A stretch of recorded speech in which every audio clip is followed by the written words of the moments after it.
delay the inevitable. It will accomplish little more than a few sore throats for the Senate clerks who work very hard day in, day out to help the Senate function. And I want to thank our clerks profoundly for the work they do every day, including the arduous task ahead of them. Still, we are delighted that the senator from Wisconsin wants to give the American people another opportunity to hear what's in the American Rescue Plan. We Democrats want America to hear what's in the plan, and if the senator from Wisconsin wants to read it, let everybody listen, because it has overwhelming support. We want them to hear about the direct checks they'll get as promised to help them keep up with brighter days return. Oh yes, when the senior senator from Wisconsin reads, the American people will get and set it on a path to strong recovery. The Senate is going to move forward with the bill. No matter how long it takes, the Senate is going to stay in session to finish the bill this week. The American people deserve nothing less. I yield the floor and note the absence of a quorum. The clerk will call the roll.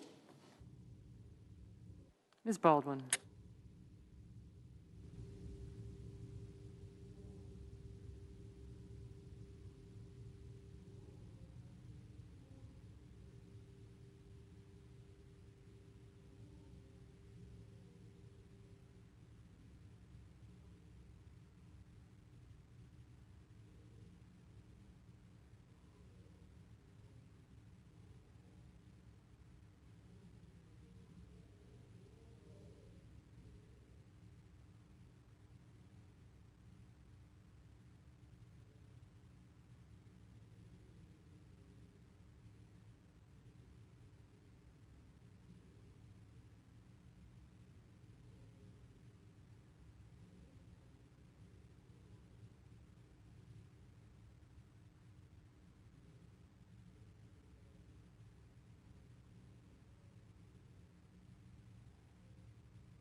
Mr. President, Republican leader. I ask consent that further proceedings on the quorum call be dispensed with. Without objection. Earlier this week, I described the terrible flooding across my home state of Kentucky. Rivers reached historic levels. Whole communities are still underwater. Yesterday, my staff and I spoke with leaders in some of our hardest hit counties. The Estill County judge told me that he personally joined crews to help families escape danger. Small businesses and business owners in Lee County who survived one COVID obstacle after another now saw their life's work literally washed away. The situation in Powell County is so dire, at least one city can only be accessed by boat. Road crews, first responders, and the Kentucky National Guard are doing their best to help out, but they can't handle the full scope of the damage until the water recedes. Once the assessment is complete, the governor will formally request an emergency disaster declaration from the Biden administration. As soon as he does, my team and I will do our part to get federal assistance to these communities as soon as possible.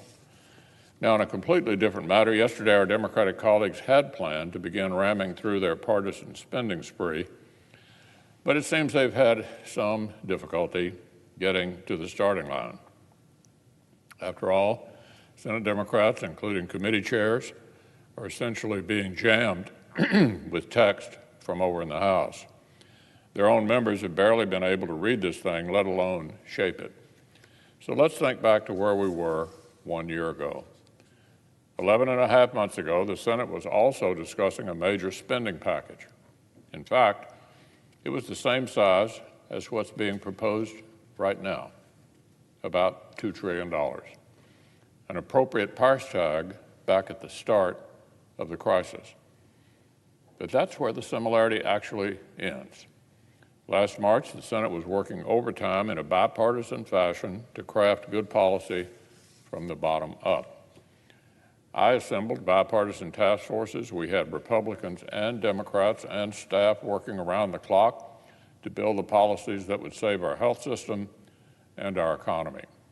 The CARES Act sustained us for almost a year of shutdowns. It funded the health care fight, saved small businesses, and funded Operation Warp Speed, which helped pave the way for these pioneering vaccines and pre-ordered hundreds of millions of doses for Americans. The law sent so much relief to households that even as the GDP declined, personal income and savings actually went up. Even liberal economists say President Biden has inherited an economy that was already primed for a swift recovery. It was the largest American rescue package ever. Yet it passed the Senate without one single dissenting vote because it was built the right way. But that was last March. So what about today? Instead of heading into a dark tunnel, we're accelerating out of it. Incredible vaccines, a rebounding economy, that's what the Biden administration inherited, thanks to what we did last year. But Washington Democrats are trying to exploit the last chapters of this crisis to pass what President Biden's chief of staff calls, quote, the most progressive domestic legislation in a generation. And they've told Republicans, take it or leave it. No openness to meaningful bipartisan input.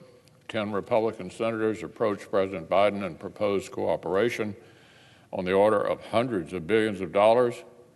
They were refused. All that interested Democrats was a partisan hodgepodge of largely non-COVID related items.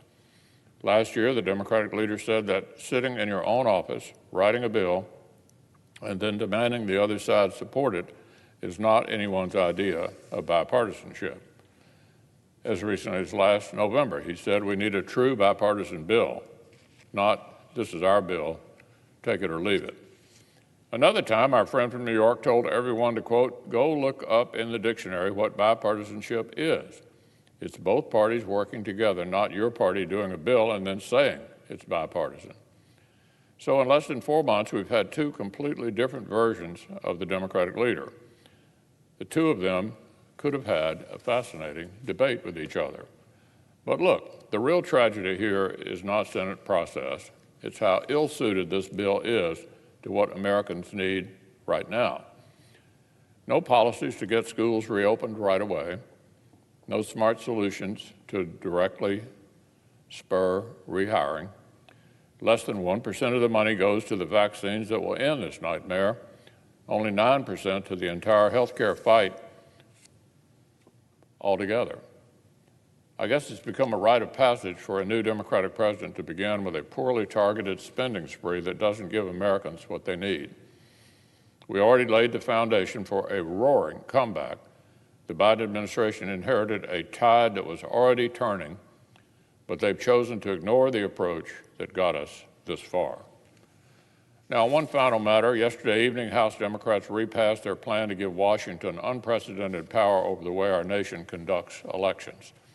Just like their partisan spending spree from last week, the only thing bipartisan about the vote was the opposition. The same party that wants to change Senate rules when they lose a vote, pack the Supreme Court when they lose a case, and throw out the Electoral College every time they lose the White House, now wants to forcibly rewrite 50 states' election laws from Washington. It's unprincipled, it's unwarranted. Large portions of it may well be unconstitutional. One of the key principles of American elections is that federal office holders cannot personally micromanage the ways in which voters can hire and fire us. Different states and localities settle questions around early voting or absentee voting or voter registration in very different ways. Washington Democrats want every county in America to have the answer to all those questions the way they want. For example, no state would be able to have a simple voter ID requirement unless they neuter it with a massive loophole. But every state would be forced to allow ballot harvesting, where paid political operatives can show up carrying a stack of ballots with other people's names on them.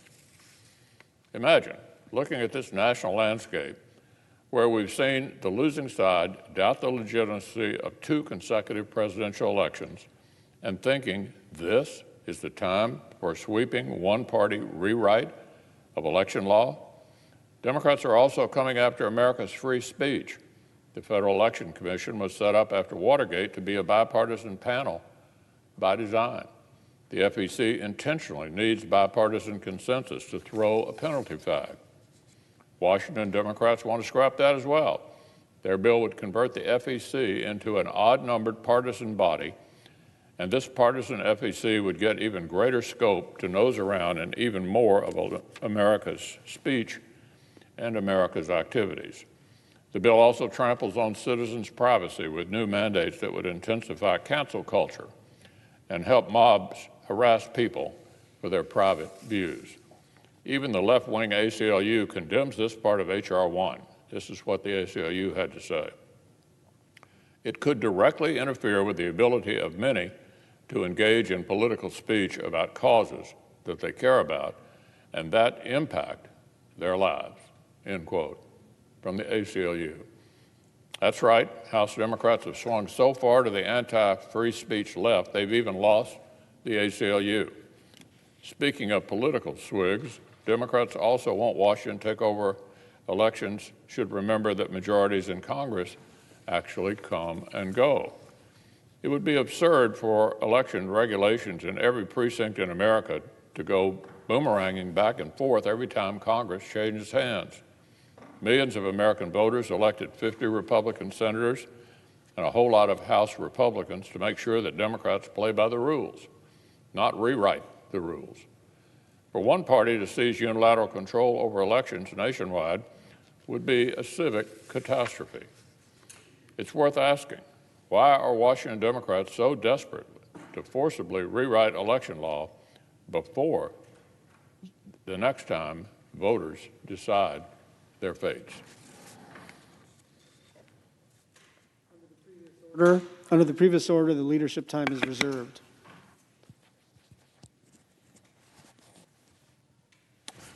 Mr. President. Majority Whip. Mr. President, some of our Republican colleagues say that America doesn't need President Biden's COVID rescue plan because, quote, the pandemic is nearly over. funny. I've never heard them say we shouldn't spend money helping tornado victims in their states after the tornadoes were gone. Let me say it clearly. We're not out of the woods yet. I wish we were. 510,000 Americans, maybe more now, have died. The United States has 5% of the world's population. We have 20% of the COVID infections and deaths. Why? Because of poor leadership during the first year of this pandemic. We had a president then, who is now gone, who would announce it was a hoax and it was going to disappear by Easter, downplaying the seriousness of the situation with his fanciful flights about certain chemicals that were going to save us, or whether or not we should all be gargling Lysol every morning. It made no sense, and the American people came out of that experience confused and infected with deaths in their family. That was the reality of the first year of this pandemic. There was also another reality which the Republican leaders just alluded to. 12 months ago, we passed something called the CARES Act. It was historic, the largest federal expenditure in the history of the United States of America. Who designed that bill? Well, Treasury Secretary Mnuchin, whom I didn't know well, but apparently had some skill as a negotiator, because he managed to not only speak for President Trump, but to negotiate a bipartisan package in March of last year called the CARES Act for $2 trillion. Came to the floor of the Senate, vote 96-0. Every Democrat voted for the COVID rescue plan of the Trump administration a year ago. Every Democrat. The second major bill occurred in December, $900 billion, designed to help us through the first 3 months of this year. Again, Treasury Secretary Mnuchin at the table on behalf of President Trump, negotiating with Democrats and Republicans, and it came to the floor of the Senate, and this time, 92 votes in favor of it, including every Democrat, and 6 Republicans voted no. So you see, when it came to COVID rescue plans under the Trump administration, the Republicans were happy to ask us to join them, and we did. Oh, some people said we're giving a political advantage here or there or the other place, but those arguments didn't prevail on the Democratic side. The nation came first. The pandemic came first. Unemployed people and businesses struggling came first. And we voted that way. Then came a new president, Joe Biden, elected November 3rd. Despite the denial of some, it was a reality, and he took this pandemic and faced it squarely. No excuses about hoaxes or it's going to go away or I've got a favorite chemical that'll save everybody's life. He faced it squarely. He accepted the responsibility as President of the United States to tell the American people the truth. And the first thing he told them, we should not stop in our efforts to end this pandemic and put America back on its feet. So he made a proposal with at least $160 billion in it for buying vaccines, administering these vaccines, and distributing them across the United States. I would think that everybody would agree with that as a starting point. It wasn't the end point.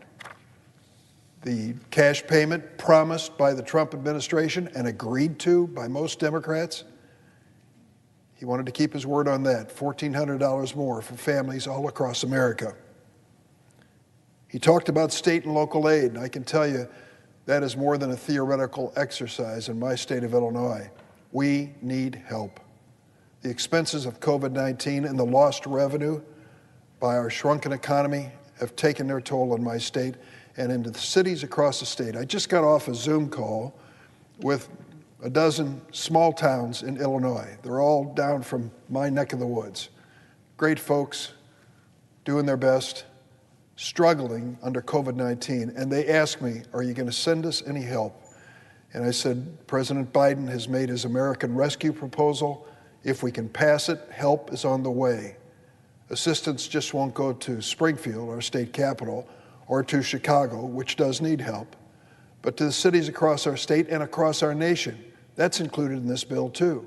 Help for our schools, included in this bill, too. The list goes on, and it's an important list because it really highlights the priorities of recovery in the United States. Now, President Biden and all of us heard the news a day or two ago when the governors of Texas and Mississippi, in full-throated denial of the reality of this pandemic, basically took off all the limitations on businesses and on individuals. No more mask requirements. Let's open up everything all the way. The president was right. That was not a smart choice. It was not a wise choice. We're up against it, and we've got to remain united in our effort to defeat this coronavirus. And so this week, in a day or two, President Biden's American Rescue Plan will come to the floor.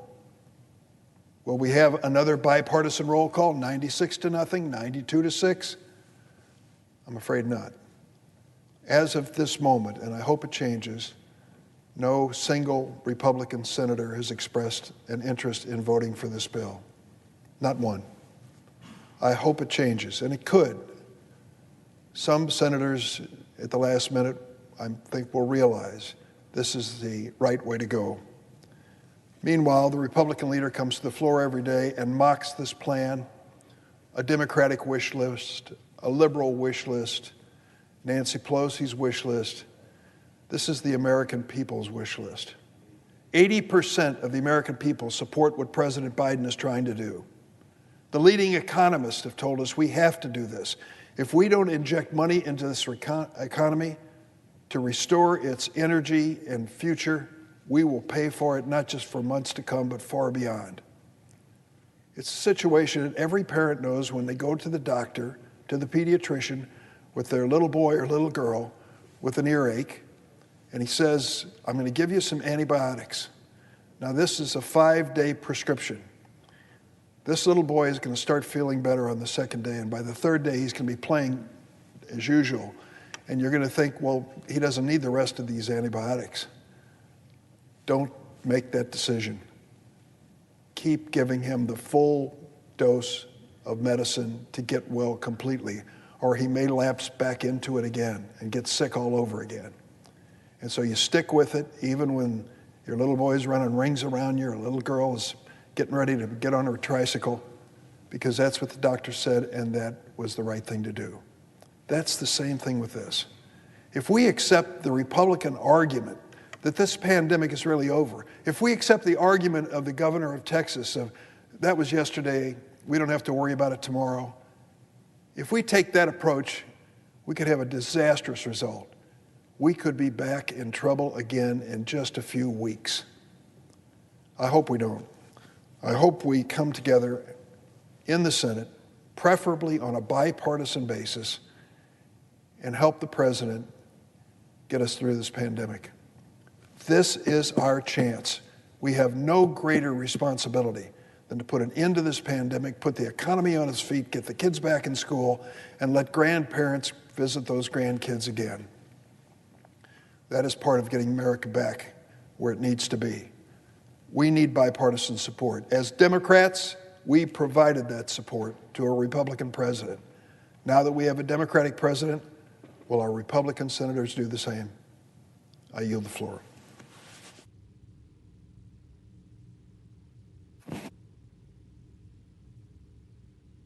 Mr. President.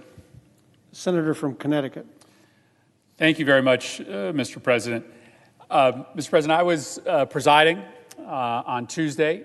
Sometimes my staff will give me a folder of things to review while I'm presiding, and often they'll be upset when I come back having not reviewed what they have given me. And the reason for that is simple. When there are members speaking before the body, I'm frankly very interested to listen and to hear what our colleagues have to say. We don't do enough of that in this place. We're so busy during the day. We don't spend a lot of time on the Senate floor. We might have the floor on our TV in our office, but we're not always paying attention to what our colleagues have to say. One of the benefits of getting able to preside is that you do get to listen to the arguments that are being made right here on the Senate floor. In the hour or so that I was presiding on Tuesday, I got to hear about 4 or 5 of my Republican colleagues come down in sequence to make their case as to why they'd be voting against the American Rescue Plan. And so I got to hear a number of themes be developed. I don't think coincidentally, a number of arguments were made repeatedly by many of our friends on the Republican side of the aisle. And so I decided it might be worthwhile to just spend a few minutes talking about the claims that are made about this bill by Republicans, the reasons why they're voting against it, and to talk about how some of these arguments may be a little bit more disingenuous than we might like. The first thing that I heard, Mr. President, was that this bill was just too expensive. It's $1.9 trillion. That's a lot of money, no doubt. But this country has never, ever faced a healthcare crisis or an economic crisis like we do today. This is an unprecedented moment in our nation's history, and it requires us to step up and do something that isn't just going to sound like it will work and help people, but actually will. And what's, I guess to me, ironic about this claim that it's too expensive, that it's going to cost our kids and grandkids too much money, is that Republicans passed a tax bill that was almost to the dollar the exact same amount as this relief bill is. They passed a $1.9 trillion tax bill where the majority of the benefits went to the richest Americans who needed no more help. There was no crisis in 2017 amongst American millionaires and billionaires. And yet, Republicans were very willing to draw down $1.9 trillion in debt-financed tax cuts, $1.3 trillion in corporate tax cuts, $83 billion to let heirs of huge mega estates be able to inherit more money without taxation, $435 billion tax cut for the wealthiest 1% of Americans. And so it's a little hard to listen to my Republican colleagues claim that this bill is too expensive when they were willing to spend the exact same amount of money in 2017 on tax cuts for their wealthy corporate and millionaire friends. It is also hard to listen to this argument because just a year ago, Republicans were willing to spend $1.9 trillion to address this crisis. It isn't as if Republicans haven't understood when they were in control of the White House and the Congress that we needed to step up and meet this moment. Republicans have said, well, this is different because we're turning the corner. Well, as Senator Durbin laid out very well, we may be able to see the corner, but we're not there yet. March 24th was the day that we passed the CARES Act, almost the same amount of money as we're considering today. On that day, 737 people died of COVID-19. Yesterday, 2,369 people died of COVID-19. So, in many ways, the crisis today is exponentially worse than it was a year ago when Republicans, to a person, were willing to spend $2 trillion on the crisis.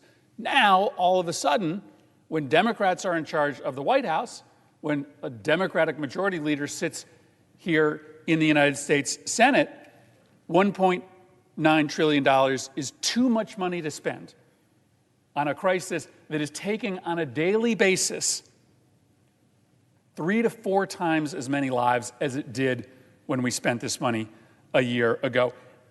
And by the way, the economic crisis is still acute. There may be technically more people at work today than there was in April or May of last year, but surveys suggest today 80% of Americans don't have enough money to pay their bills. Why? Because a lot of people are back to work, but they're working fewer hours, right? They have less reliable work. And so there is still a crisis that exists amongst 80% of Americans today that is no less than the crisis that existed in 2017. Here's the second critique that is made over and over about this bill. It's a partisan bill, Republicans say. Well, that is a complaint of Republicans' own making, because it is only a partisan bill in the United States Senate. 3 out of 4 voters support the American Rescue Plan. This is a recent Morning Consult poll. It's been referred to before on the floor. 70% of all voters support the American Rescue Plan. Not surprisingly, there's some difference between Democrats and Republicans, but frankly, not much. 90% of Democrats support the American Rescue Plan. 60% of Republicans support the American Rescue Plan. Why? Because everybody is hurting in this country. Everybody is hurting. Republicans and Democrats need an extension of unemployment benefits. Republicans and Democrats both want cash payments. Republicans and Democrats know that their kids can't get what they need in schools without additional supports.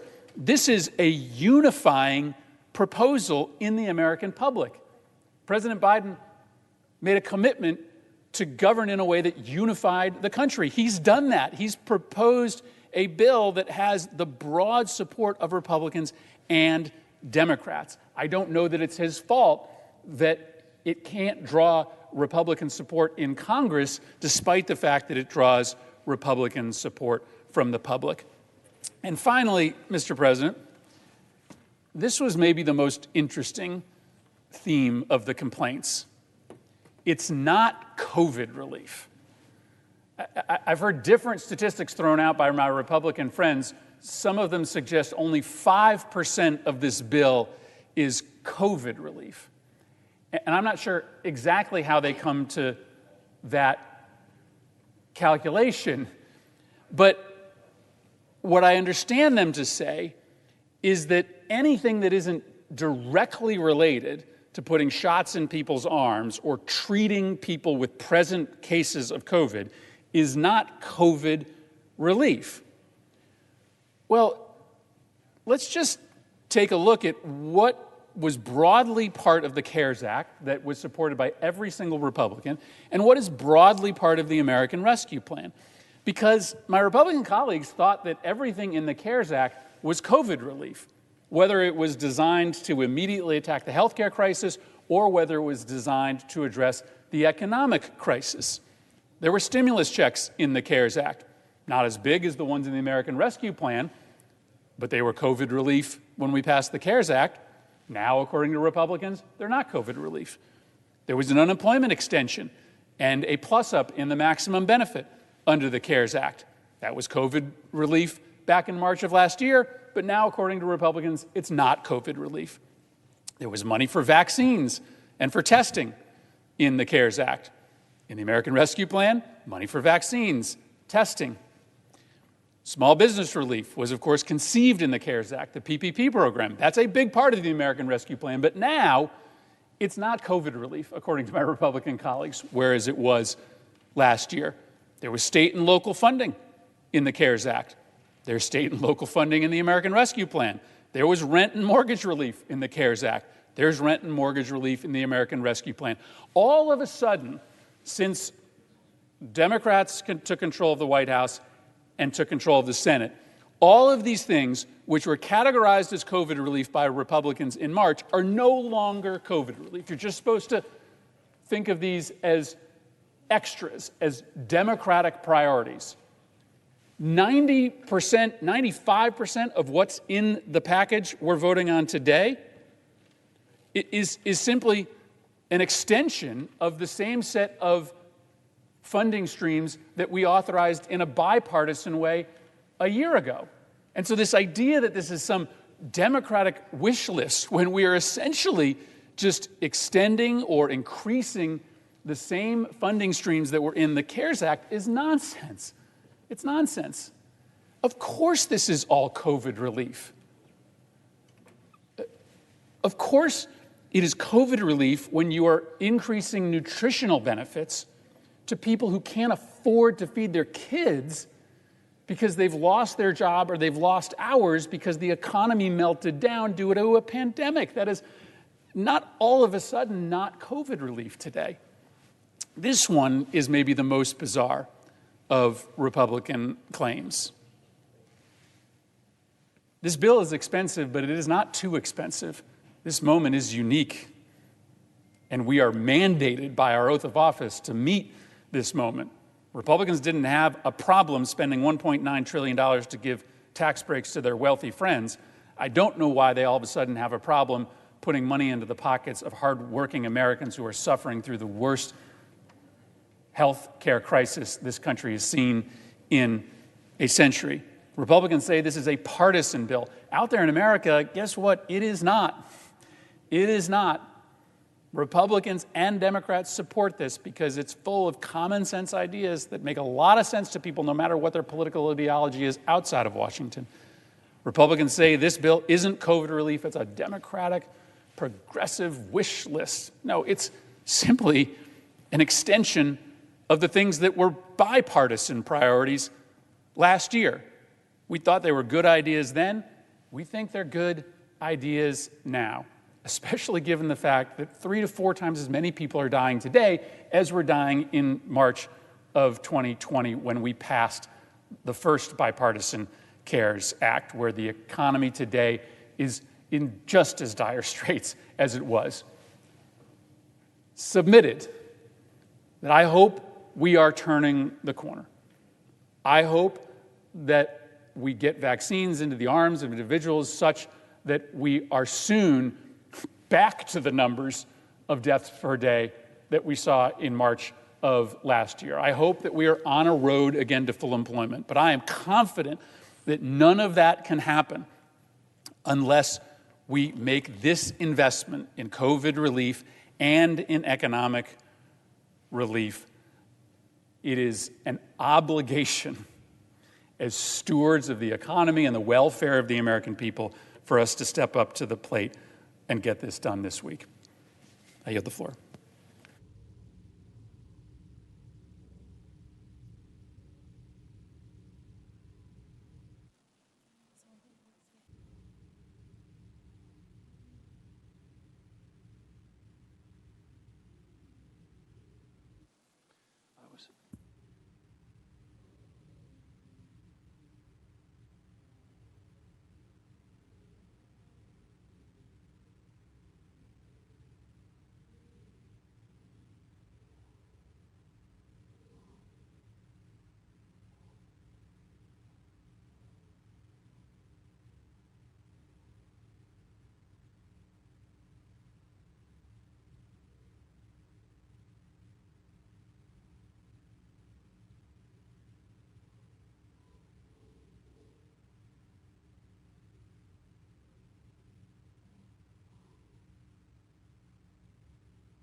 Mr. President.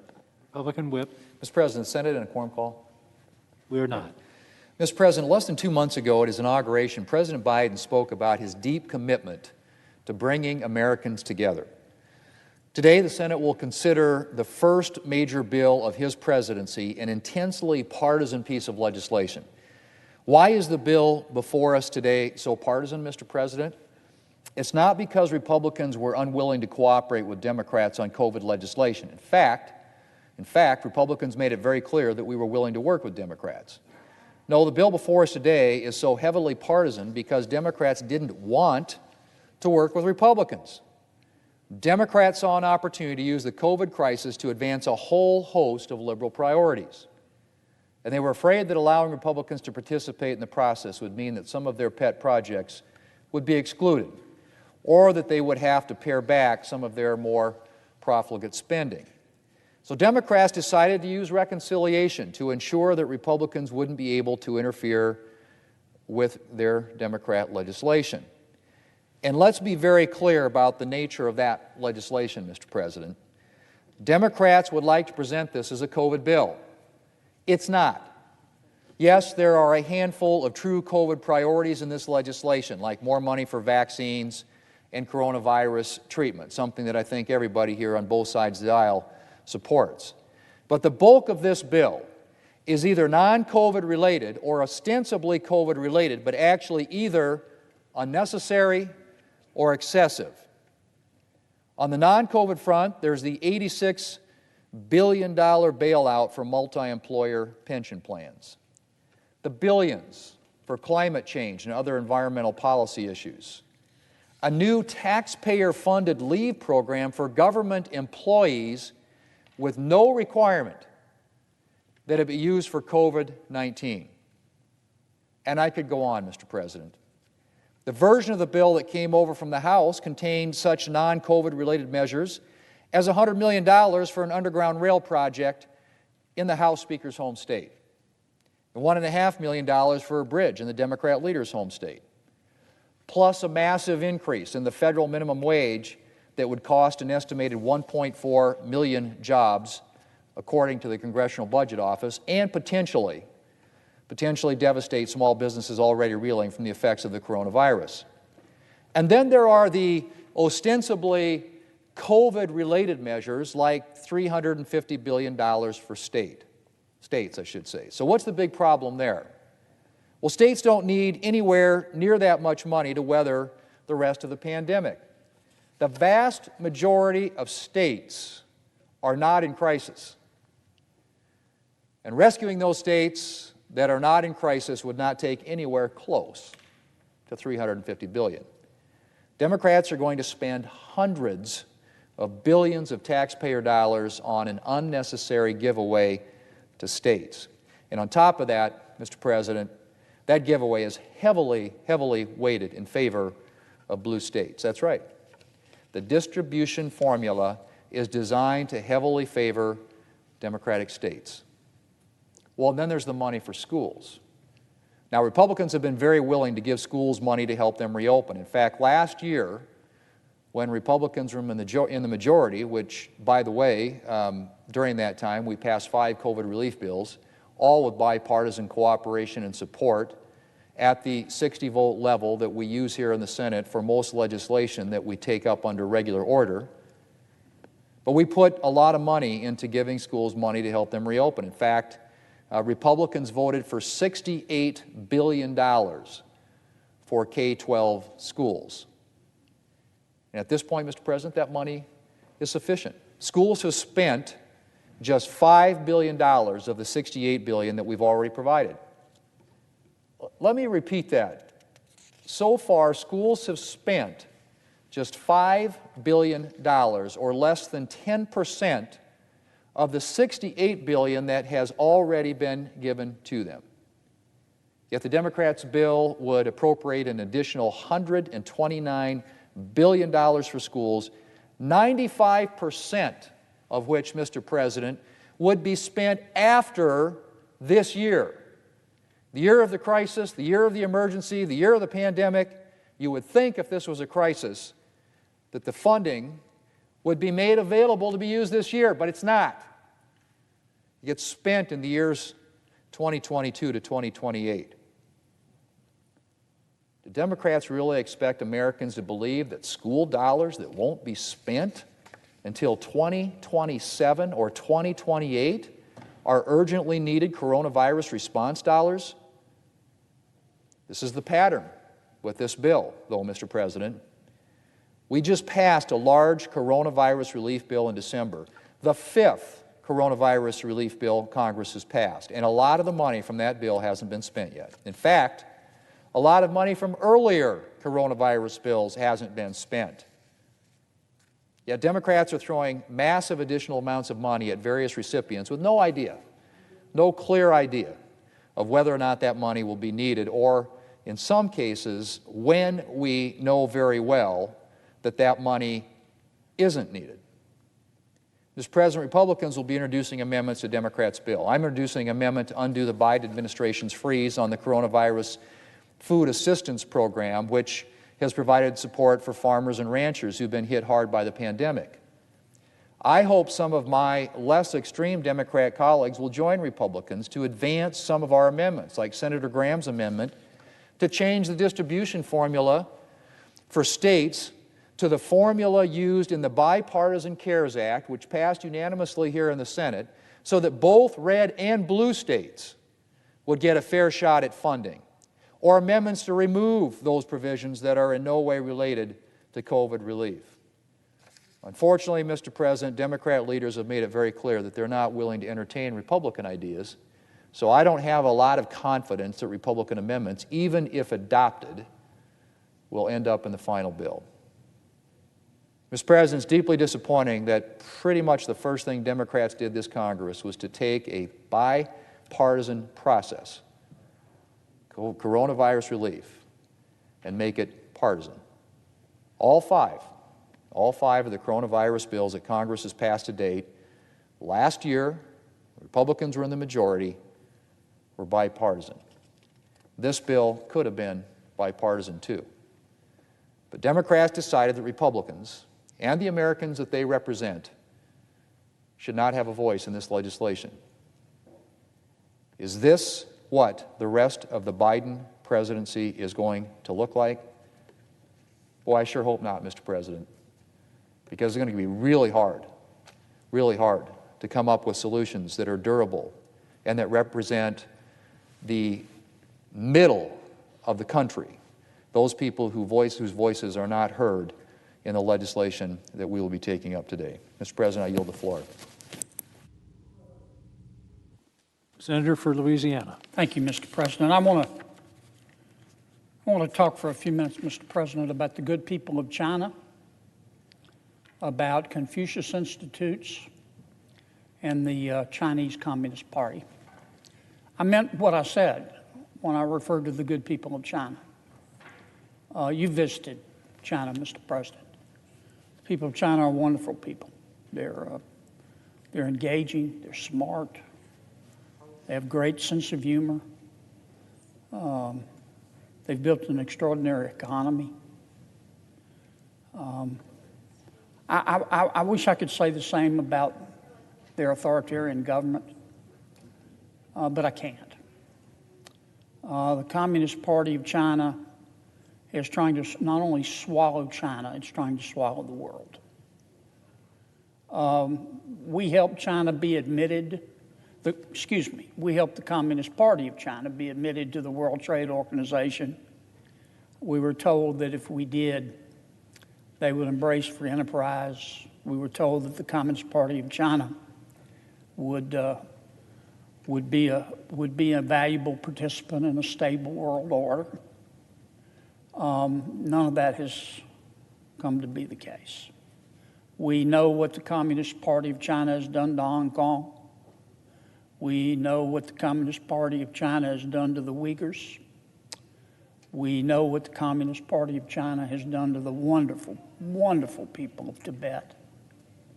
But I did want to make that distinction between the authoritarian government, the Communist Party of China, and the Chinese people. The Communist Party of China, being as aggressive as it is, has for a number of years reached out to our colleges and universities to establish what the Communist Party of China calls Confucius Institutes. And this was the pitch made by the government of China to our universities.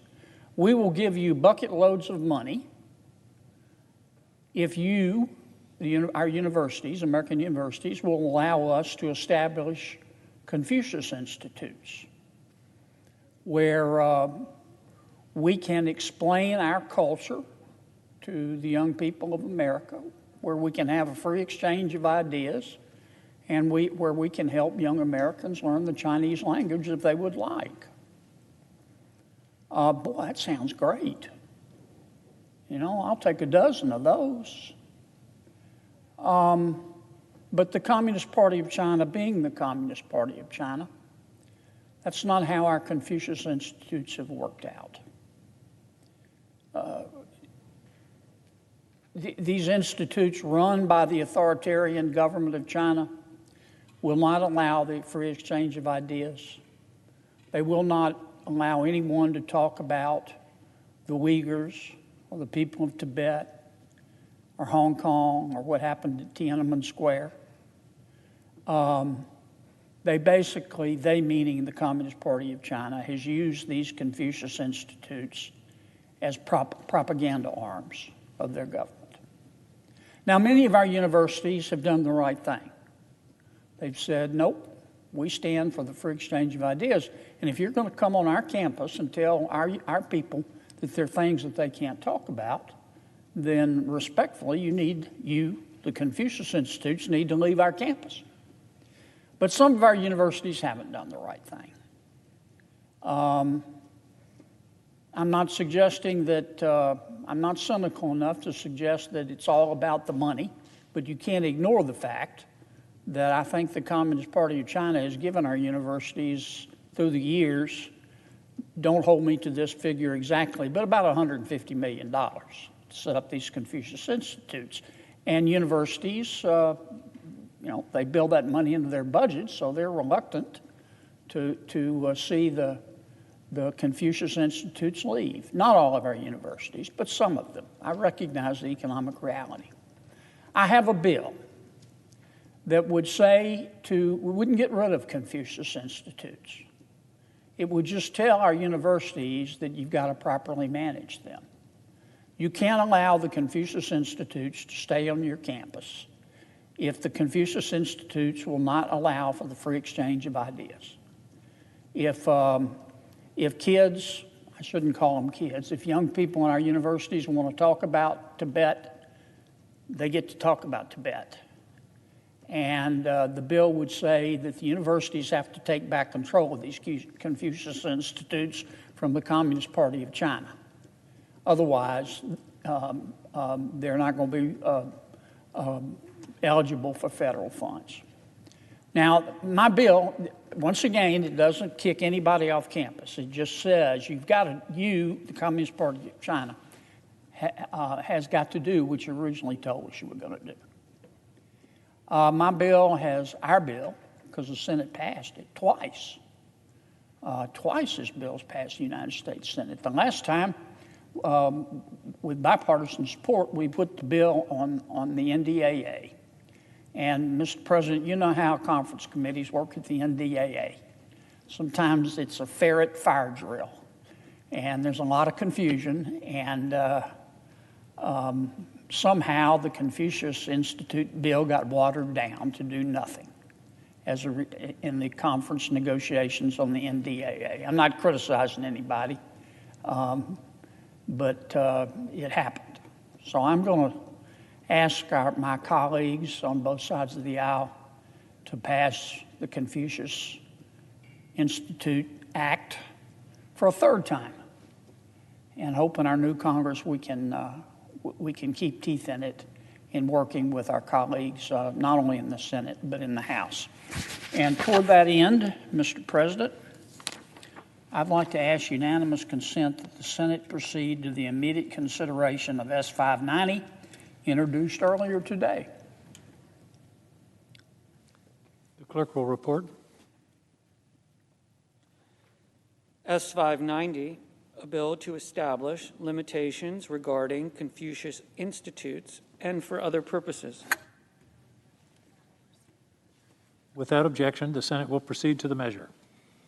Mr. President, I ask unanimous consent that the bill be considered read a third time and passed, and that the motion to reconsider be considered made and laid upon the table. Is there objection? Without objection.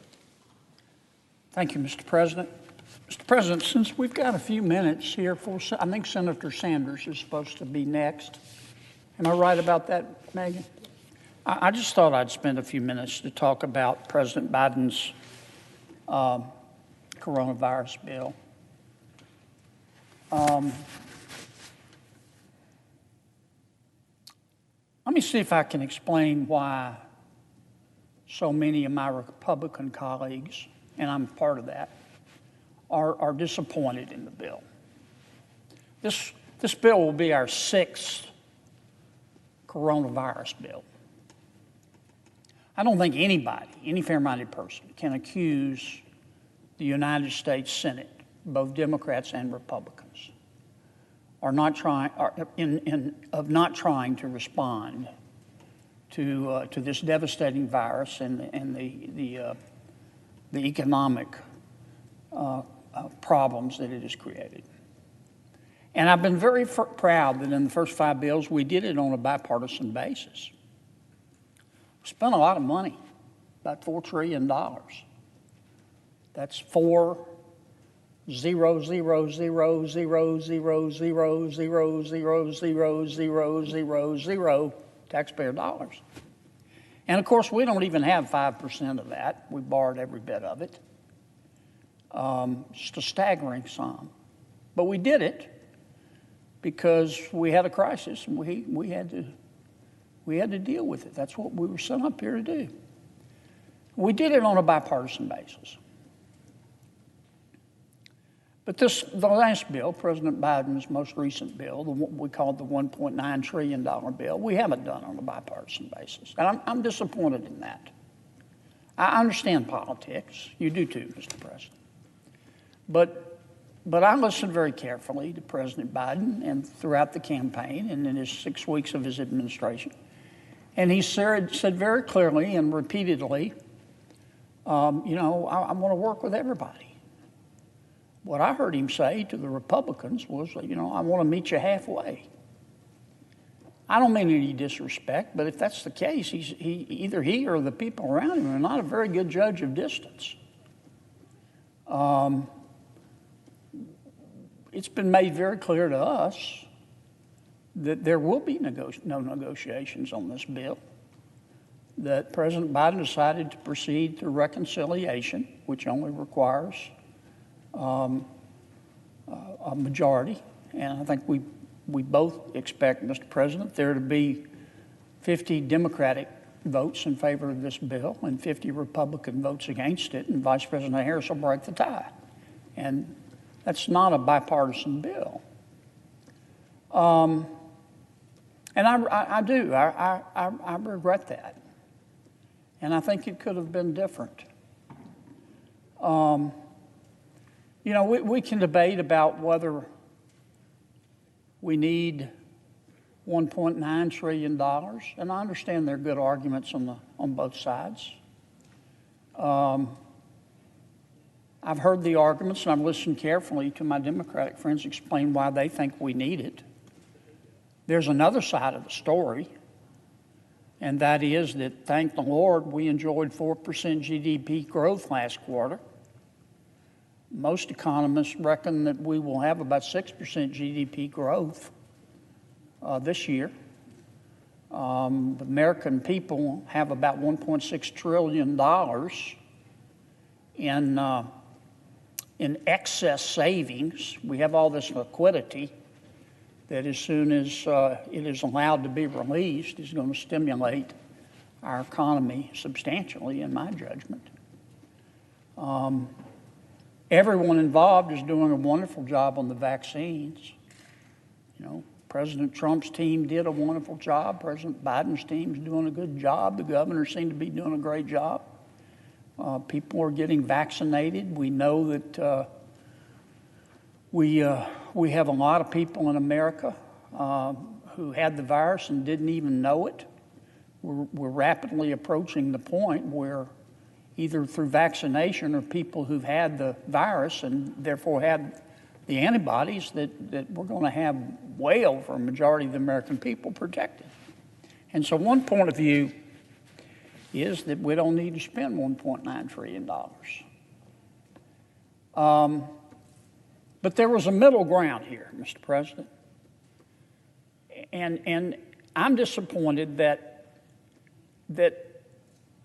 the President took the position that, look, we need to spend $2 trillion right now, even though there's $1 trillion at least in previously appropriated funds that we haven't spent yet. Now, a reasonable approach would have been to say, do we really need to spend $2 trillion Maybe we ought to spend the other $1 trillion and see if that'll do it. Another reasonable approach would have been to say, maybe we ought to reprogram some of the $1 trillion that hasn't been spent.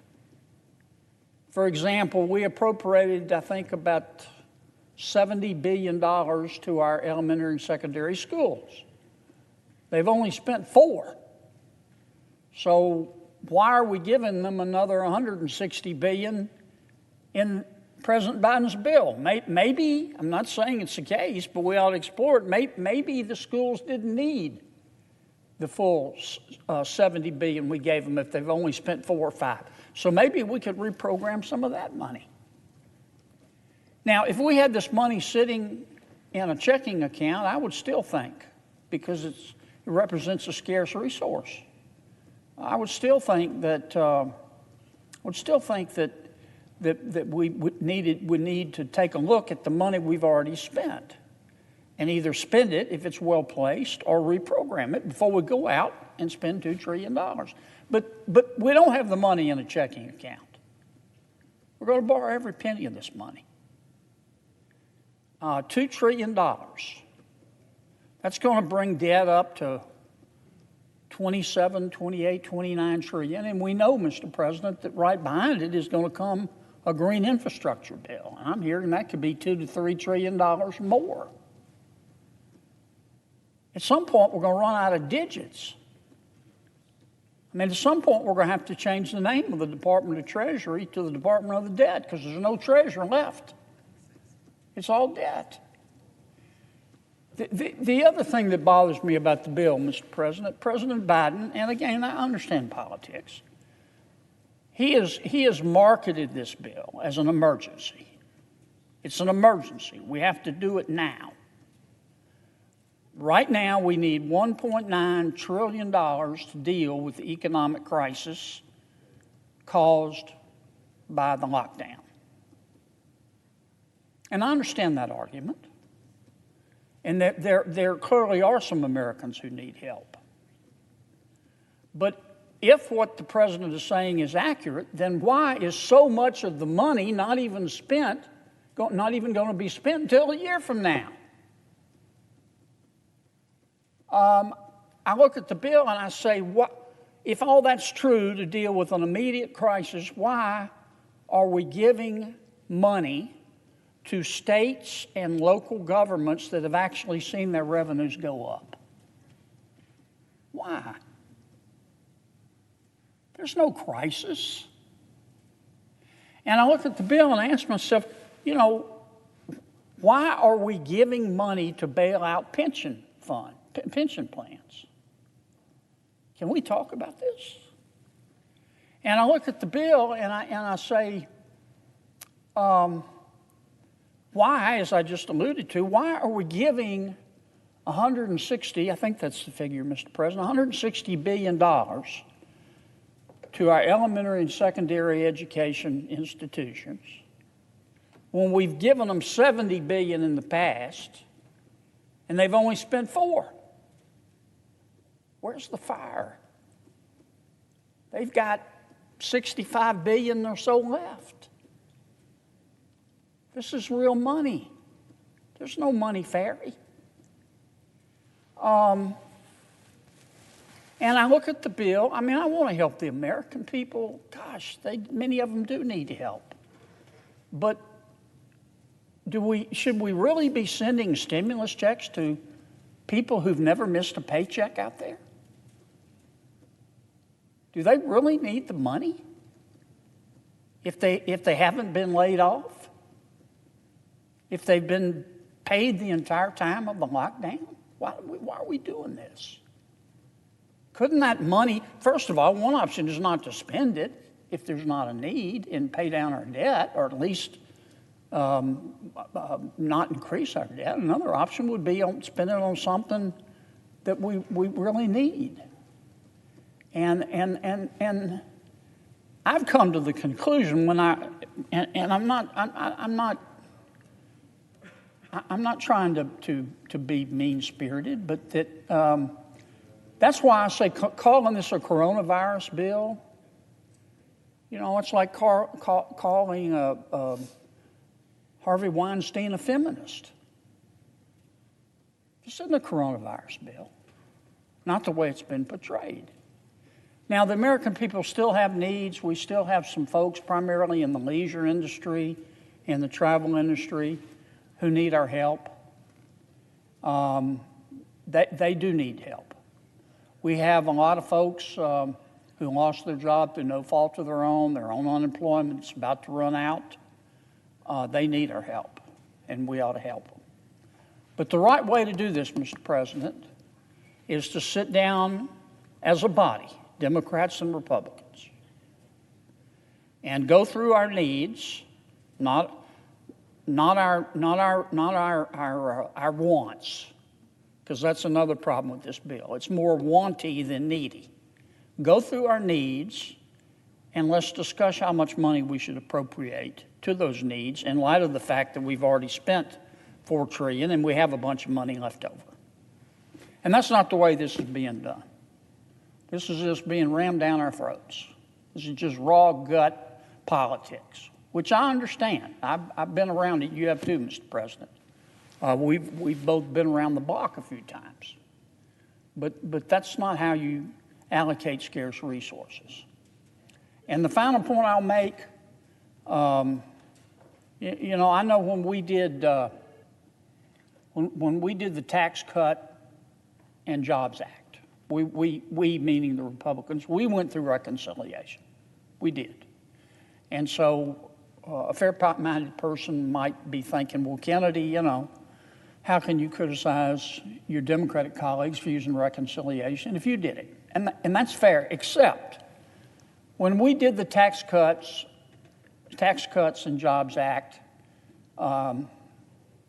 we asked our Democratic friends in leadership, can we sit down and see what we can put together? And we were told no. We don't want to reduce taxes. And that's not what happened this time. You know, 10 of my colleagues, I wasn't invited, and that's okay, but 10 of my colleagues went to the White House and visited with President Biden for 2 hours. And came back and said, you know, I think he may want to put together a bill together, and we're excited, and was going, yay, that's great, wonderful. And then next thing we knew, White House issued a statement and said, our idea of unity is to do what we say, don't ask questions. And we both thought, no, that's not unity. So all this could have been avoided, Mr. President. It all could have been avoided, and I think we're going to end up spending money that doesn't need to be spent right now. I think we're going to end up spending money where we don't need to spend it. And I'm so glad that Senator Schumer withdrew his bridge project and that Speaker Pelosi withdrew her Silicon Valley subway. That's just spending porn as far as I'm concerned. But in any event, Mr. President, I wanted to get that off my chest. We're going to go through a vote-a-rama where we all offer amendments. Maybe together we can make this bill better and get rid of some of the spending porn, as I call it, and do the job that the American people sent us here to do. Thank you, Mr. President. With that, I don't see Senator Sanders. I'm sorry. I yield to my good friend, Senator Peters.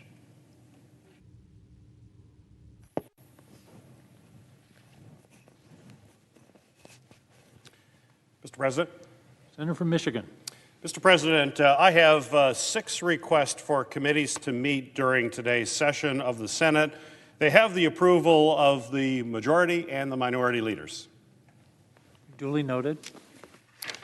Mr. President, as we near the 1-year anniversary of the coronavirus pandemic gripping our country, there's no question that Michiganders and people all across our country are still hurting. While we're making important progress in the fight to combat this virus, This public health and economic crisis continues to take a significant toll on families, workers who are out of a job, educators, students, small businesses, hospitals, and communities all across our country. We passed targeted temporary relief in December, but we knew at that time that that was not going to be enough. We need more robust, meaningful relief. We must act quickly to meet the urgency of this moment by swiftly passing the American Rescue Plan. This is about relief for Michiganders and Americans who are reeling and are trying to make ends meet, funding to help schools safely reopen, sources to speed up vaccine distribution, and support small businesses fighting to stay afloat. I continue to hear from Michiganders from all across the state who are struggling to put food on the table, and pay their rent, and keep the lights on. These folks are not asking for a handout. They simply want a lifeline to get to the other side of the pandemic.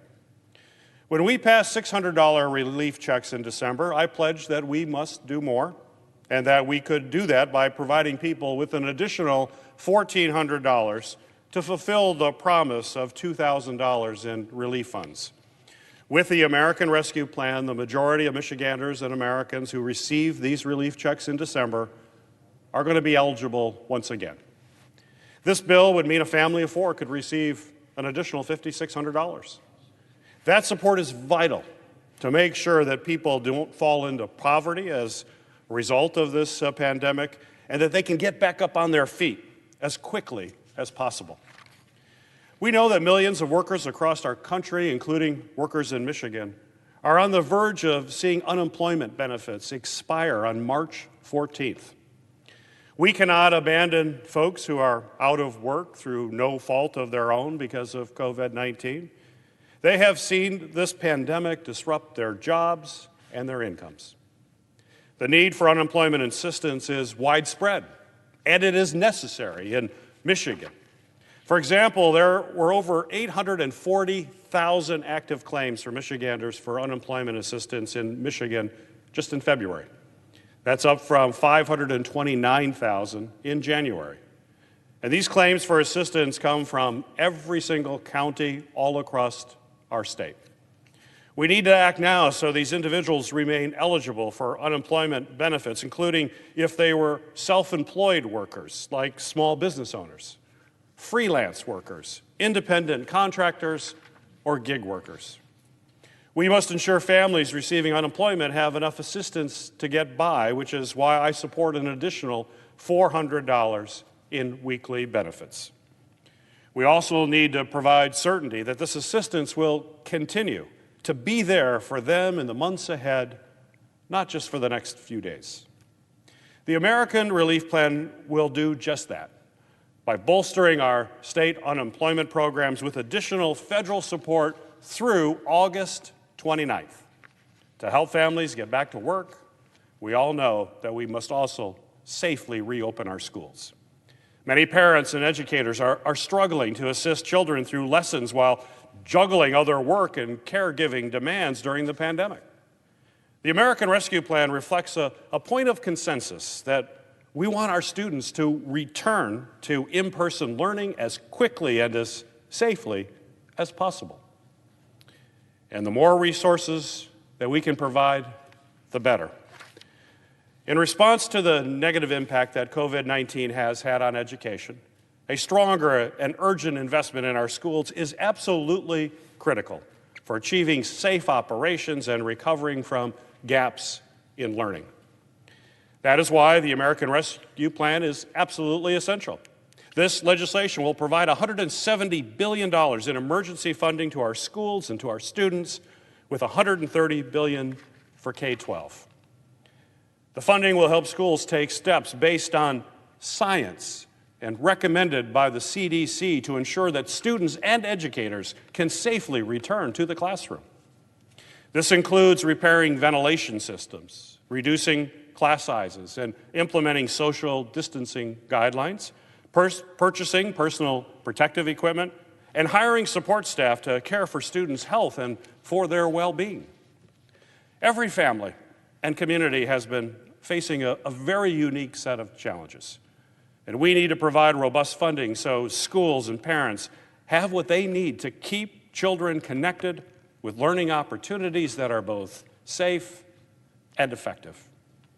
And while these are important steps, we also know that if we're going to come back stronger from this pandemic, we also need to support the very backbone of our economy, which is our small businesses. While we have passed several rounds of relief for small businesses, too many of our hard-hit small businesses are still reeling, from restaurants to boutiques to family-owned and minority-owned businesses. The American Rescue Plan has significant small business relief, including $25 billion in grants for restaurants and bars that have lost revenue because of the pandemic, $15 billion for economic injury disaster loan advance grants, $7 billion in funding for Paycheck Protection Program loans, and expanded eligibility for nonprofits.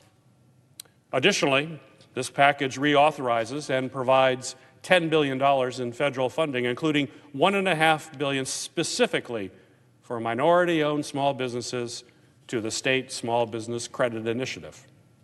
I was proud to help establish this program in 2010 while serving in the House of Representatives. This program is a proven success, and in Michigan it has helped small businesses create or retain over 12,000 jobs, and it strengthens state programs that support financing of small businesses, allowing them to both grow and to create more jobs. I am pleased to again champion this program, and with additional investment, it will again provide crucial support to small businesses in Michigan and all across our country. And finally, to completely get this pandemic under control, we must ramp up the distribution of vaccines. That's one of my top priorities as chairman of the Committee on Homeland Security and Government Affairs. And thanks to the extraordinary work of our scientists, our researchers, and our vaccine makers, especially those in my home state of Michigan, we now have 3 safe and effective vaccines. But I know that many people have been frustrated and darn right angered by the difficulties they've had in trying to secure vaccines for their loved ones or for themselves. But I'm encouraged that President Biden and his administration have been working tirelessly to expand vaccine production and speed up vaccine distribution. But to get those additional vaccines into people's arms, it will take additional resources. Through my work on the Senate Homeland Security Committee, I have been leading the charge to ensure that the Federal Emergency Management Agency has the essential staff, supplies, transportation, and other resources necessary to ensure that every vaccine dose is actually reaching an arm in this country. I have spoken with President Biden both in the Oval Office and at the Pfizer vaccine facility in Portage, Michigan, about the critical need to expedite the deployment of vaccines and do everything in our power to ensure vaccines are free and widely available in every community as quickly and as efficiently as possible. The American Relief Plan includes $50 billion to help FEMA support a national vaccine program to efficiently administer vaccines, including underserved communities. It also provides frontline medical professionals the personal protective equipment, testing supplies, and workforce needed to slow and to eliminate the spread of COVID-19. All of these resources are mission critical, as FEMA plays a leading role in assisting the federal government's response to COVID-19 by coordinating medical supply acquisition and distribution, and assisting state and local governments with funds for response activities, such as vaccine distribution and overtime pay for public health officials. As we consider the American Rescue Plan, there are signs of hope, particularly with ramped-up vaccine production. We are beginning to emerge from a very dark winter, but our work is not done. We cannot be complacent. We cannot let up. This virus does not take a day off, and so neither can we. We must pass the American Rescue Plan. This package is not only what the American people need, but it is what they want. There's widespread support across the country for this package, from mayors to governors to economists across the political spectrum and the majority of the American people. We must deliver comprehensive and urgently needed relief, so we can do just that by passing the American Rescue Plan. This package will not mark the end of our efforts to crush this virus, but it will provide a massive shot in the arm to help families to safely open up our schools and to accelerate the development of more vaccines. So with that, Mr. President, I urge all of my colleagues to support the motion to proceed and final passage. Mr. President, I suggest the absence of a quorum. Clerk will call the roll. Ms. Baldwin.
They're from Vermont.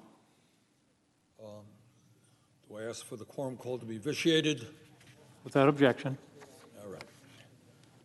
Mr. President, later today or tomorrow, as part of the American Rescue Plan, which we will be discussing in the next few days, which I happen to believe is the most significant piece of legislation to come to the floor of the Senate in decades in terms of addressing the crises facing working families. As part of that piece of legislation, I will be offering an amendment to raise the federal minimum wage from $7.25 an hour, which I believe is a starvation wage, to $15 an hour over a 5-year period, 5 years. And I think there's been some miscommunication around here, and there are people who are saying it's going from $7.25 to $15 an hour in 1 year. Not true. It goes from $7.25 to $9.50 to $11 to $12.50 to $14 to $15. an hour. So anyone who says we're raising the minimum wage in 1 year, in the midst of a pandemic, to $15 an hour is simply not telling the truth. Mr. President, this amendment is similar to a bill which I have brought forth, the Raise the Wage Act, which I am proud to say has been co-sponsored by some 38 members of the Senate, and this is also similar to legislation which has already passed the U.S. House of Representatives, and I thank them and I thank my friends in the Progressive Caucus in the House for doing a great job in pushing this legislation. I should also add for my Senate colleagues that this legislation raising the minimum wage is supported by some 300 national organizations, including the 12 million members of the AFL-CIO and virtually every major union in this country. This is something that unions like the SEIU, one of the largest unions in this country, have been fighting for a very long time. And I should also add here that while raising the minimum wage is going to impact every low-wage worker in this country, because African American and Latino workers often are earning poverty wages, it significantly impacts the lives of the minority communities as well. And that is why, among so many other organizations supporting this amendment, it is supported by the Leadership Conference on Civil and Human Rights. It is supported by the National Organization for Women, because, again, when we talk about low-wage workers, we're talking about the minority community. We're talking about women. And that is why it's supported by groups like UNIDOS, the American Association of University Women, Indivisible, Justice for Migrant Women, the National Domestic Workers Alliance, and the National Women's Law Center. So once again, this is legislation that will increase wages for 30 million American workers. And if you ask me what the great economic crisis in our country is today, it's not just high unemployment, it's not just income and wealth inequality. It is that half of our people today and before the pandemic were living paycheck to paycheck. Their wages were so low that if they had a problem with their car or their kid got sick, suddenly they were in financial crisis. And in the richest country in the history of the world, half of our people should not be facing economic desperation when their car breaks down. And the reason for that is significantly that many millions of workers are earning starvation wages, and I underline that, starvation wages in this country. I'd love to hear anybody get up here and tell me that they could live on $7.25 an hour. They could live on $8 an hour. They could live on $9 an hour. You can't. And I've been all over this country, and I have talked to workers who are making $10, $11 an hour with tears streaming down their cheeks, telling me what it's like to work for starvation wages and try to raise your kids. So the time is long overdue. Last time this Congress passed an increase in the Minimum Wage was in the year 2007. 2007. It is time to raise the minimum wage. It is time to raise the minimum wage to a living wage of $15 an hour. Now, later on today, or this evening, as part of my support for this enormously important piece of legislation as chairman of the Budget Committee, I will be speaking more about why we need to raise the minimum wage.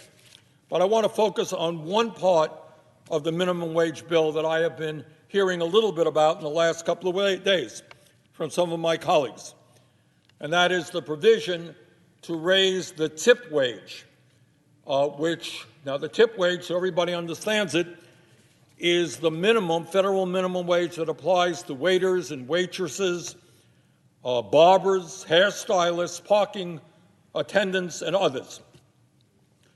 Fellow Americans, do you know what that federal minimum wage today is for that person who waits on your table at a restaurant?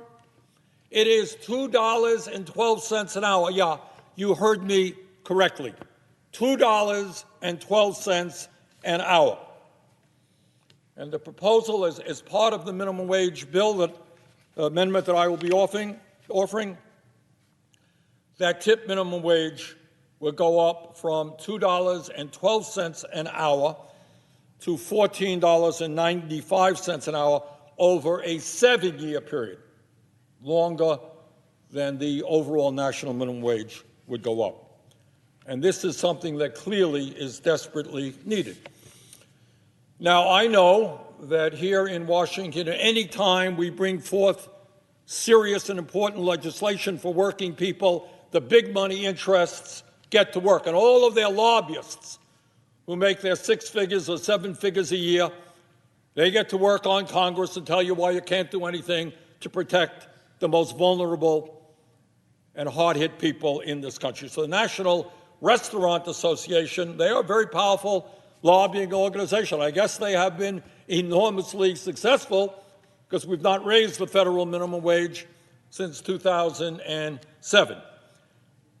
So this powerful lobbying organization is going around and they're telling members of the House and the Senate that raising the tipped wage is opposed by restaurant workers and it would be harmful to the interest of waiters and waitresses and other people. That is not true. That is what lobbyists say, representing big money interests. That's what they are paid to say. But that is not what workers who wait on tables are telling us. One Fair Wage, an organization, a grassroots organization representing service employees, waiters, waitresses, and others, has just delivered to the White House a petition with 140,000 signatures on it from service workers who are demanding that they receive the same minimum wage as every other worker in this country.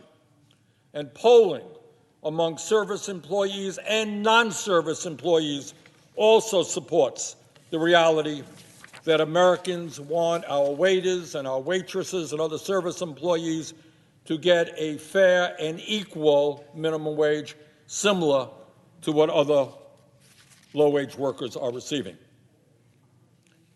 Now, I have heard from some who tell me that, people who are waiting on tables, and by the way, I was one of the worst waiters in the history of the country, but I was a waiter a long time ago. I know a little bit about it.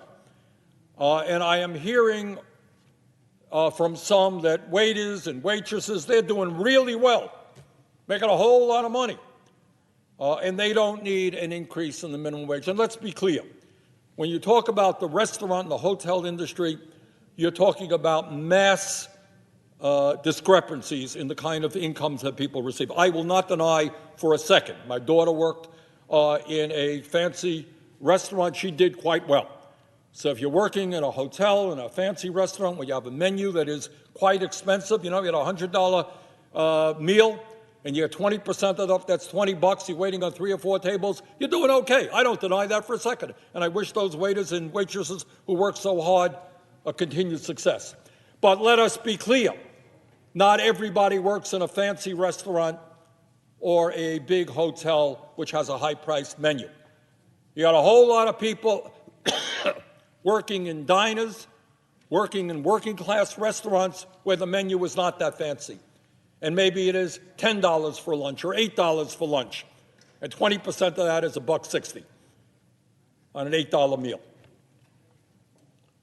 And let us be very clear that when we talk about waiters and waitresses, some 70% of tip workers in this country are women who suffer from 3 times the poverty rate of the rest of the U.S. workforce. In other words, women who are waitressing have a 3 times higher poverty rate than the rest of the U.S. workforces. Their tips are not keeping up with their needs.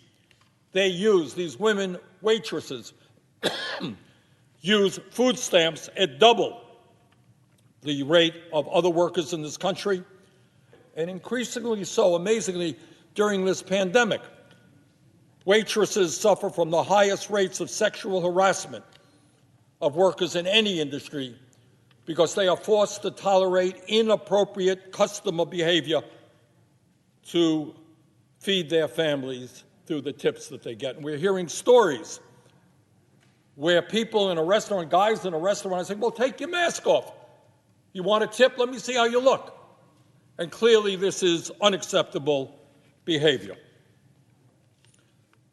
I also want to point out that the idea of moving tip wages to the same level over a period, in this case 7 years, moving it to the same level as the overall minimum wage is not a radical idea. Ain't a Bernie Sanders idea. It already exists. I don't know if people know this. It already exists in 7 states. So in 7 states right now, people who work in the service industry, waiters, waitresses, and others, are getting the same minimum wage as all the workers in those states. And those states are California, Oregon, Washington, Nevada, Montana, Alaska, and Minnesota. 7 states already pay their service industry workers the same wages as they pay other minimum wage workers. And I should point out that all of these states experienced a growth in the number of small businesses and restaurants after they abolished the tip minimum wage. So they abolished the tip minimum wage. It did not drive restaurants out of business. In fact, in those states where the tip minimum wage equaled the general minimum wage, we saw a growth in the number of restaurants. And furthermore, to respond to another piece of misinformation, waiters and waitresses in these states received more in tips, not less. So the mythology that's going around here is that if we raise the minimum wage for waiters and waitresses, when somebody walks into a restaurant, they're going to be thinking, oh my goodness, this person is now making 10, 12 bucks an hour, I'm going to leave less of a tip. Ain't the way the world works.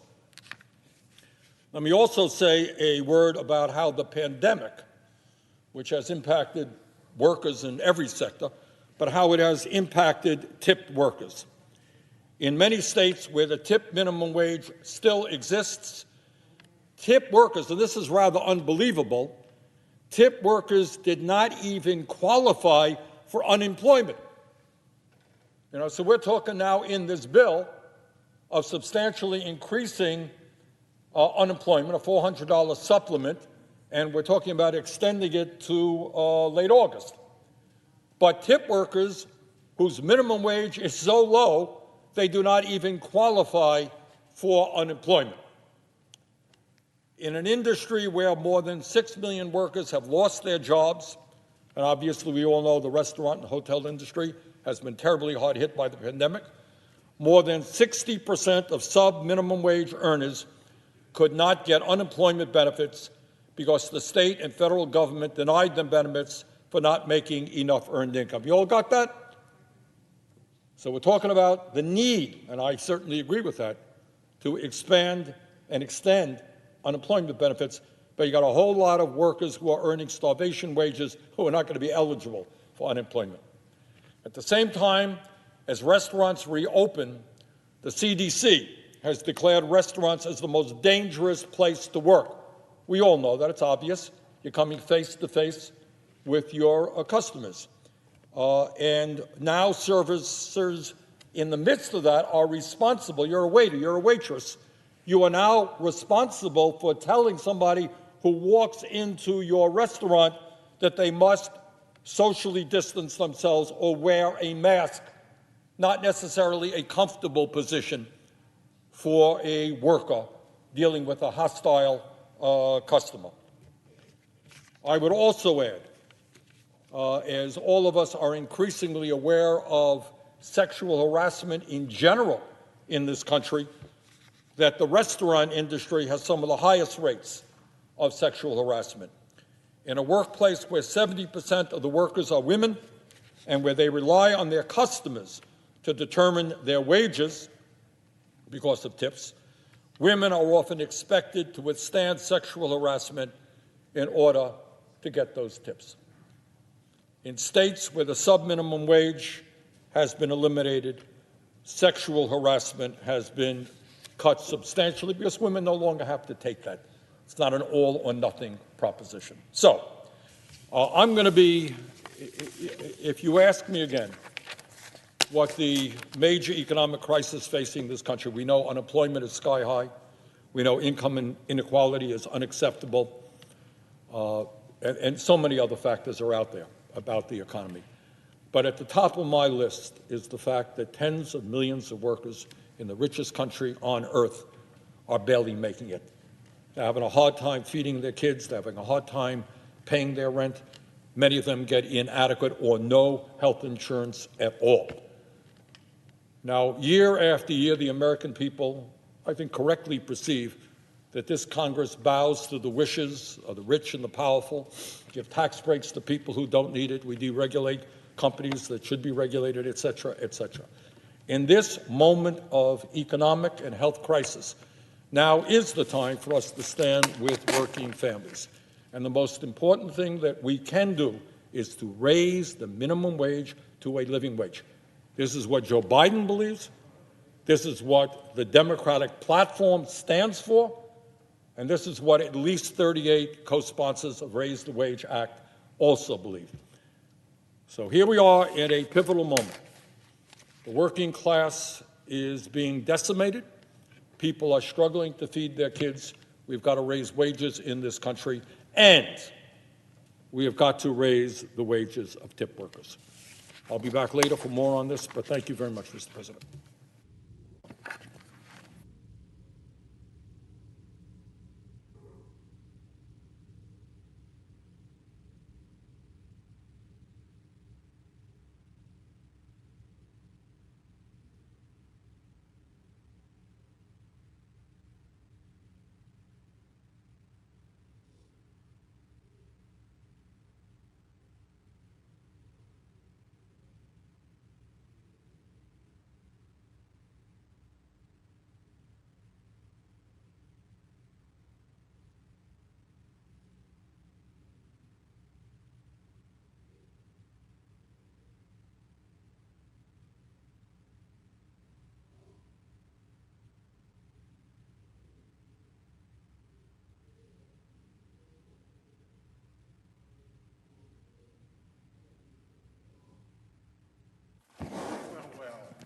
Mr. President. Mr. President. Senator from Vermont. I would ask unanimous consent to add a letter about tip wages signed by hundreds of organizations to my remarks. Without objection? Thank you. So ordered.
President.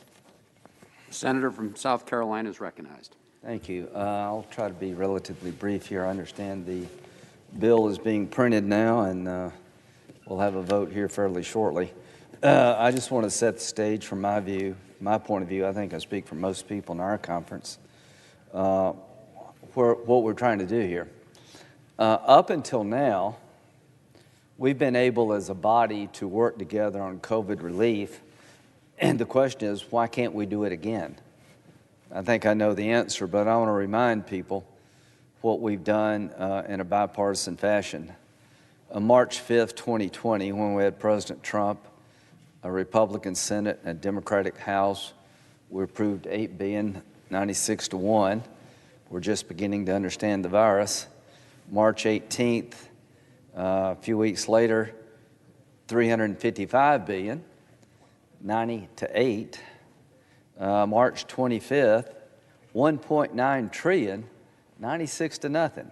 So from March 5th to March 25th, we passed 3 bills, well over $2 trillion, 96-1, 90-8, and 96-0. So I would argue to the American people that it's not like the Republican Party and the Democratic Party can't work together when it comes to COVID relief. But now that the Democrats have the House, the Senate, and the White House, there seems to be no desire to go down that road, and I'll talk about that in a minute. So April 21st, 2020, we did $355 billion more. That was by voice vote. Spending $355 billion by voice vote is pretty astonishing. $1.9 trillion, 96-0 is pretty astonishing. September the 30th, 2020, $8 billion more, 84-10. December the 21st, just a few months ago, we spent another trillion, 92-6. Why do I bring this up? I bring it up to show that there's plenty of bipartisanship around COVID relief, and that bipartisanship has stopped. And President Biden made a big deal about wanting to bring the country together and find common ground. Well, the one area that we'd actually had common ground, we've abandoned common ground to deal with a $1.9 trillion package just months after we authorized $1.04 trillion. And here's the problem I think Republicans have. The $1.9 trillion being proposed now, about 90% of it's got very little to do with COVID. It is a liberal wish list. And the reason I know it's a liberal wish list is because Senator Schumer said 15 times yesterday, about 15 times, that it wasn't a liberal wish list. So if Senator Schumer's saying it's not a liberal wish list, it's a liberal wish list. And I'll be able to prove that in more detail. So that's the history of bipartisanship.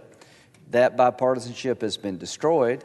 We had 10 Republicans, I think, go to the White House to offer around $700 billion that would extend checks, that would do vaccinations, would do a lot of things that we think we need to still do, but that went nowhere. So another point for the American people. We're going to a partisan approach to COVID for the first time.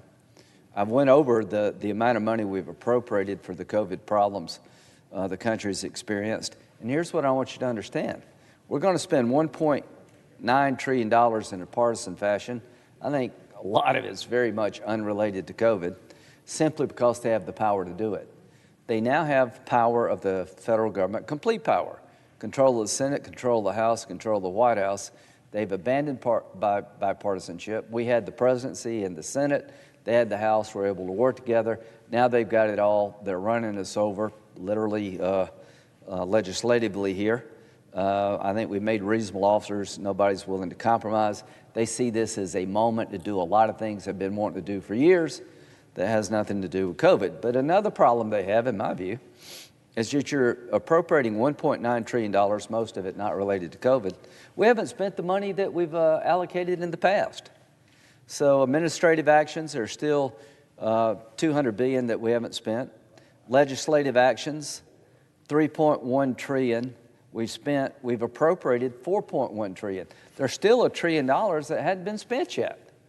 The Federal Reserve actions, They allowed $5.9 trillion to be allocated to help businesses for failing. They spent $2.8 trillion. The vaccine is getting out by the day. We're hopeful that we can, change the course of the virus, get people back to work. In this bill, they do a lot of things unrelated to COVID because they can. And why are we opposed to this? Because it's a lot of money that's being spent on things unrelated to COVID. We haven't spent the money we appropriated in past efforts yet, but we're going to spend $1.9 trillion more, and I think it is very unfortunate, and I hope the American people understand that this is spending money for the sake of spending money, not to combat COVID. So let me give you some examples of what's in this bill. The minimum wage dropped out. Now's the worst possible time, I think, to go to a $15 hour minimum wage. Just think about your own communities. How many restaurants and hotels have had to reduce or close down because of COVID restrictions? And we're finally beginning to come out of it a bit. To add a $15 an hour mandate, doubling the minimum wage, would be increasing the cost of doing business after the government at the state and local level has shut the business down. So the business has been reduced in terms of revenue because of COVID restrictions, and now the federal government is going to mandate a doubling of the minimum wage that the business has to absorb and pass on to the consumer. So that is out. We can raise the minimum wage in a responsible fashion once we get COVID under control. There was $100 million for a Silicon Valley underground rail project that didn't pass the smell test. The only reason that's out is we made a big deal about it. But they saw the COVID package as a chance to put $100 million into a Silicon Valley underground rail project, which shows you their mindset toward this bill. This bill is not about fighting COVID. It's about a chance in a partisan fashion to do things they couldn't do otherwise. There was a $1.5 million from the Harbor Maintenance Trust Fund regarding the Seaway International Bridge in New York. And the Silicon Valley Underground Rail project may make sense. Senator Schumer's bridge project may make sense. We're going to do an infrastructure bill. Seems to me that we would take these infrastructure projects and put them in an infrastructure bill and try to have a COVID bill related to fighting COVID. But clearly, they're taking an opportunity, my friends on the other side, of loading this bill up with a liberal wish list, parochial interest, because they can. And I hope the American people will understand what's going on and bring back a balance to power in Washington in 2022. Because if you let them have it all, this is a sign of things to come. But we'll talk about that later. There's $20 million in the bill for the preservation and maintenance of Native American languages. That might be something that makes sense, but we're dealing with a COVID package. And $20 million for the preservation and maintenance of Native American languages. $135 million for the National Endowment for the Arts. I'm an appropriator. This isn't an appropriation bill. It's not a COVID bill. The committees I'm on, we actually vet this stuff to see if it makes sense to put it in the normal appropriation cycle. They take a COVID problem, and it's a real problem still to this day, and they load it up with things unrelated to COVID because they can. We can't stop them now.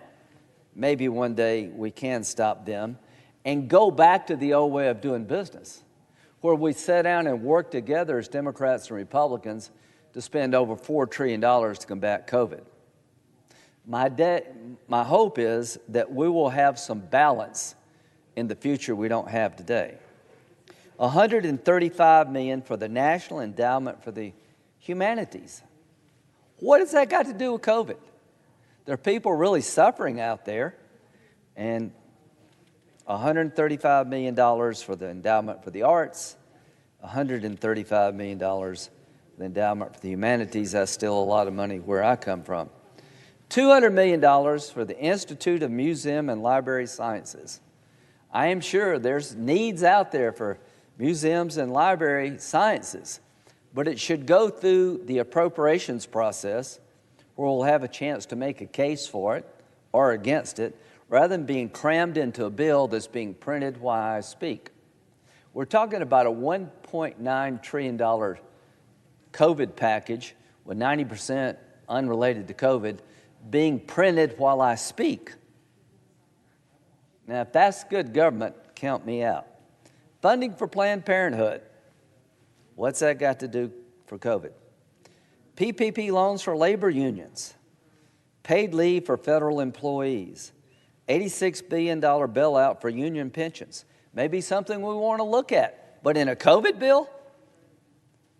This is why people are so turned off to Washington, because we take a crisis, a problem facing your family and your community, and they've turned it into a spin fest, a liberal wish list indeed come true. New taxpayer-funded executive branch employee emergency leave program. The money for schools. We haven't spent the money we've allocated for schools yet. We're trying to open schools. The money that's been allocated for schools is still, most of it, a lot of it's been unspent. So in this bill, we have $68 billion for K through 12. The money should be given to people opening schools, and only $5 billion of that will be spent this year. Most of the money for K through 12 assistance is in 2022 and the years that follow. That's not an emergency COVID package. That's just putting money into the education system in a fashion they like and we don't have any input over. It really has nothing to do with fighting the COVID crisis and getting our schools reopened. Of the $129 billion for K through 12 in this package, $6.4 billion is to be distributed this year. The $68 billion was in the last round, only $5 billion this year. So most of the money for schools is spent in the out years. And again, that's just an opportunity taken by them. Of the $129 billion, $122 billion for K through 12 schools will not be spent until years 2022 to 2028. God, I hope we don't have to deal with COVID in 2028. We've approved 6 COVID bills. We've spent over $4 trillion, appropriated over $4 trillion. $1 trillion is yet unspent, and we're doing $1.9 trillion, where 90% of it has nothing to do with COVID. Why are we doing this? Because they can. They've abandoned the bipartisan model that worked. They've chosen a partisan model. No matter what they tell you, my friends on the other side, this is a liberal wish list. This is very much seizing the moment, taking a crisis, a problem in America, and using it to advance causes completely unrelated to COVID, spending money that hasn't been vetted, spending money that has nothing to do with COVID because they can. And the only thing I can tell you about spending money, count me in for helping people get back on their feet. I've always been for a direct payment. Count me out for a $1.9 trillion spend fest unrelated to COVID in a partisan fashion. This is everything President Biden said he wouldn't do.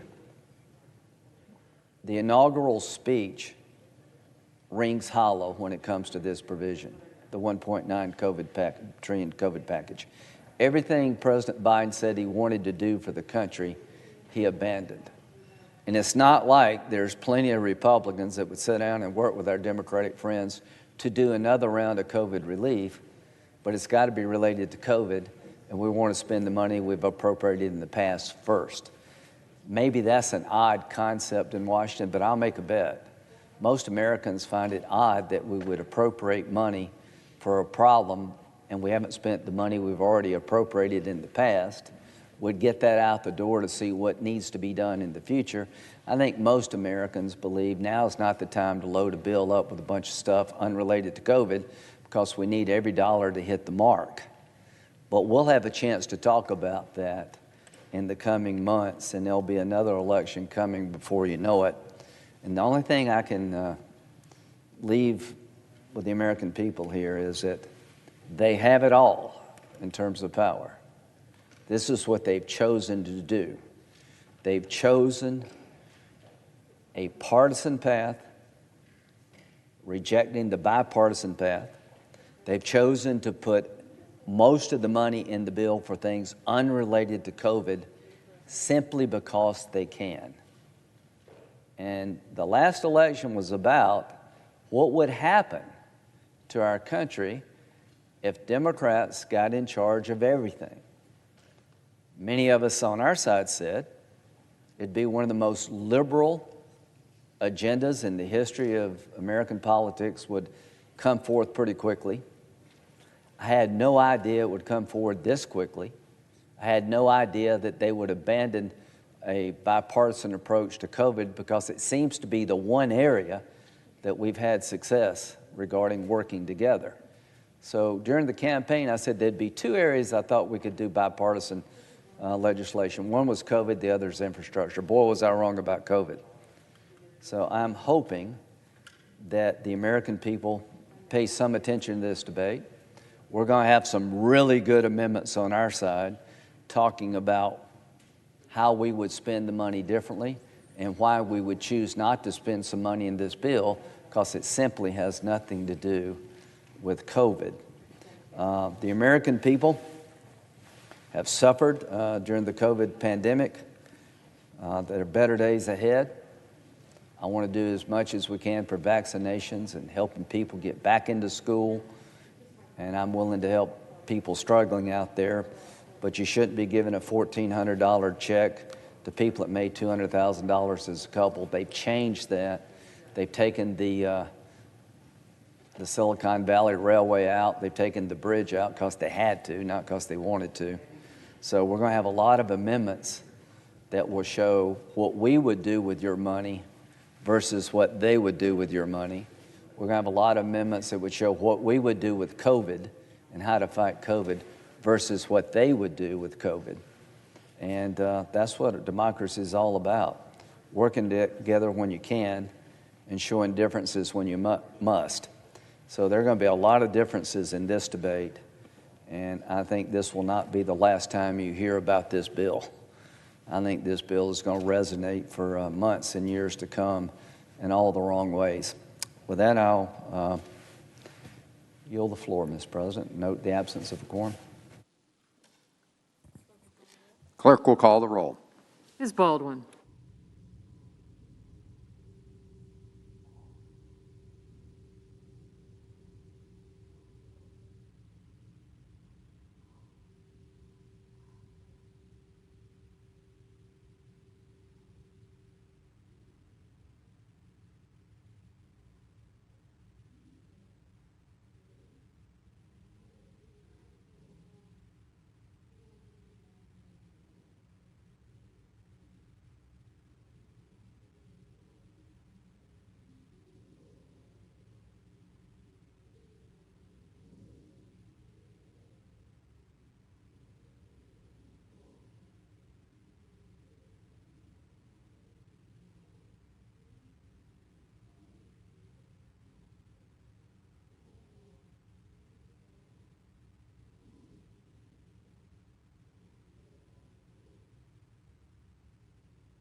Mr. President, Majority Leader. I ask unanimous consent the quorum be dispensed with. Without objection, so ordered. Mr. President, in a moment, I will move to proceed to the Senate substitute amendment to the American Rescue Plan. This legislation will keep America's families, businesses, workers afloat and hasten the day when our country can return to normal and our economy can come roaring back. The United States is facing a once-in-a-century crisis that has sapped millions of jobs from our economy, left millions of Americans struggling to make ends meet, and stolen more than 500,000 American lives.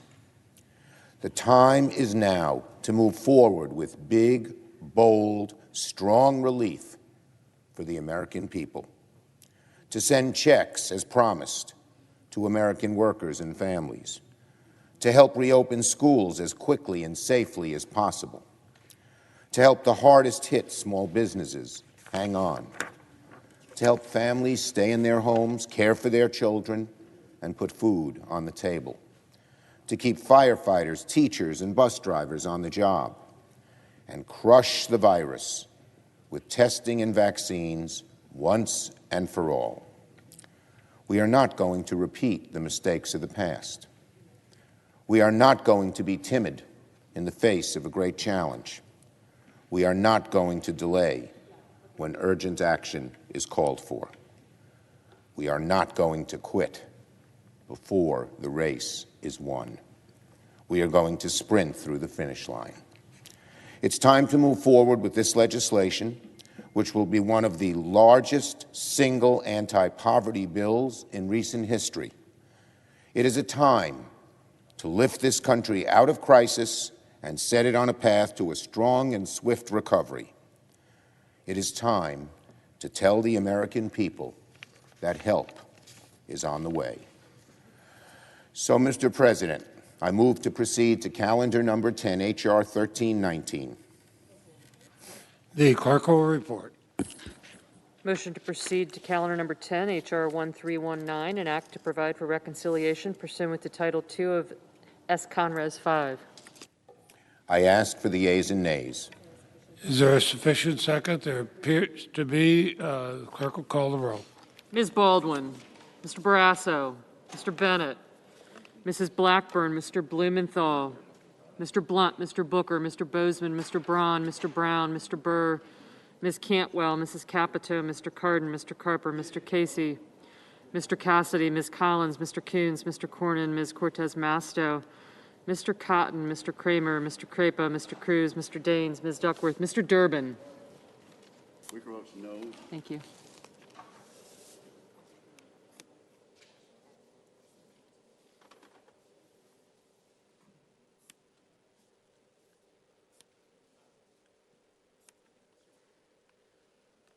Ms. Ernst, Mrs. Feinstein, Mrs. Fisher, Mrs. Gillibrand, Mr. Graham, Mr. Grassley, Mr. Haggerty, Ms. Hassan, Mr. Hawley, Mr. Heinrich, Mr. Hickenlooper,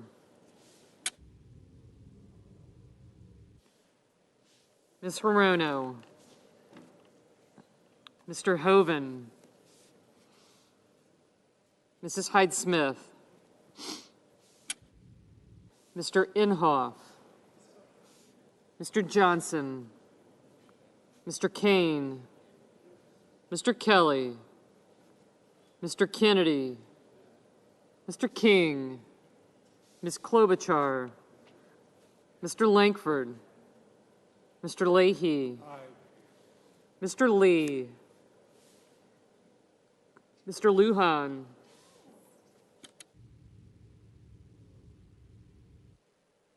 Ms. Lummis, Mr. Manchin, Mr. Markey, Mr. Marshall, Mr. McConnell, Mr. Menendez, Mr. Merkley,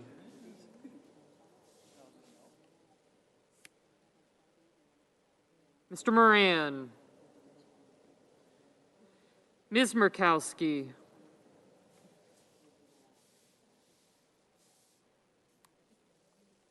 Mr. Murphy, Mrs. Murray, Mr. Ossoff, Mr. Padilla, Mr. Paul, Mr. Peters, Mr. Portman, Mr. Reed, Mr. Risch,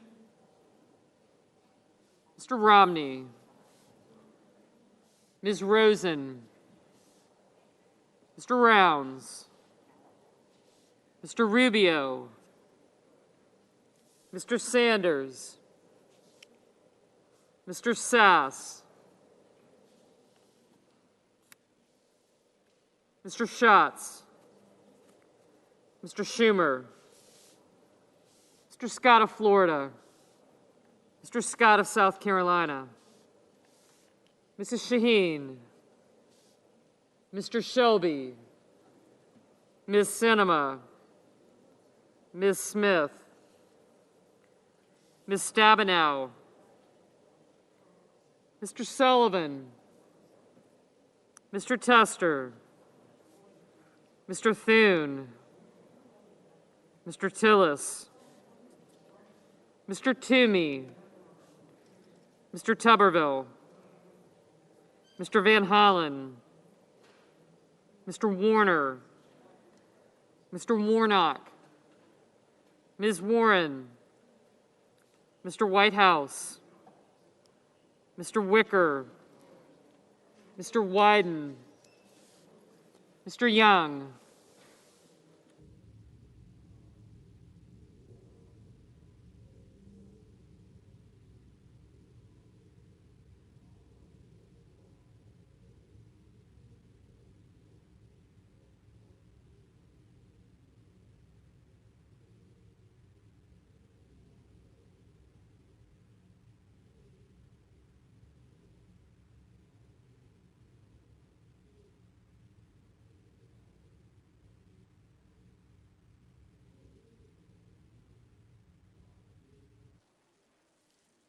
Senators voting in the affirmative: Cortez Masto, Durbin, Leahy, Schatz, and Schumer.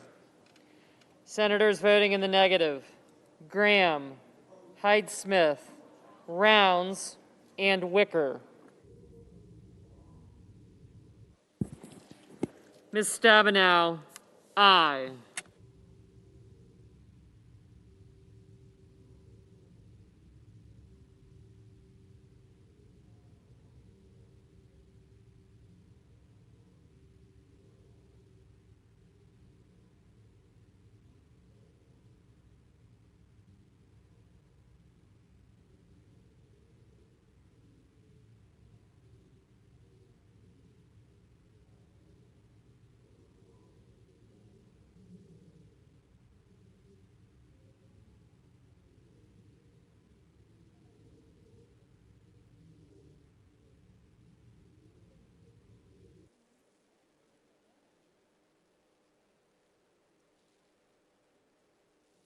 Mr. Portman, no.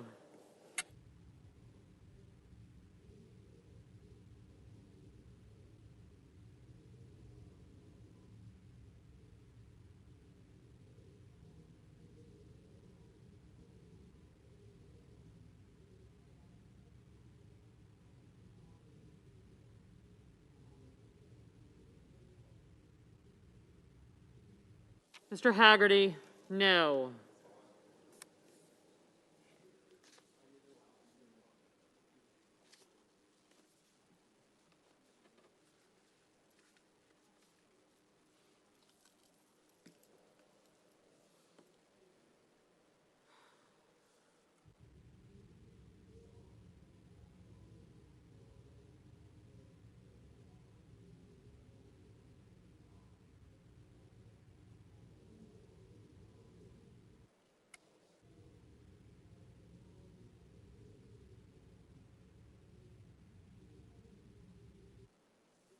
Mr. Romney, no. Mr. Grassley, no. Mr. Cotton, no.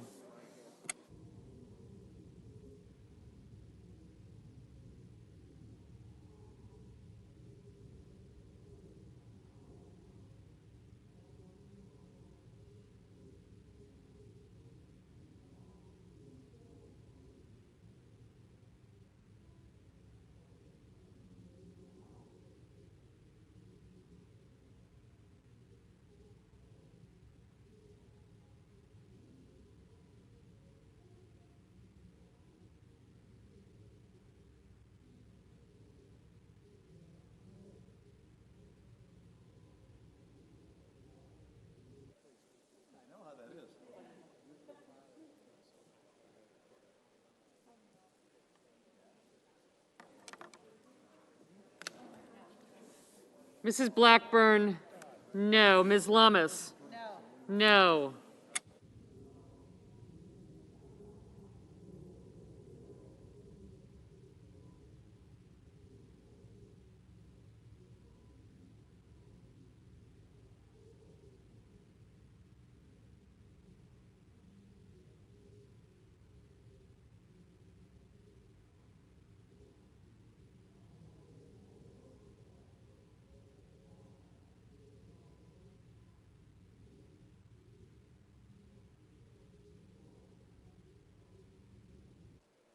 Mr. Kelly, aye.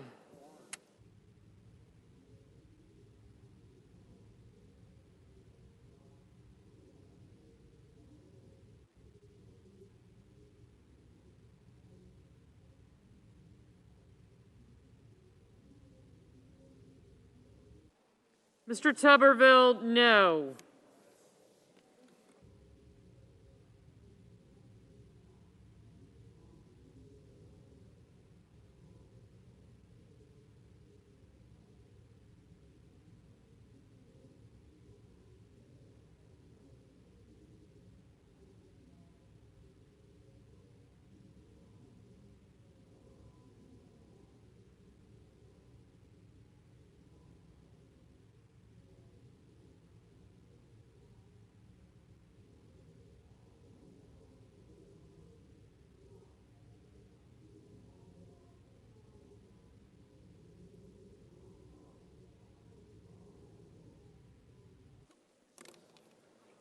Mr. Scott of Florida, no.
Mr. Shelby, no. Mr. Van Hollen, aye. Mr. Cruz, no. Mr. Menendez, aye. Mrs. Shaheen, aye.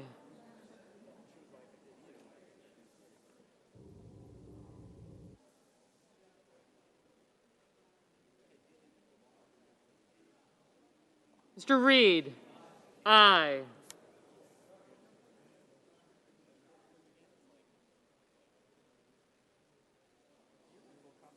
Mr. Padilla, aye. Mr. Casey, aye.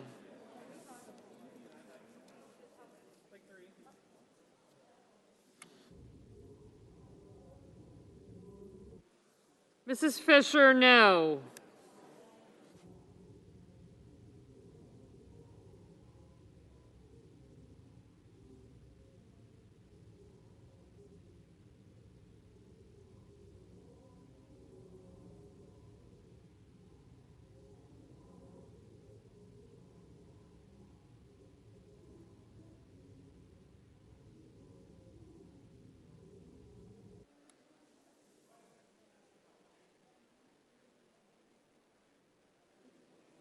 Mr. Kane, aye.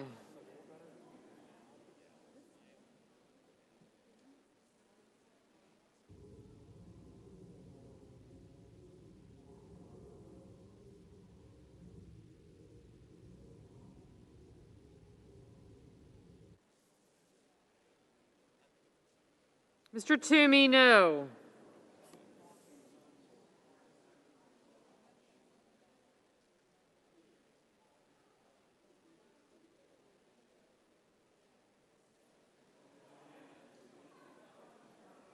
Mr. Brown, aye.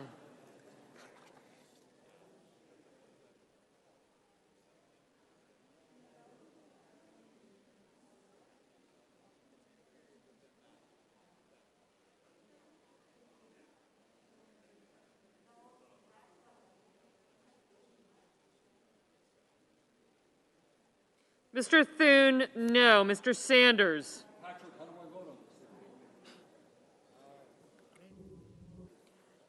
Mr. Sanders, aye.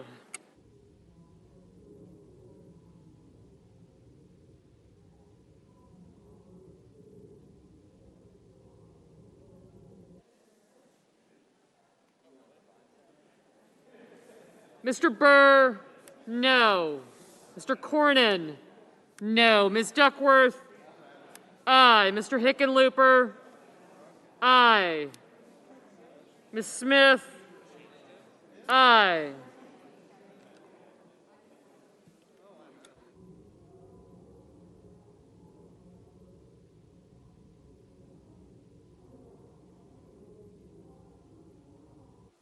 Mr. Scott of South Carolina, no.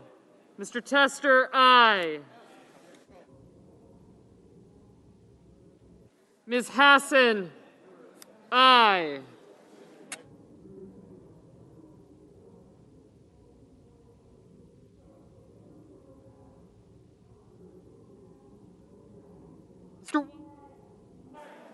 Mr. Wyden, aye.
Ms. Klobuchar, aye.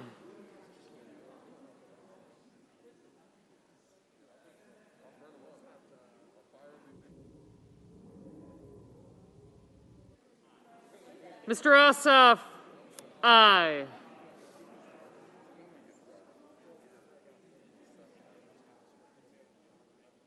Mr. Hawley, no.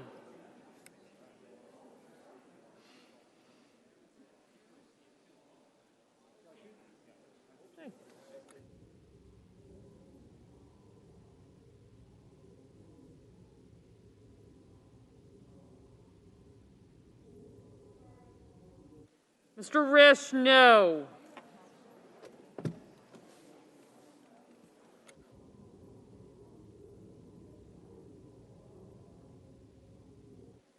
Mr. Peters, aye. Mr. Marshall, no. No. Okay. Mrs. Capito, no.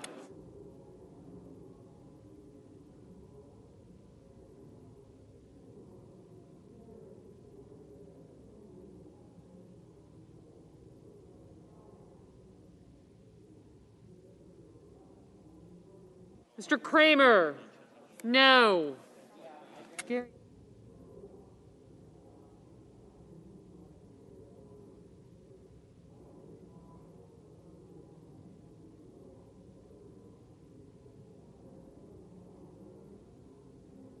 Mrs. Murray, aye. Mr. Lujan, aye. Mr. Cassidy, no.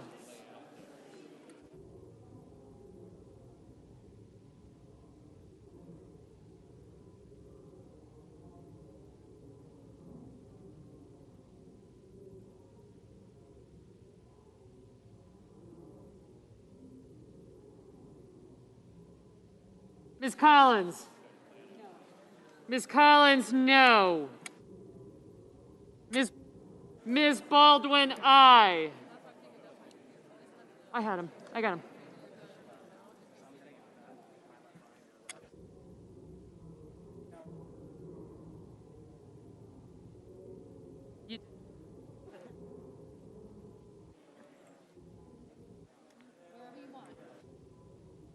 Mr. Crapo?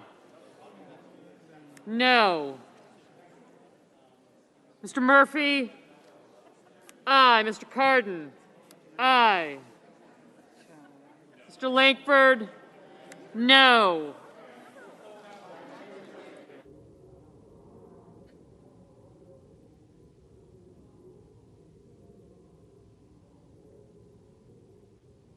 Mr. Rubio? No. Mr. Tillis? No.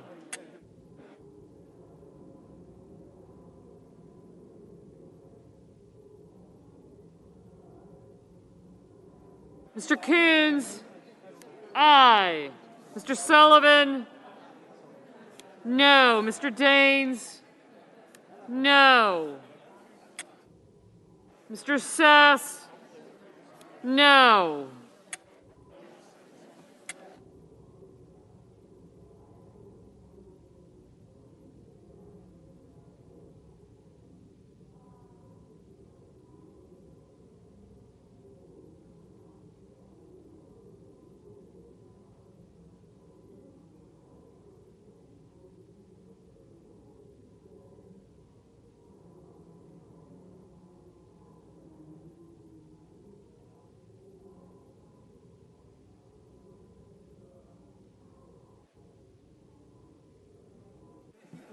Mr. Kennedy? No.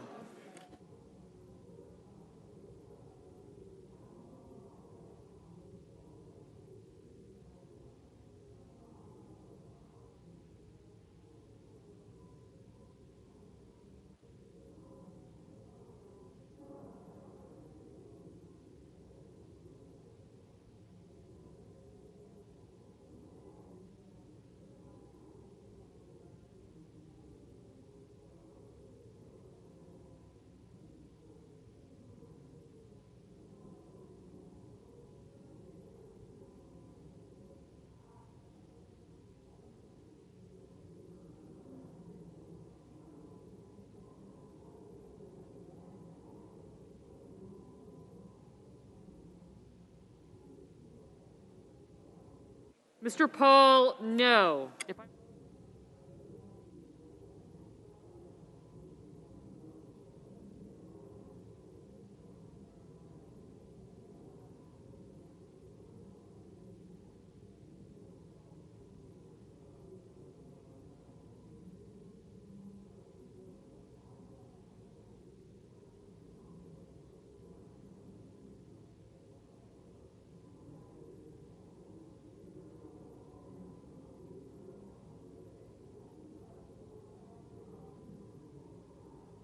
Ms. Ernst? No.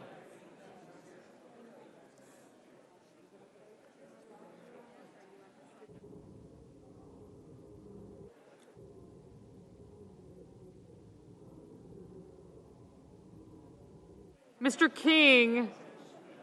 Aye. Mr. Barrasso? No.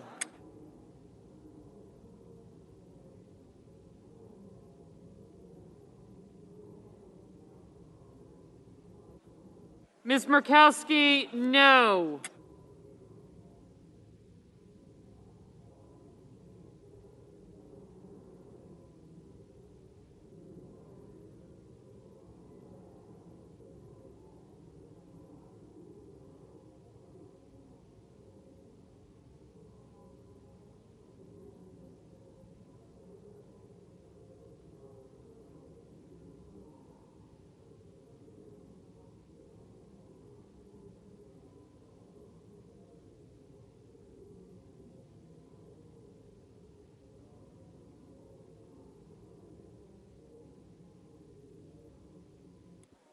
Ms. Hirono, aye.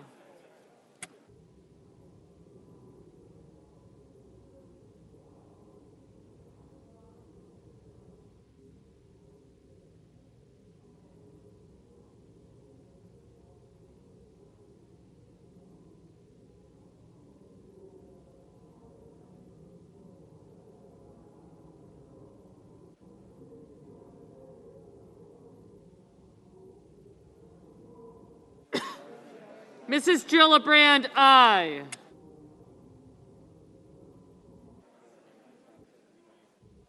Mr. Hoven, no.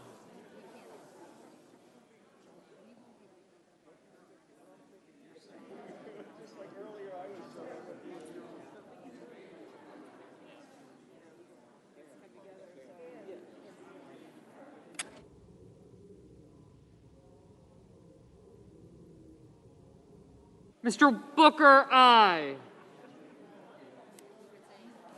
Mr. Warnock, aye. Mr. Young, no. Mr. Bozeman, no.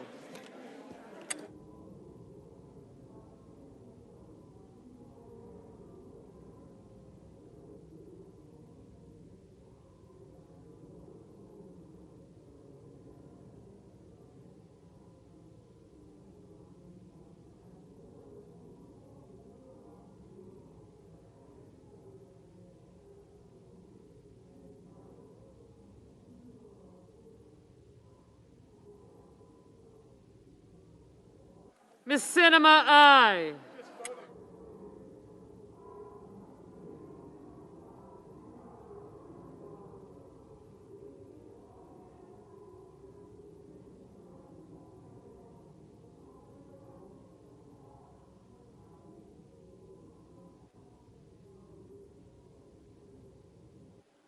Mr. Moran, no.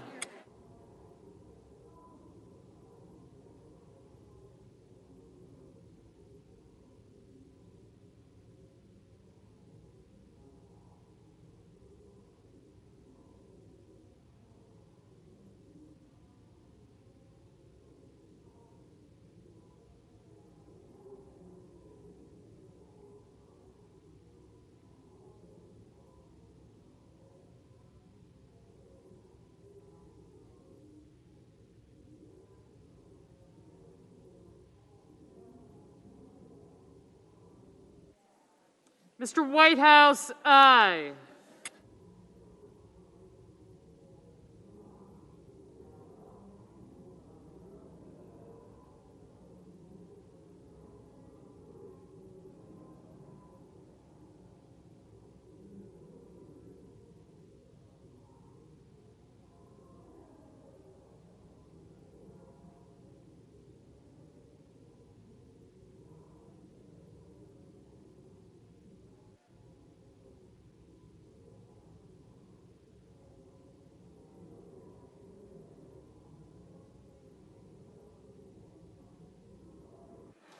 Mr. Warner, aye.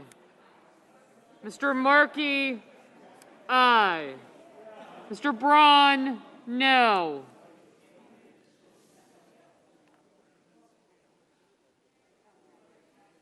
Ms. Cantwell, aye.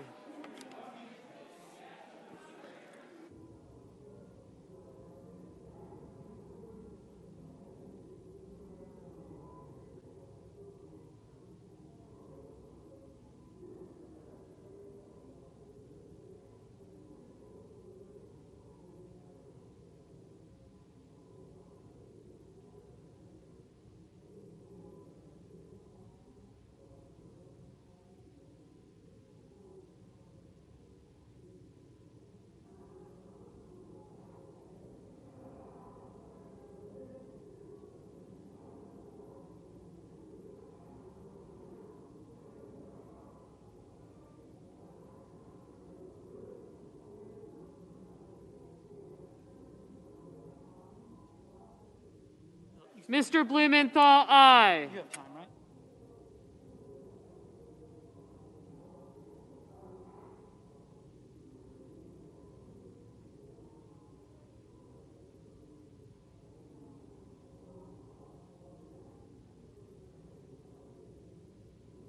Mr. Merkley, aye.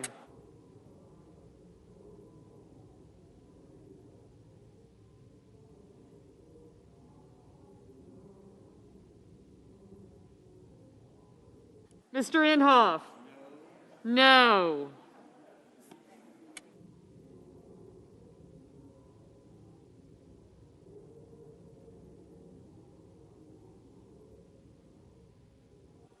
Ms. Rosen, aye.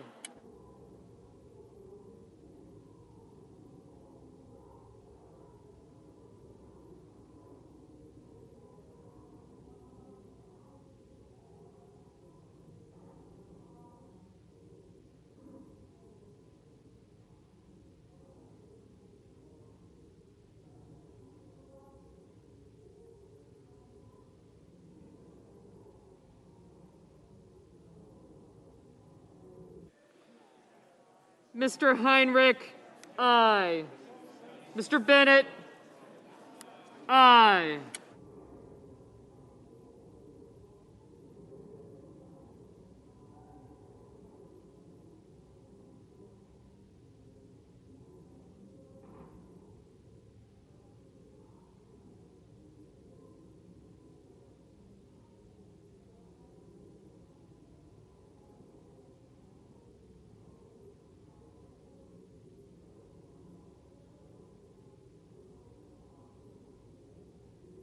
Ms. Warren, aye.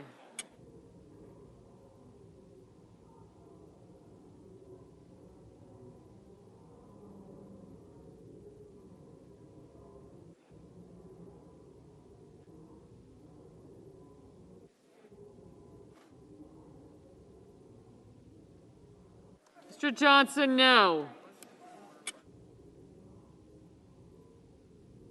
Mr. Lee, no.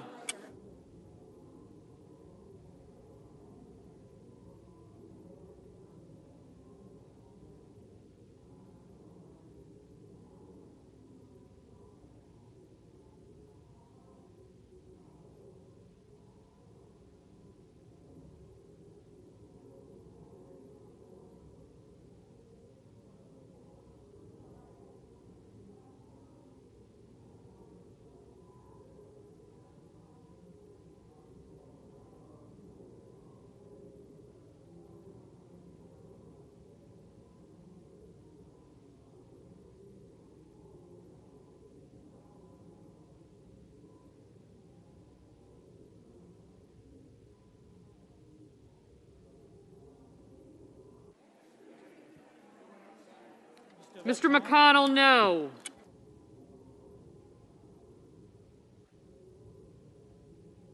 I got Mrs. Feinstein, aye.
Mr. Blunt, no.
Oh, good. You got him to sign it.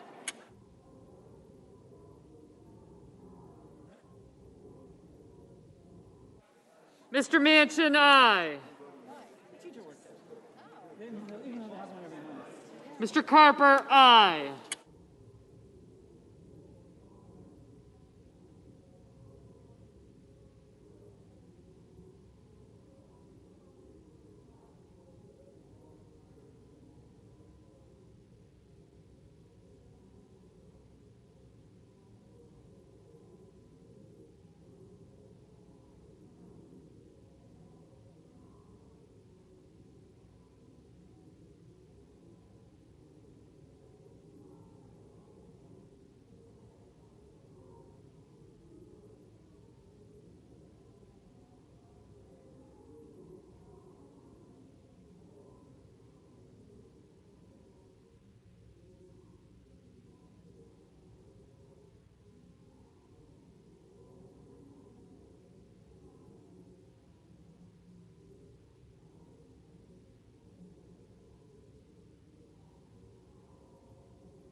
Okay. On this vote, the yeas are 50, the nays are 50, the Senate being equally divided. The Vice President votes in the affirmative, and the motion to proceed is agreed to. Madam President, Mr. Majority Leader. I have an amendment at the desk, and I ask for its immediate consideration. Oh, excuse me. The clerk will report the bill, please. Calendar number 10, H.R. 1319, an act to provide for reconciliation pursuant to Title II of S-Conres 5. Majority Leader. Madam President, I have an amendment at the desk, and I ask for its immediate consideration. The clerk will report the amendment, please. The Senator from New York, Mr. Schumer, for himself and others, proposes an amendment numbered 891. Strike all after the first word and insert the following. 1, short title. This act may be cited. Mr. President, Madam President. Mr. Majority Leader. Madam President, I ask consent to dispense with the reading. Is there an objection? Madam President, Senator from Wisconsin. reserving the right to object. Is he allowed? One thing that one. Is there an objection? I object. The objection is heard. The clerk will continue the reading. As the American Rescue Act of 2021, Section 2, Table of Contents. The table of contents for this act is as follows. Section 1, short title. Section 2, Table of Contents. Title 1, Committee on Agriculture, Nutrition, and Forestry. Subtitle A, Agriculture. Section 1001, Food Supply Chain and Agriculture Pandemic Response.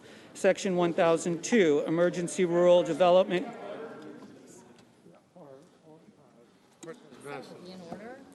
The Senate will be in order.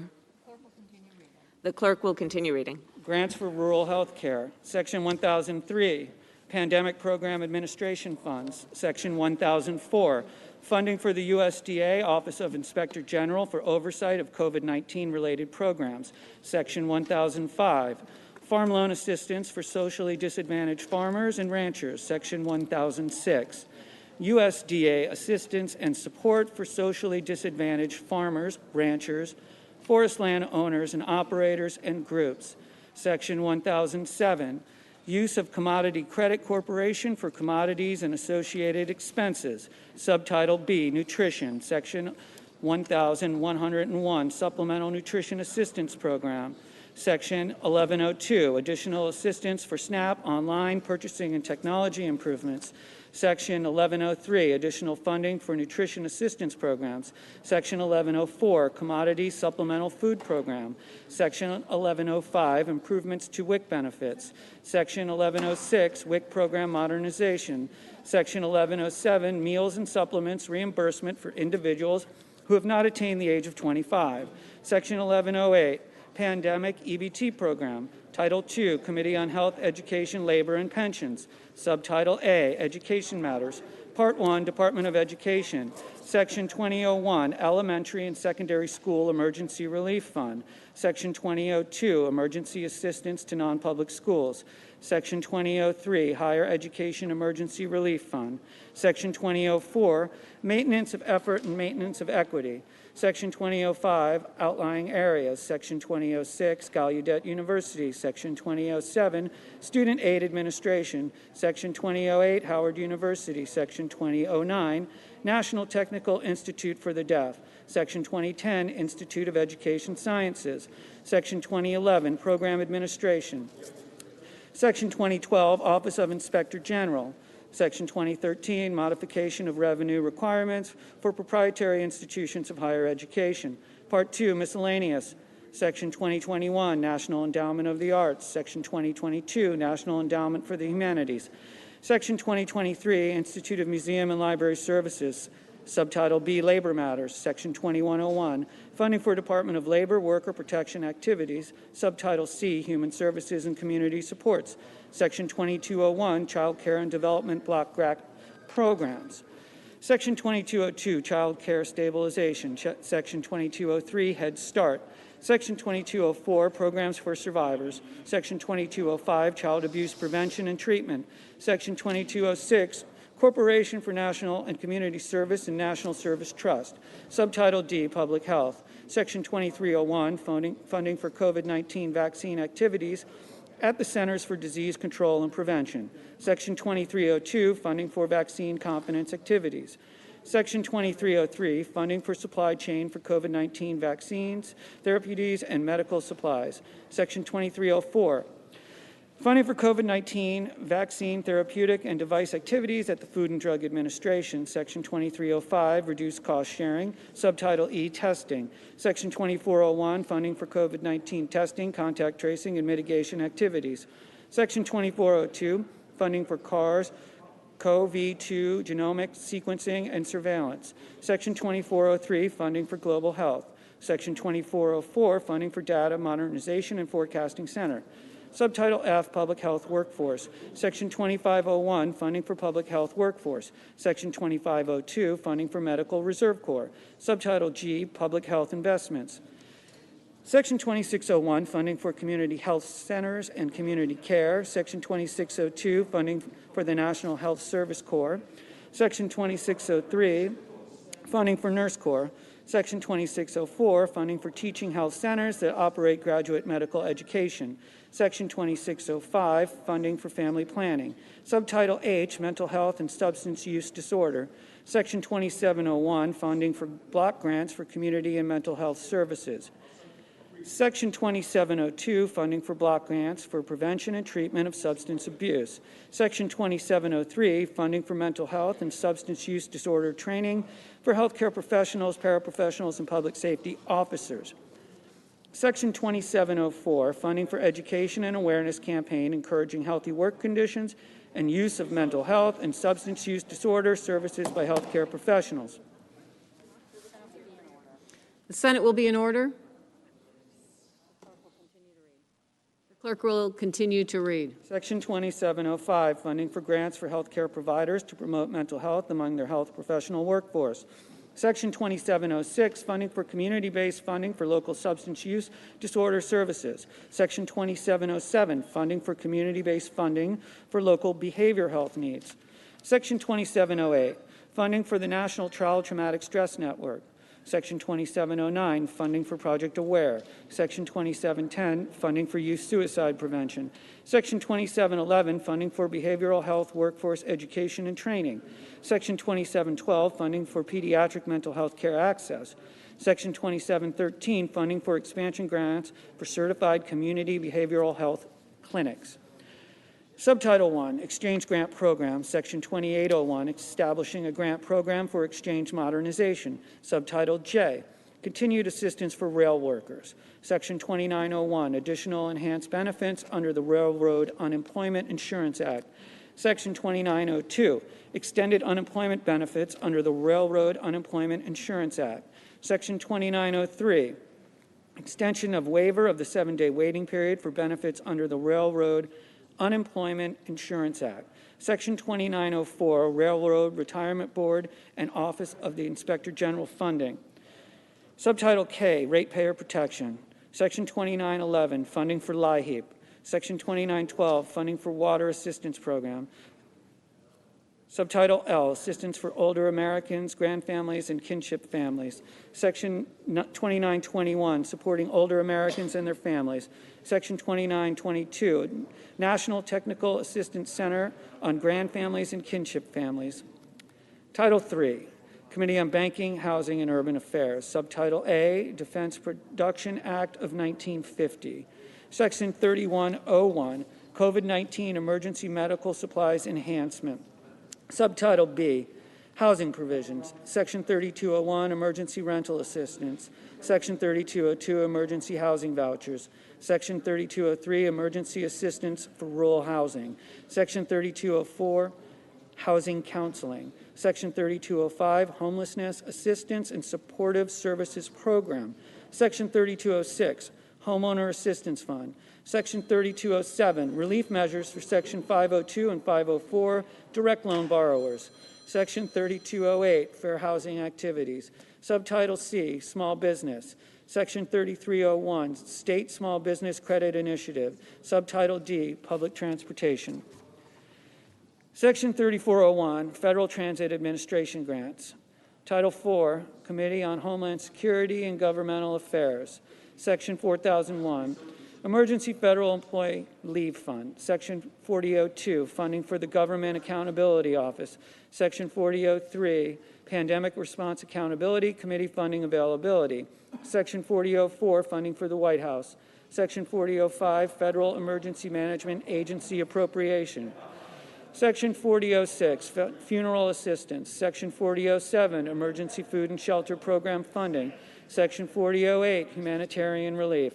Section 4009, Cybersecurity and Infrastructure Security Agency.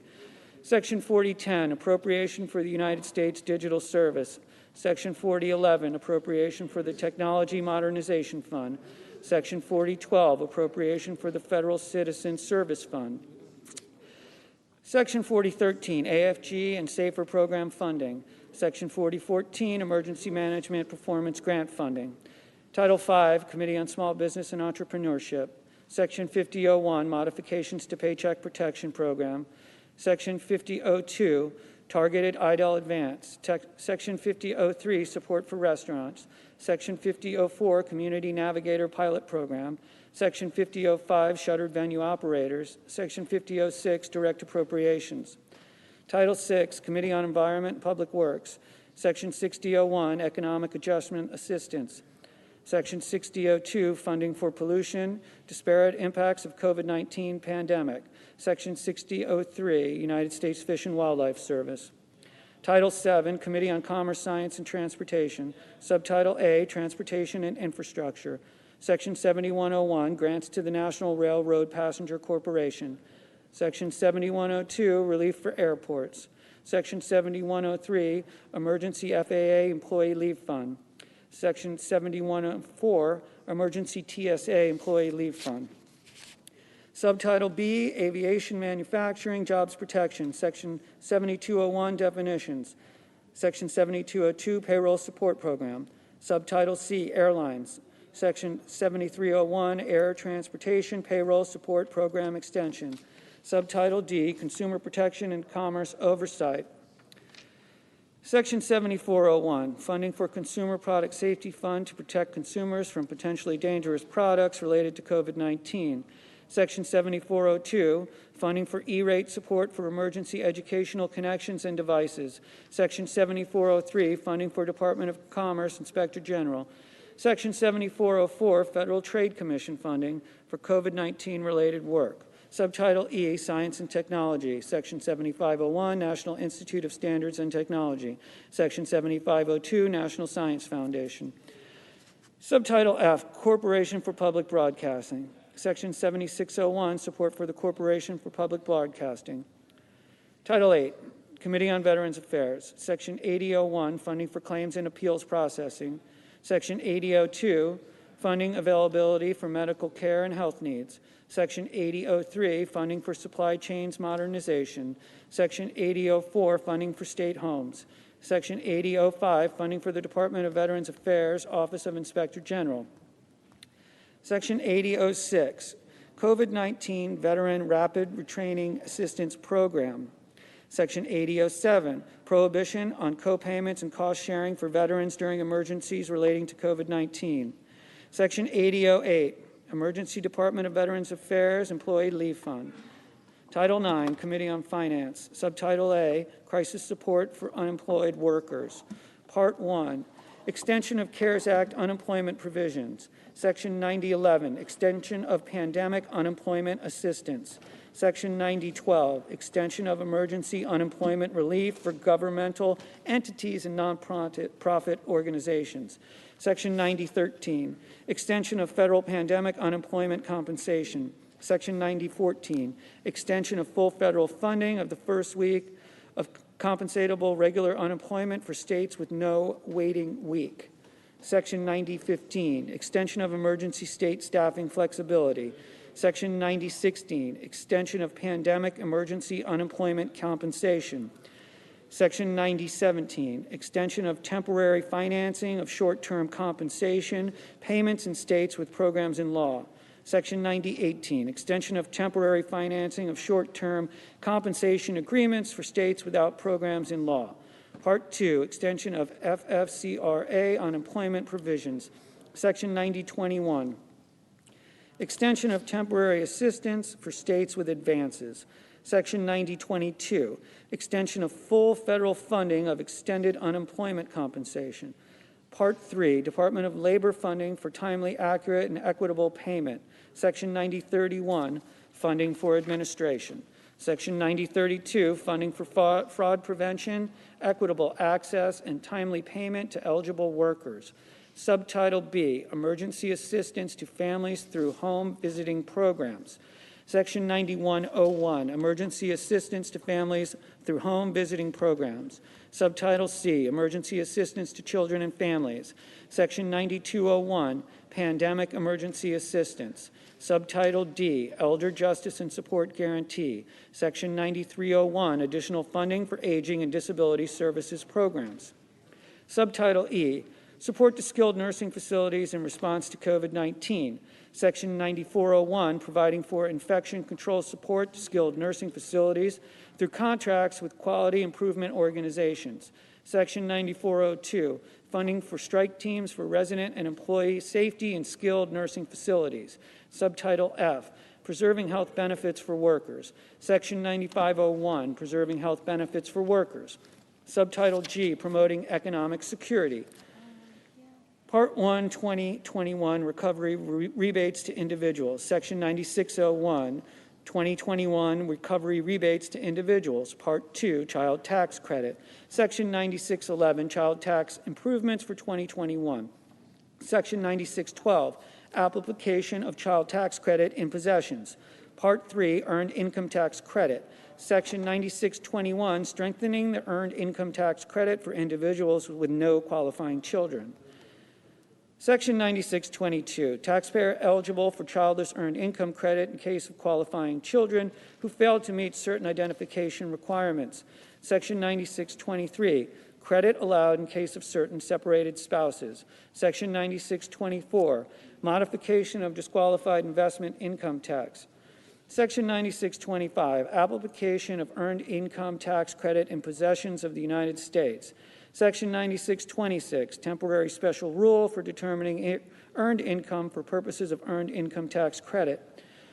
Part 4, dependent care assistance. Section 9631, refundability and enhancement of child and dependent care tax credit.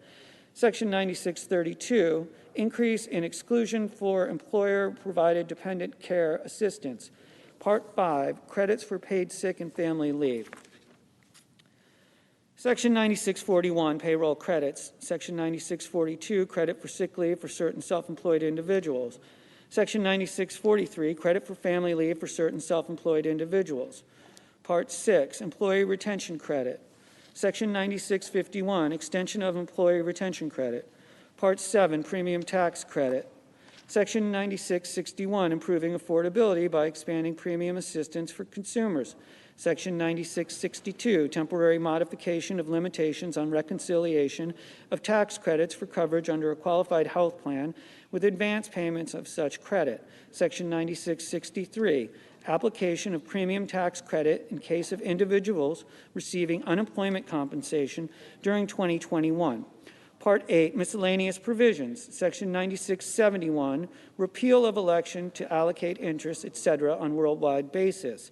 Section 9672, tax treatment of targeted idle advances. Section 9673, tax treatment of restaurant revitalization grants. Section 9674, modification of exceptions for reporting of third-party network transactions. Section 9675, modification of treatment of student loan forgiveness. Subtitle H, pensions. Section 9701, temporary delay of designation of multi-employer plans as an endangered, critical, or critical and declining status. Section 9702, temporary extension of the funding, improvement, and rehabilitation periods for multi-employer pension plans in critical and endangered status for 2020 or 2021. Section 9703, adjustments to funding standard account rules. Section 9704, special financial assistance program for financially troubled multi-employer plans. Section 9705, extension amortization for single employer plans. Section 9706, extension of pension funding stabilization percentages for single employer plans. Section 9707, modification of special rules for minimum funding standards for community newspaper plans. Section 9708, expansion of limitation on excessive employee remuneration. Subtitle 1, Child Care for Workers. Section 9801, Child Care Assistance. Subtitle J, Medicaid. Section 9811, mandatory coverage of COVID-19 vaccines and administration and treatment under Medicaid. Section 9812, modifications of certain coverage under Medicaid for pregnant and postpartum women. Section 9813, state option to provide qualifying community-based mobile crisis intervention services. Section 9814, temporary increase in FMAP for medical assistance under state Medicaid plans, which begin to expend amounts for certain mandatory individuals. Section 9815, extension of 100% federal medical assistance percentage to urban Indian health organizations and Native Hawaiian healthcare systems. Section 9816, sunset of limit on maximum rebate amounts for single-source drugs and innovator multiple source drugs. Section 9817, additional support for Medicaid home and community-based services during the COVID-19 emergency. Section 9818, funding for state strike teams for resident and employee safety in nursing facilities. Section 9819, special rule for the period of declared public health emergency related to coronavirus. Subtitle K, Children's Health Insurance Program. Section 9821, mandatory coverage of COVID-19 vaccines and administration and treatment under CHIP. Section 9822, modification to certain coverage under CHIP for pregnant and postpartum women. Subtitle L, Medicare. Section 9831, floor on the Medicare Area Wage Index for hospitals in all urban states. Section 9832, secretarial authority to temporarily waive or modify application of certain Medicare requirements with respect to ambulance services furnished during certain emergency periods. Section 9833, funding for Office of Inspector General. Subtitle M, Coronavirus State and Local Fiscal Recovery Funds. Section 9901, Coronavirus State and Local Fiscal Recovery Funds. Subtitle N, Other Provisions. Section 9911, funding for providers relating to COVID-19. Section 9912, extension of customs user fees. Title 10, Committee on Foreign Relations. Section 10001, Department of State Operations. Section 10002, United States Agency for International Development Operations. Section 10003, Global Response. Section 10004, Humanitarian Response. Section 10005, Multilateral Assistance. Title 11, Committee on Indian Affairs. Section 11001, Indian Health Services. Section 11002, Bureau of Indian Affairs. Section 11003, Housing Assistance and Supportive Services Program for Native Americans. Section 11004, COVID-19 Response Resources for the Preservation and Maintenance of Native American Languages. Section 11005, Bureau of Indian Education. Section 11006, American Indian, Native Hawaiian, and Alaska Native Education. Title I, Committee on Agriculture, Nutrition, and Forestry. Subtitle A, Agriculture. Section 1001, Food Supply Chain and Agriculture Pandemic Response. A, Appropriation. In addition to amounts otherwise available, there is appropriated to the Secretary of Agriculture for fiscal year 2021 out of any money in the Treasury not otherwise appropriated, $4 billion to remain available until expended to carry out this section. B, use of funds. The Secretary of Agriculture shall use the amounts made available pursuant to subsection A. 1, to purchase food and agricultural commodities. 2, to purchase and distribute agricultural commodities, including fresh produce, dairy, seafood, eggs, and meat, to individuals in need, including through delivery to nonprofit organizations, and through restaurants and other food-related entities, as determined by the Secretary, that may receive, store, process, and distribute food items. 3, to make grants and loans for small or mid-sized food processors or distributors, seafood processing facilities and processing vessels, farmers markets, producers or other organizations to respond to COVID-19, including for measures to protect workers against COVID-19, and 4, to make loans and grants and provide other assistance to maintain and improve food and agricultural supply chain resiliency. C, animal health. 1, COVID-19 animal surveillance. The Secretary of Agriculture shall conduct monitoring and surveillance of susceptible animals for incidents of SARS-CoV-2. 2, funding. Out of the amounts made available under subsection A, the Secretary shall use $300 million to carry out this subsection. D, overtime fees. 1, small establishment, very small establishment definitions. The terms small establishment and very small establishment have the meaning given those terms in the final rule entitled Pathogen Reduction, Hazard Analysis, and Critical Control Point Systems, published in Federal Register on July 25, 1996, 61 FED Reg 38806. 2, overtime inspection cost reduction. Notwithstanding Section 10703 of the Farm Security and Rural Investment Act of 2002, 7 U.S.C. 2219A, the Act of June 5, 1948, 21 U.S.C. 695, Section 25 of the Poultry Products Inspection Act, 21 U.S.C. 468, and Section 24 of the Egg Products Inspection Act, 21 U.S.C. 1053, and any regulations promulgated by the Department of Agriculture implementing such provisions of law and subject to the availability of funds. Under paragraph 3, the Secretary of Agriculture shall reduce the amount of overtime inspection costs borne by federally inspected small establishments and very small establishments engaged in meat, poultry, or egg products, processing, and subject to the requirements of the Federal Meat Inspection Act, 21 U.S.C. 601, the Poultry Products Inspection Act, 21 U.S.C. 451, or the Egg Products Inspection Act, 21 U.S.C. 1031, for inspection activities carried out during the period of fiscal years 2021 through 2030. 3, funding. Out of the amounts made available under subsection A, the Secretary shall use $100 million to carry out this subsection. Section 1002, Emergency Rural Development Grants for Rural Health Care. A, grants. The Secretary of Agriculture, in this section referred to as the Secretary, shall use the funds made available by this section to establish an emergency pilot program for rural development not later than 150 days after the date of the enactment of this act, to provide grants to eligible applicants as defined in Section 3570.61A of Title VII Code of Federal Regulations, to be awarded by the Secretary based on rural development needs related to COVID-19 pandemic.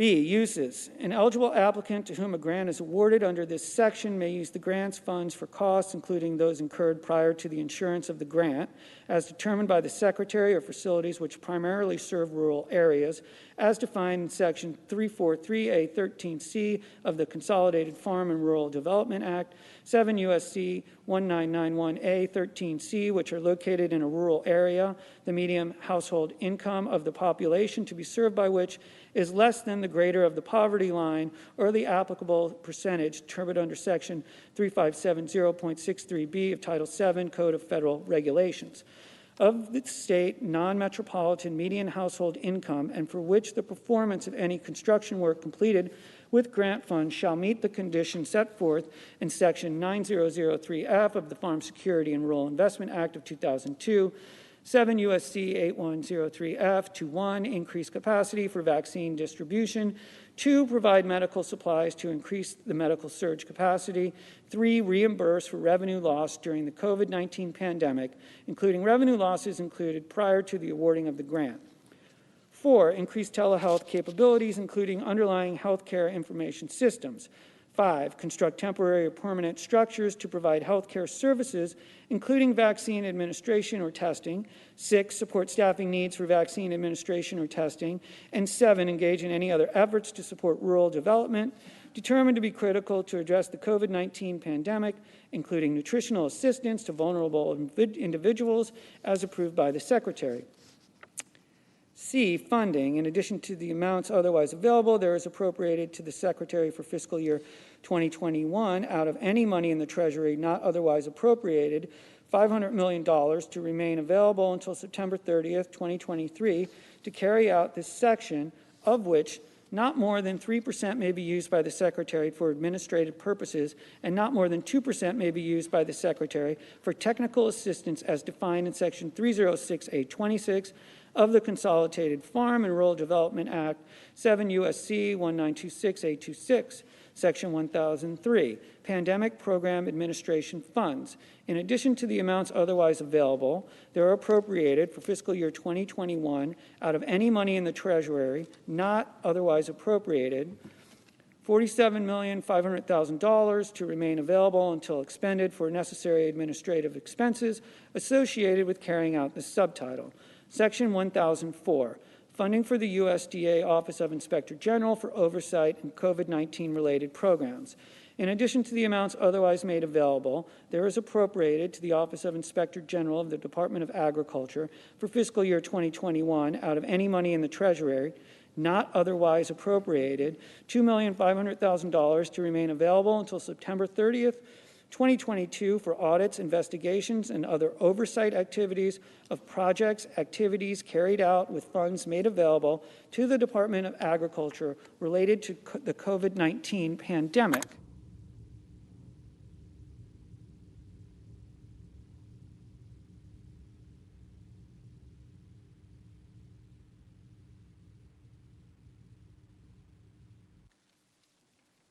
Section 1005, Farm Loan Assistance for Socially Disadvantaged Farmers and Ranchers. A, payments. 1, appropriation. In addition to amounts otherwise available, there is appropriated to the Secretary for fiscal year 2021 out of amounts in the Treasury not otherwise appropriated, such sums as may be necessary to remain available until expended for the cost of loan modifications and payments under this section. 2, payments. The Secretary shall provide a payment in the amount of up to 120% of the outstanding indebtedness of each socially disadvantaged farmer or rancher as of January 1st, 2021, to pay off the loan directly or to the socially disadvantaged farmer or rancher or a combination of both on each A, direct farm loan made by the Secretary to the socially disadvantaged farmer or rancher, and B, farm loan guaranteed by the Secretary, the borrower of which is the socially disadvantaged farmer or rancher. B, definitions. In this section, 1, farm loan. The term farm loan means A, a loan administered by the Farm Service Agency under subtitle A, B, or C of the Consolidated Farm and Rural Development Act, 7 U.S.C. 1922 et sec, and B, a commodity credit corporation farm storage facility loan. 2, secretary. The term secretary means the Secretary of Agriculture. 3, socially disadvantaged farmer or rancher. The term socially disadvantaged farmer or rancher has the meaning given the term in Section 2501A of the Food, Agriculture, Conservation, and Trade Act of 1990, 7 U.S.C. 2279A. Section 1006, USDA assistance and support for socially disadvantaged farmers, ranchers, forest land owners, and operators and groups. A, appropriation. In addition to amounts otherwise available, there is appropriated to the Secretary of Agriculture for fiscal year 2021 out of any money in the Treasury not otherwise appropriated $1,010 million to remain available until expended to carry out this section. B, assistance. The Secretary of Agriculture shall use the amounts made available pursuant to subsection A, 1, to provide outreach, mediation, financial training, capacity building training, cooperative development training and support, and other technical assistance on issues concerning food, agriculture, agricultural credit, agricultural extension, rural development, or nutrition to socially disadvantaged farmers, ranchers, or forest landowners, or other members of socially disadvantaged groups. 2, to provide grants and loans to improve land access for socially disadvantaged farmers, ranchers, or forest landowners, including issues related to heirs' property in a manner as determined by the Secretary. 3, to support the activities of one or more equity commissions that will address racial equity issues within the Department of Agriculture and its programs using $5 million of the amount made available pursuant to subsection A. 4, to support and supplement agricultural research, education, and extension, as well as scholarships and programs that provide internships and pathways to federal employment at A, colleges or universities eligible to receive funds under the Act of August 30th, 1890, commonly known as the Second Morrill Act, 7 U.S.C. 321 et sec., including Tuskegee University. B, 1994 institutions, as defined in Section 532 of the Equity and Educational Land Grant Status Act of 1994, 7 U.S.C. 301 Note, Public Law 103-382. C, Alaska Native Serving Institutions and Native Hawaiian Serving Institutions eligible to receive grants under subsections A and B, respectively, of Section 1419B of the National Agricultural Research, Extension, and Teaching Policy Act of 1977, 7 U.S.C. 3156. D, Hispanic serving institutions eligible to receive grants under Section 1455 of the National Agricultural Research and Extension and Teaching Policy Act of 1977, 7 U.S.C. 3241. And E, the insular area institutions of higher education located in the territories of the United States, as referred to in Section 1489 of the National Agricultural Research, Extension, and Teaching Policy Act of 1977, 7 U.S.C. 3361. And 5, to provide financial assistance to socially disadvantaged farmers, ranchers, or forest landowners that are former farm loan borrowers that suffered related adverse actions or past discrimination or bias in Department of Agriculture programs as determined by the Secretary. C, definitions. In this section, 1, non-industrial private forest land. The term non-industrial private forest land has the meaning given the term in Section 1201A18 of the Food Security Act of 1985, 16 U.S.C. 3801A18. 2, socially disadvantaged farmer, rancher, or forest landowner. The term socially disadvantaged farmer, rancher, or forest landowner means a farmer, rancher, or owner or operator of non-industrial private forest land who is a member of a socially disadvantaged group. 3, socially disadvantaged group. The term socially disadvantaged group has the meaning given the term in Section 2501A of the Food, Agriculture, Conservation, and Trade Act of 1990, 7 U.S.C. 2279A. Section 1007, use of the Commodity Credit Corporation for commodities and associated expenses. In addition to amounts otherwise made available, there are appropriated for fiscal year 2021 out of any money in the Treasury not otherwise appropriated $800 million to remain available until September 30th, 2022, to use the Commodity Credit Corporation to acquire and make available commodities under Section 406B of the Food for Peace Act, 7 U.S.C. 1736B, and for expenses under such section. Subtitle B, Nutrition, Section 1101, Supplemental Nutrition Assistance Program.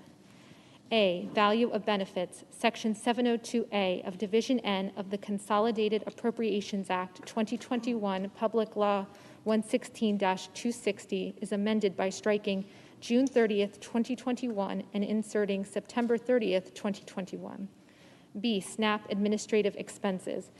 In addition to amounts otherwise available, there is hereby appropriated for fiscal year 2021 out of any amounts in the Treasury not otherwise appropriated $1,150 million to remain available until September 30th, 2023, with amounts to be obligated for each of fiscal years 2021, 2022, and 2023 for the costs of state administrative expenses associated with carrying out this section and administering the Supplemental Nutrition Assistance Program established under the Food and Nutrition Act of 2008, 7 U.S.C. 2011 et sec, of which 1, $15 million shall be for necessary expenses of the Secretary of Agriculture, in this section referred to as the Secretary, for management and oversight of the program, and 2, $1,135 million shall be for the Secretary to make grants to each state agency for each of fiscal years 2021 through 2023 as follows. A, 75% of the amounts available shall be allocated to states based on the share of each state of households that participate in the Supplemental Nutrition Assistance Program, as reported to the Department of Agriculture for the most recent 12-month period for which data are available, adjusted by the Secretary as of the date of the enactment of this Act, for participation in disaster programs under Section 5H of the Food and Nutrition Act of 2008, 7 U.S.C. 2014H, and B, 25% of the amounts available shall be allocated to states based on the increase in the number of households that participate in the Supplemental Nutrition Assistance Program, as reported to the Department of Agriculture over the most recent 12-month period for which data are available, adjusted by the Secretary, as of the date of the enactment of this Act, for participation in disaster programs under Section 5H of the Food and Nutrition Act of 2008, 7 U.S.C. 2014H. Section 1102, additional assistance for SNAP online purchasing and technology improvements. A, funding. In addition to amounts otherwise made available, there is appropriated for fiscal year 2021 out of any amounts in the Treasury not otherwise appropriated, $25 million to remain available through September 30th, 2026 to carry out this section. B, use of funds. The Secretary of Agriculture may use the amounts made available pursuant to subsection A. 1, to make technological improvements to improve online purchasing in the Supplemental Nutrition Assistance Program established under the Food and Nutrition Act of 2008, 7 U.S.C. 2011 et sec. 2, to modernize electronic benefit transfer technology. 3, to support the mobile technologies demonstration projects and the use of mobile technologies authorized under Section 7H14 of the Food and Nutrition Act of 2008, 7 U.S.C. 2016 H14, and 4, to provide technical assistance to educate retailers on the process and technical requirements for the online acceptance of the Supplemental Nutrition Assistance Program benefits, for mobile payments, and for electronic benefit transfer modernization initiatives. Section 1103, additional funding for nutrition assistance programs. Section 704 of Division N of the Consolidated Appropriations Act 2021, Public Law 116-260 is amended 1, by striking in addition and inserting the following. A, COVID-19 response funding, in addition, and 2, by adding at the end the following. B, additional funding. In addition to any other funds made available, there is appropriated for fiscal year 2021 out of any money in the Treasury not otherwise appropriated, $1 billion to remain available until September 30th, 2027 for the Secretary of Agriculture to provide grants to the Commonwealth of Northern Mariana Islands, Puerto Rico, and American Samoa for nutrition assistance, of which $30 million shall be made available to provide grants to the Commonwealth of Northern Mariana Islands for such assistance. Section 1104, Commodity Supplemental Food Program.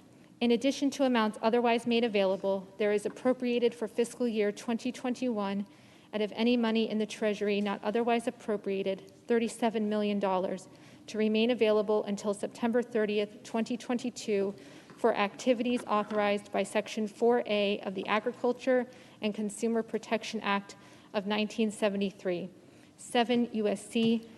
612C note, Section 1105, improvements to WIC benefits.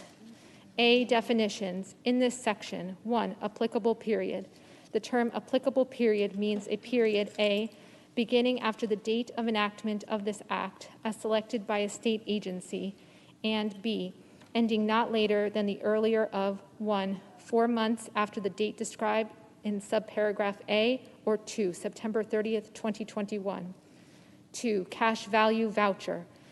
The term cash value voucher has the meaning given the term in section 246.2 of Title VII Code of Federal Regulations as in effect on the date of the enactment of this act. 3, program. The term program means the special supplemental nutrition program for women, infants, and children established by Section 17 of the Child Nutrition Act of 1966, 42 U.S.C. 1786. 4, qualified food package.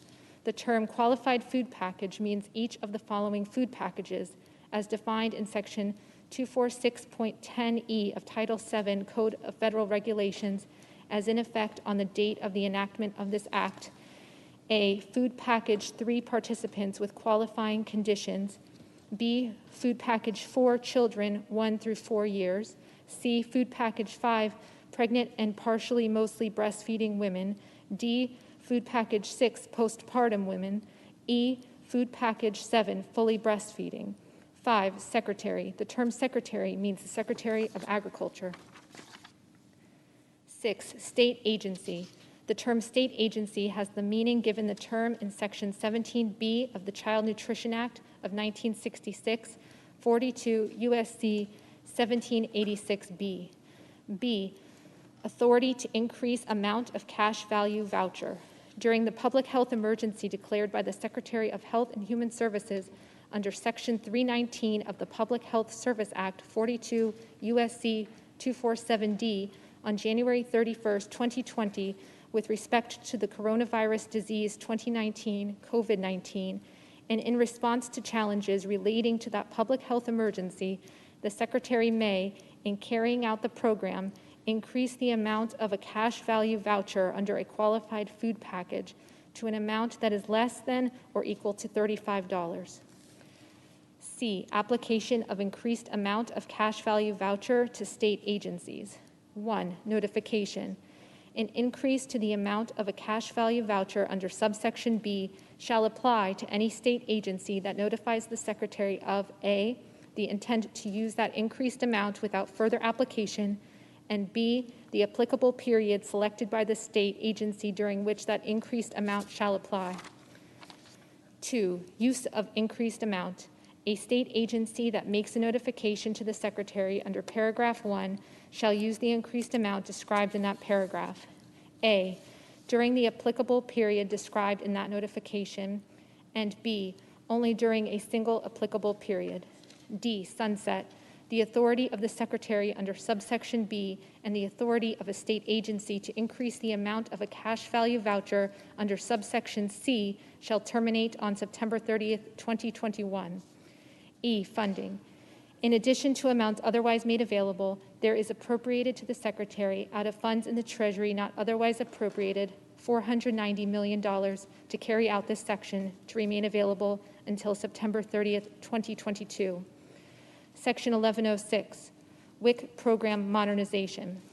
In addition to amounts otherwise available, there are appropriated to the Secretary of Agriculture out of amounts in the Treasury not otherwise appropriated $390 million for fiscal year 2021 to remain available until September 30th, 2024 to carry out outreach, innovation, and program modernization efforts, including appropriate waivers and flexibility to increase participation in and redemption of benefits under programs established under Section 17 of the Child Nutrition Act of 1966, 7 U.S.C. 1431, except that such waivers may not relate to the content of the WIC food packages as defined in Section 246.10E of Title VII Code of Federal Regulations as in effect on the date of enactment of this Act, or the non-discrimination requirements under Section 246.8 of Title VII Code of Federal Regulations as in effect on the date of the enactment of this Act.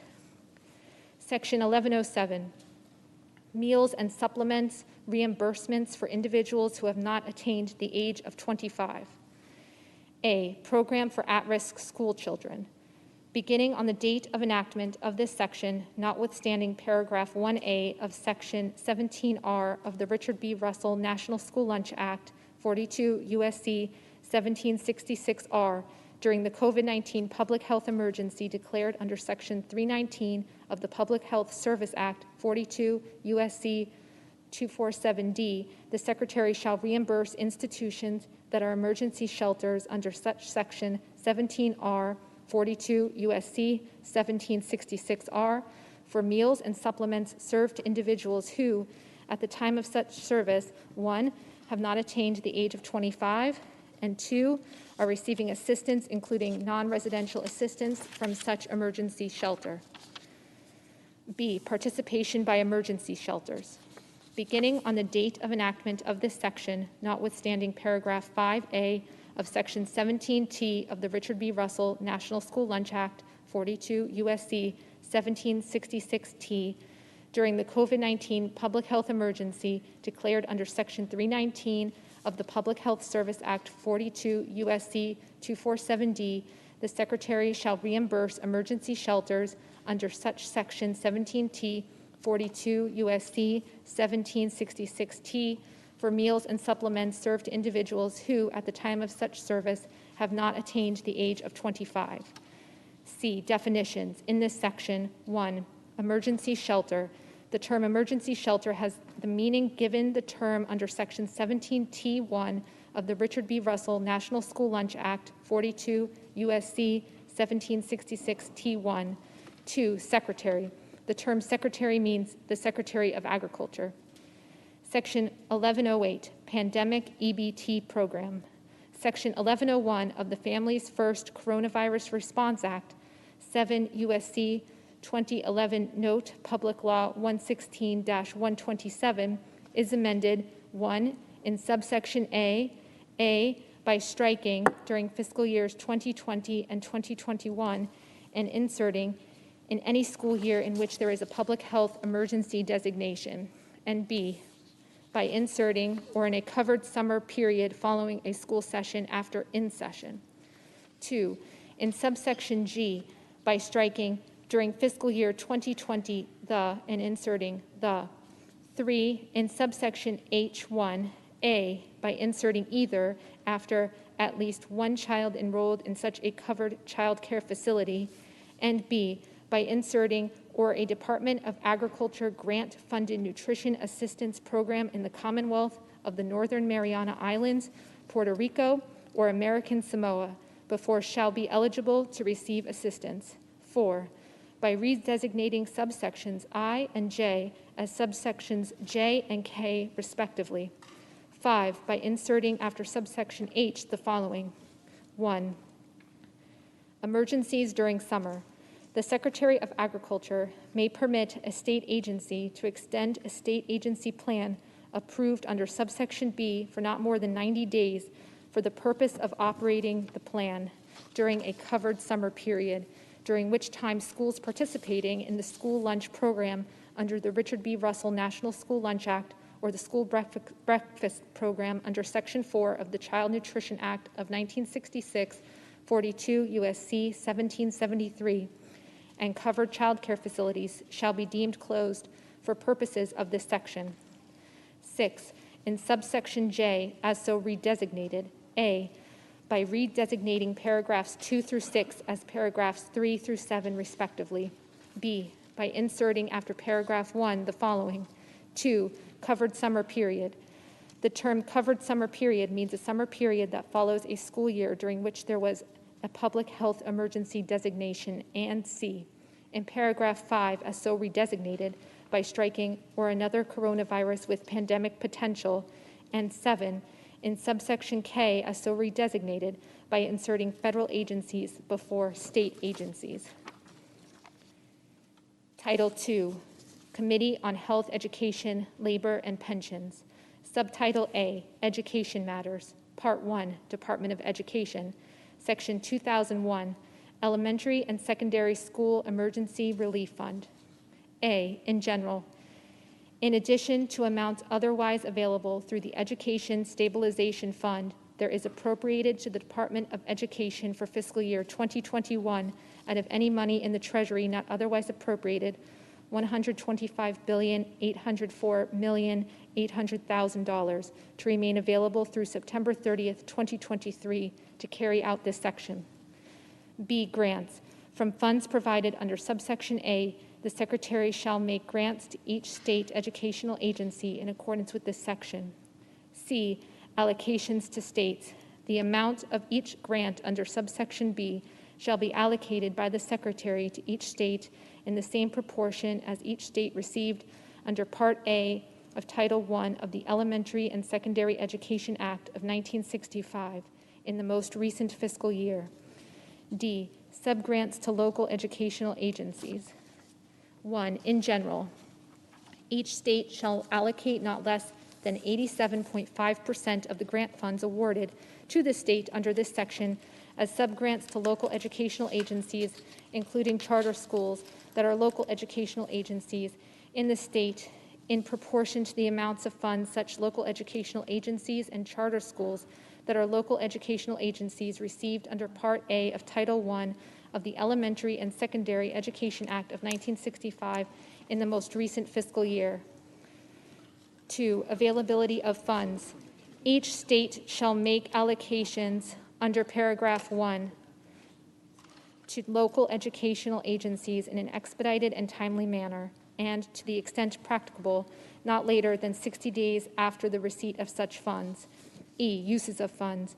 A local educational agency that receives funds under this section 1 shall reserve not less than 20% of such funds to address learning loss through the implementation of evidence-based interventions such as summer learning or summer enrichment, extended day, comprehensive after-school programs, or extended school year programs, and ensure such interventions respond to students' academic, social, and emotional needs and address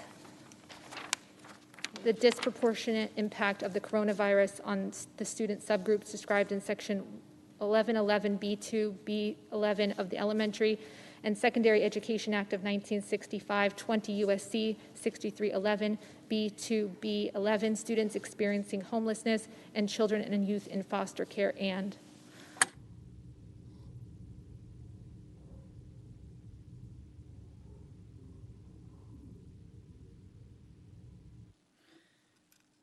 Two, shall use the remaining funds for any of the following. A, any activity authorized by the Elementary and Secondary Education Act of 1965. B, any activity authorized by the Individuals with Disabilities Education Act. C, any activity authorized by the Adult Education and Family Literacy Act. D, any activity authorized by the Carl D. Perkins Career and Technical Education Act of 2006. E, coordination of preparedness and response efforts of local educational agencies with state, local, tribal, and territorial public health departments and other relevant agencies to improve coordinated responses among such entities to prevent, prepare for, and respond to coronavirus.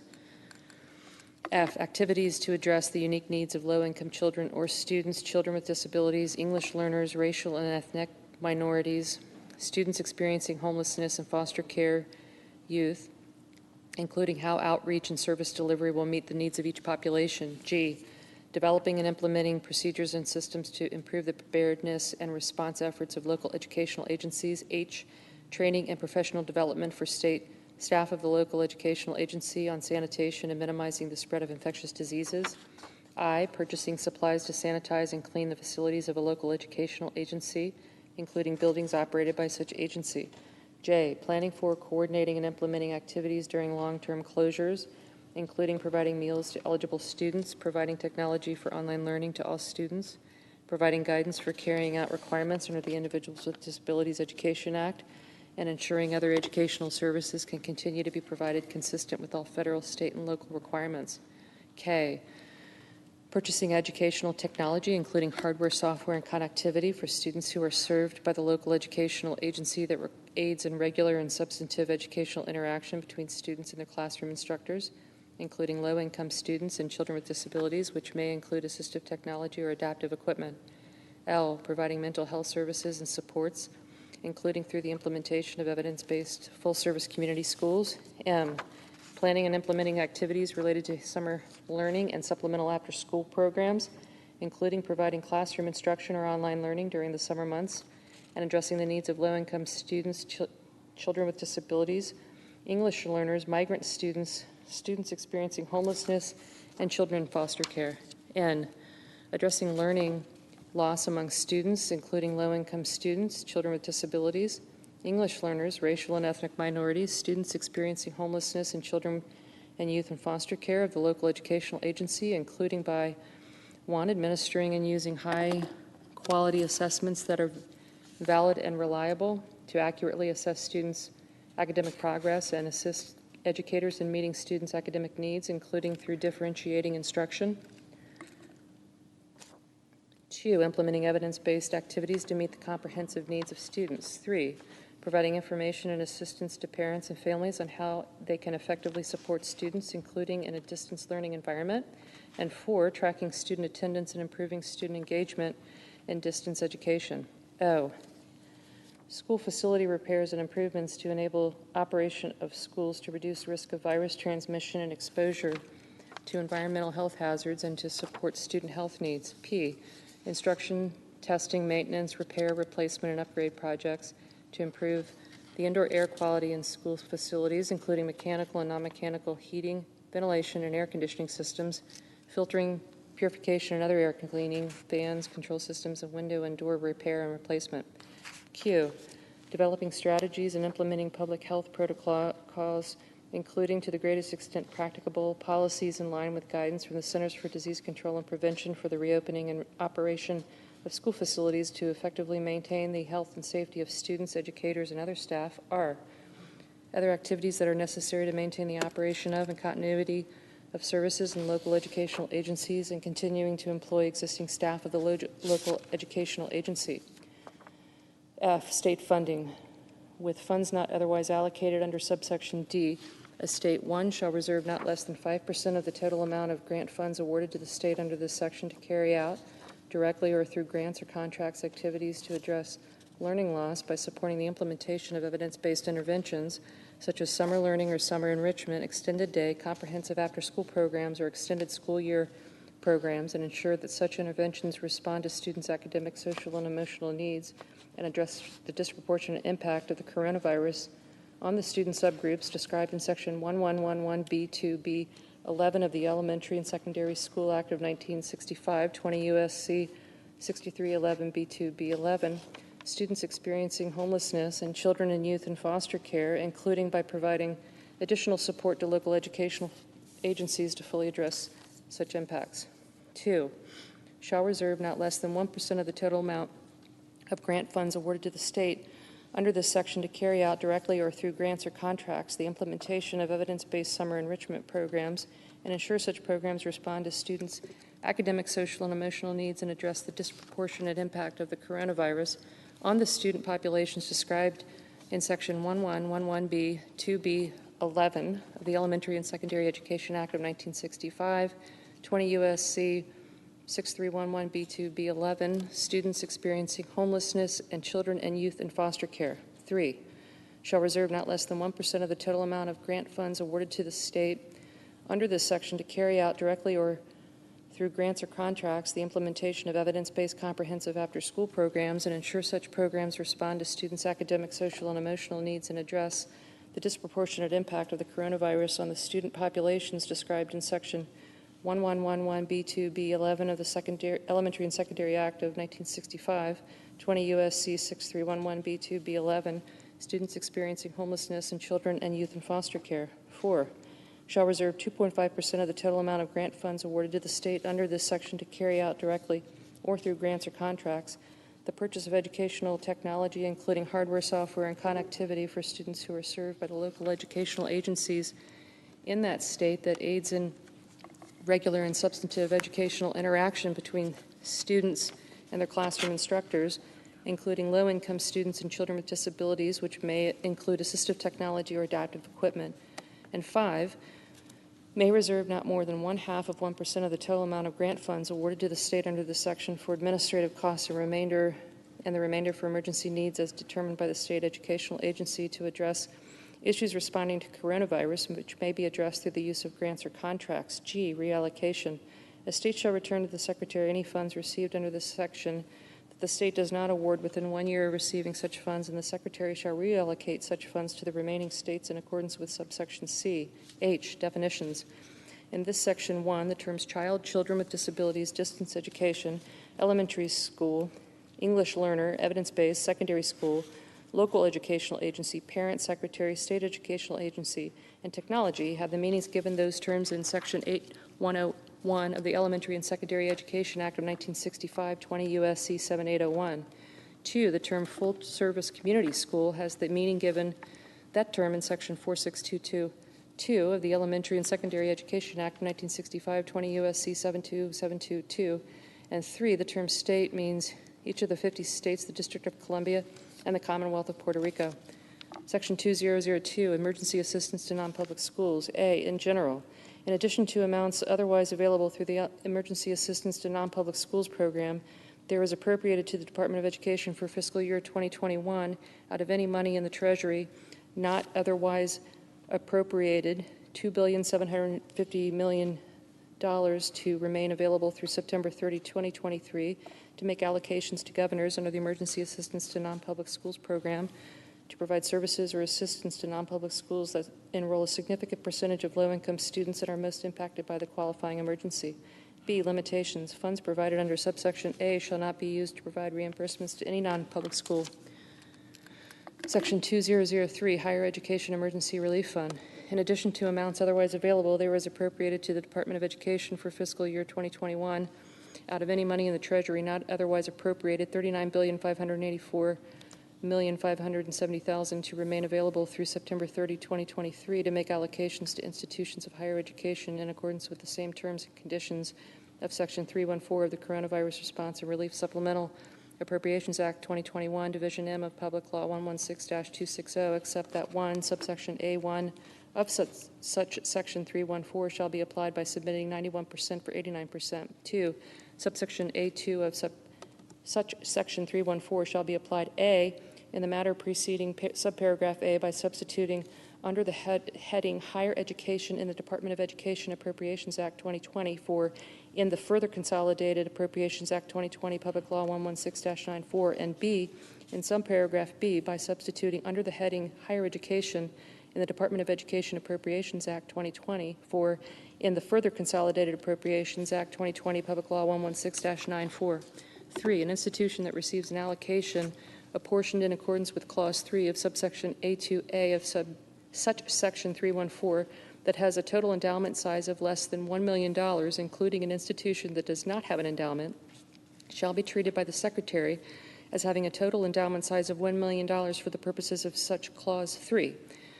4, subsection A4 of such Section 314 shall be applied by substituting 1% for 3%. 5, except as provided in paragraphs 7 and 9 of subsection D of such Section 314, an institution shall use a portion of funds received under the section to A, implement evidence-based practices to monitor and suppress coronavirus in accordance with public health guidelines, and B, conduct direct outreach to financial aid applicants about the opportunity to receive a financial aid adjustment due to the recent unemployment of a family member or independent student or other circumstances described in Section 479A of the Higher Education Act of 1965, 20 U.S.C. 1087 TT. 6, the following shall not apply to funds provided or received in accordance with this section: A, subsection B of such Section 314, B, paragraph 2 of subsection C of such Section 314, C, paragraphs 1, 2, 4, 5, 6, and 8 of subsection D of such Section 314, D, subsections E and F of such Section 314, and E, Section 316 of the Coronavirus Response and Relief Supplemental Appropriations Act 2021, Division M of Public Law 116-260, and 7, an institution that receives an allocation under this section apportioned in accordance with subparagraphs A through D of subsection A1 of such Section 314 shall not use less than 50% of such allocation to provide emergency financial aid grants to students in accordance with subsection C3 of such Section 314. Section 2004, maintenance of effort and maintenance of equity. A, state maintenance of effort. 1, in general, as a condition of receiving funds under Section 2001, a state shall maintain support for elementary and secondary education and for higher education, which shall include state funding to institutions of higher education and state need-based financial aid, and shall not include support for capital projects or for research and development or tuition and fees paid by students in each of fiscal years 2022 and 2022, at least at the proportional levels of such states' support for elementary and secondary education and for higher education relative to such states' overall spending, averaged over fiscal years 2017, 2018, and 2019. 2, waiver. For the purpose of relieving fiscal burdens incurred by states in preventing, preparing for, and responding to the coronavirus, the Secretary of Education may waive any maintenance of effort requirements associated with the Education Stabilization Fund. B, state maintenance of equity. 1, high-need local educational agencies. As a condition of receiving funds under Section 2001, a state educational agency shall not, in fiscal years 2022 or 2023, reduce state funding as calculated on a per-pupil basis for any high-need local educational agency in the state by an amount that exceeds the overall per-pupil reduction in state funds, if any, across all local educational agencies in such state and such fiscal year. 2, highest poverty local educational agencies. Notwithstanding paragraph 1, as a condition of receiving funds under Section 2001, a state educational agency shall not, in fiscal year 2022 or 2023, reduce state funding as calculated on a per-pupil basis for any highest poverty local educational agency below the level of funding as calculated on a per-pupil basis provided to each such local educational agency in fiscal year 2019.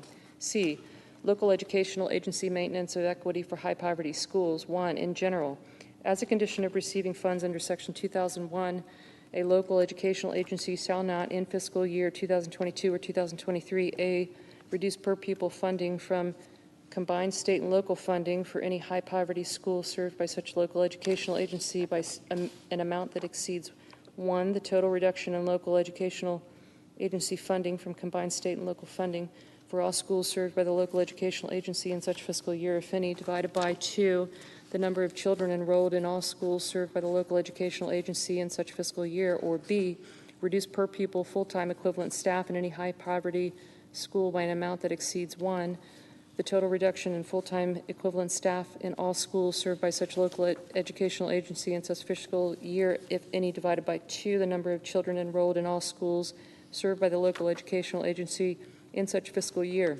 2, exception. Paragraph 1 shall not apply to a local educational agency in fiscal year 2022 or 2023 that meets at least one of the following criteria in such fiscal year. A, such local educational agency has a total enrollment of less than 1,000 students. B, such local educational agency operates a single school. C, such local educational agency serves all students within each grade span with a single school. D, such local educational agency demonstrates an exceptional or uncontrollable circumstance such as unpredictable changes in student enrollment or precipitous decline in the financial resources of such agency as determined by the Secretary of Education. D, definitions. In this section 1, elementary education, secondary education, the terms elementary education and secondary education have the meaning given such terms under state law. 2, highest poverty local educational agency. The term highest poverty local educational agency means a local educational agency that is among the group of local educational agencies in that state that A, in rank order, had the highest percentages of economically disadvantaged students in the state on the basis of the most recent satisfactory data available from the Department of Commerce, or for local educational agencies for which no such data are available, such other data as the Secretary of Education determines are satisfactory, and B, collectively serve not less than 20% of the state's total enrollment of students served by all local educational agencies in the state. 3, high-need local educational agencies. The term high-need local educational agency means a local educational agency that is among the group of local educational agencies in the state that A, in rank order, have the highest percentages of economically disadvantaged students in the state on the basis of the most recent satisfactory data available from the Department of Commerce, or for local educational agencies for which no such data are available, such other data as the Secretary of Education determines are satisfactory, and B, collectively serve not less than 50% of the state's total enrollment of students served by all local educational agencies in the state. 4, high poverty school. A, in general, the term high poverty school means with respect to a school served by a local educational agency, a school that is in the highest quartile of schools served by such local educational agency based on the percentage of economically disadvantaged students served as determined by the state in accordance with subparagraph B. B, determination. In making the determination of subparagraph A state shall select a measure of poverty established for the purposes of this paragraph by the Secretary of Education and apply such measure consistently to all schools in the state.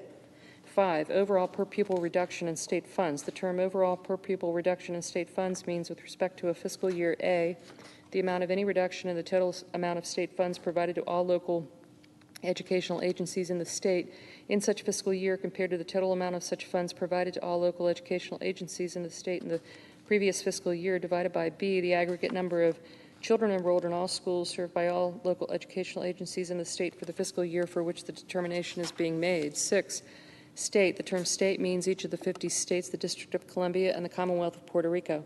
Section 2005, outlying areas. In addition to amounts otherwise available, there was appropriated by the Department of Education for fiscal year 2021, out of any money in the Treasury not otherwise appropriated, $850 million to remain available through September 30, 2023 for the Secretary of Education to allocate awards to the outlying areas on the basis of their respective needs as determined by the Secretary to be allocated not more than 30 calendar days after the date of enactment of this Act. Section 2006, Gallaudet University. In addition to amounts otherwise available, there is appropriated to the Department of Education for fiscal year 2021 out of any money in the Treasury not otherwise appropriated, $19,250,000 to remain available through September 30, 2023 for the Kendall Demonstration Elementary School, the Model Secondary School for the Deaf, and the Gallaudet University to prevent, prepare for, and respond to coronavirus, including to defray expenses associated with coronavirus, including lost revenue, reimbursement for expenses already incurred, technology costs associated with the transition to distance education, faculty and staff trainings, and payroll, and to provide financial aid grants to students, which may be used for any component of the student's cost of education. Section 2007, Student Administration. In addition to amounts otherwise available, there is appropriated to the Department of Education for fiscal year 2021 out of any money in the Treasury not otherwise appropriated, $91,130,000 to remain available through September 30, 2023 for Student Aid Administration within the Department of Education to prevent, prepare for, and respond to coronavirus, including direct outreach to students and borrowers about financial aid, economic impact payments, means-tested benefits, unemployment assistance, and tax benefits for which the students and borrowers may be eligible. Section 2008, Howard University.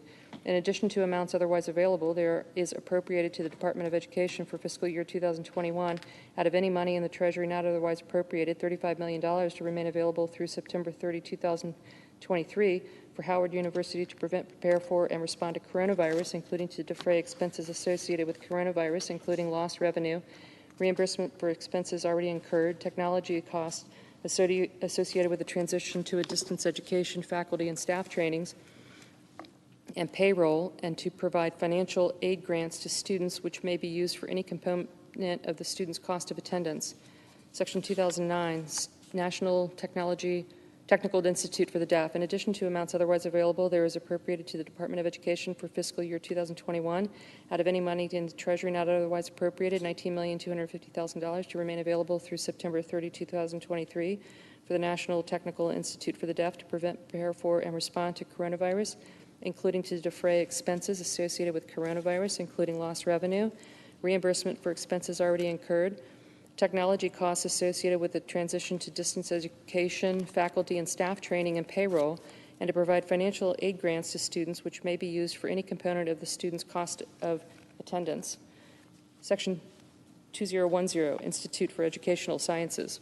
In addition to amounts otherwise available, there is appropriated to the Department of Education for fiscal year 2021 out of any money in the Treasury not otherwise appropriated, $100 million to remain available through September 30, 2023 for the Institute of Education Sciences to carry out research related to addressing learning loss caused by the coronavirus among the student subgroups described in Section 1111B2B11 of the Elementary and Secondary Education Act of 1965, 20 U.S.C. 6311B2B11, and the students experiencing homelessness and children and youth in foster care, and to disseminate such findings to state educational agencies and local educational agencies and other appropriate entities.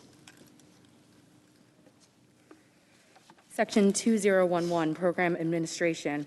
In addition to amounts otherwise available, there is appropriated to the Department of Education for fiscal year 2021 out of any money in the Treasury not otherwise appropriated, $15 million to remain available through September 30th, 2024 for program administration within the Department of Education to prevent, prepare for, and respond to coronavirus, and for salaries and expenses necessary to implement this part. Section 2012, Office of Inspector General. In addition to amounts otherwise available, there is appropriated to the Department of Education for fiscal year 2021 out of any money in the Treasury not otherwise appropriate, $5 million to remain available until expended for the Office of Inspector General of the Department of Education for salaries and expenses necessary for oversight, investigations, and audits of programs, grants, and projects funded under this part carried out by the Office of Inspector General. Section 2013, Modification of Revenue Requirements for Proprietary Institutions of Higher Education. A, in general, Section 487A24 of the Higher Education Act of 1965, 20 U.S.C. 1094A 24 is amended by striking funds provided under this title and inserting federal funds that are dispersed or delivered to or on behalf of a student to be used to attend such institution, referred to in this paragraph in subsection D as federal education assistance funds. B, implementation of non-federal revenue requirements, section 487D of the Higher Education Act of 1965, 20 U.S.C. 1094D is amended.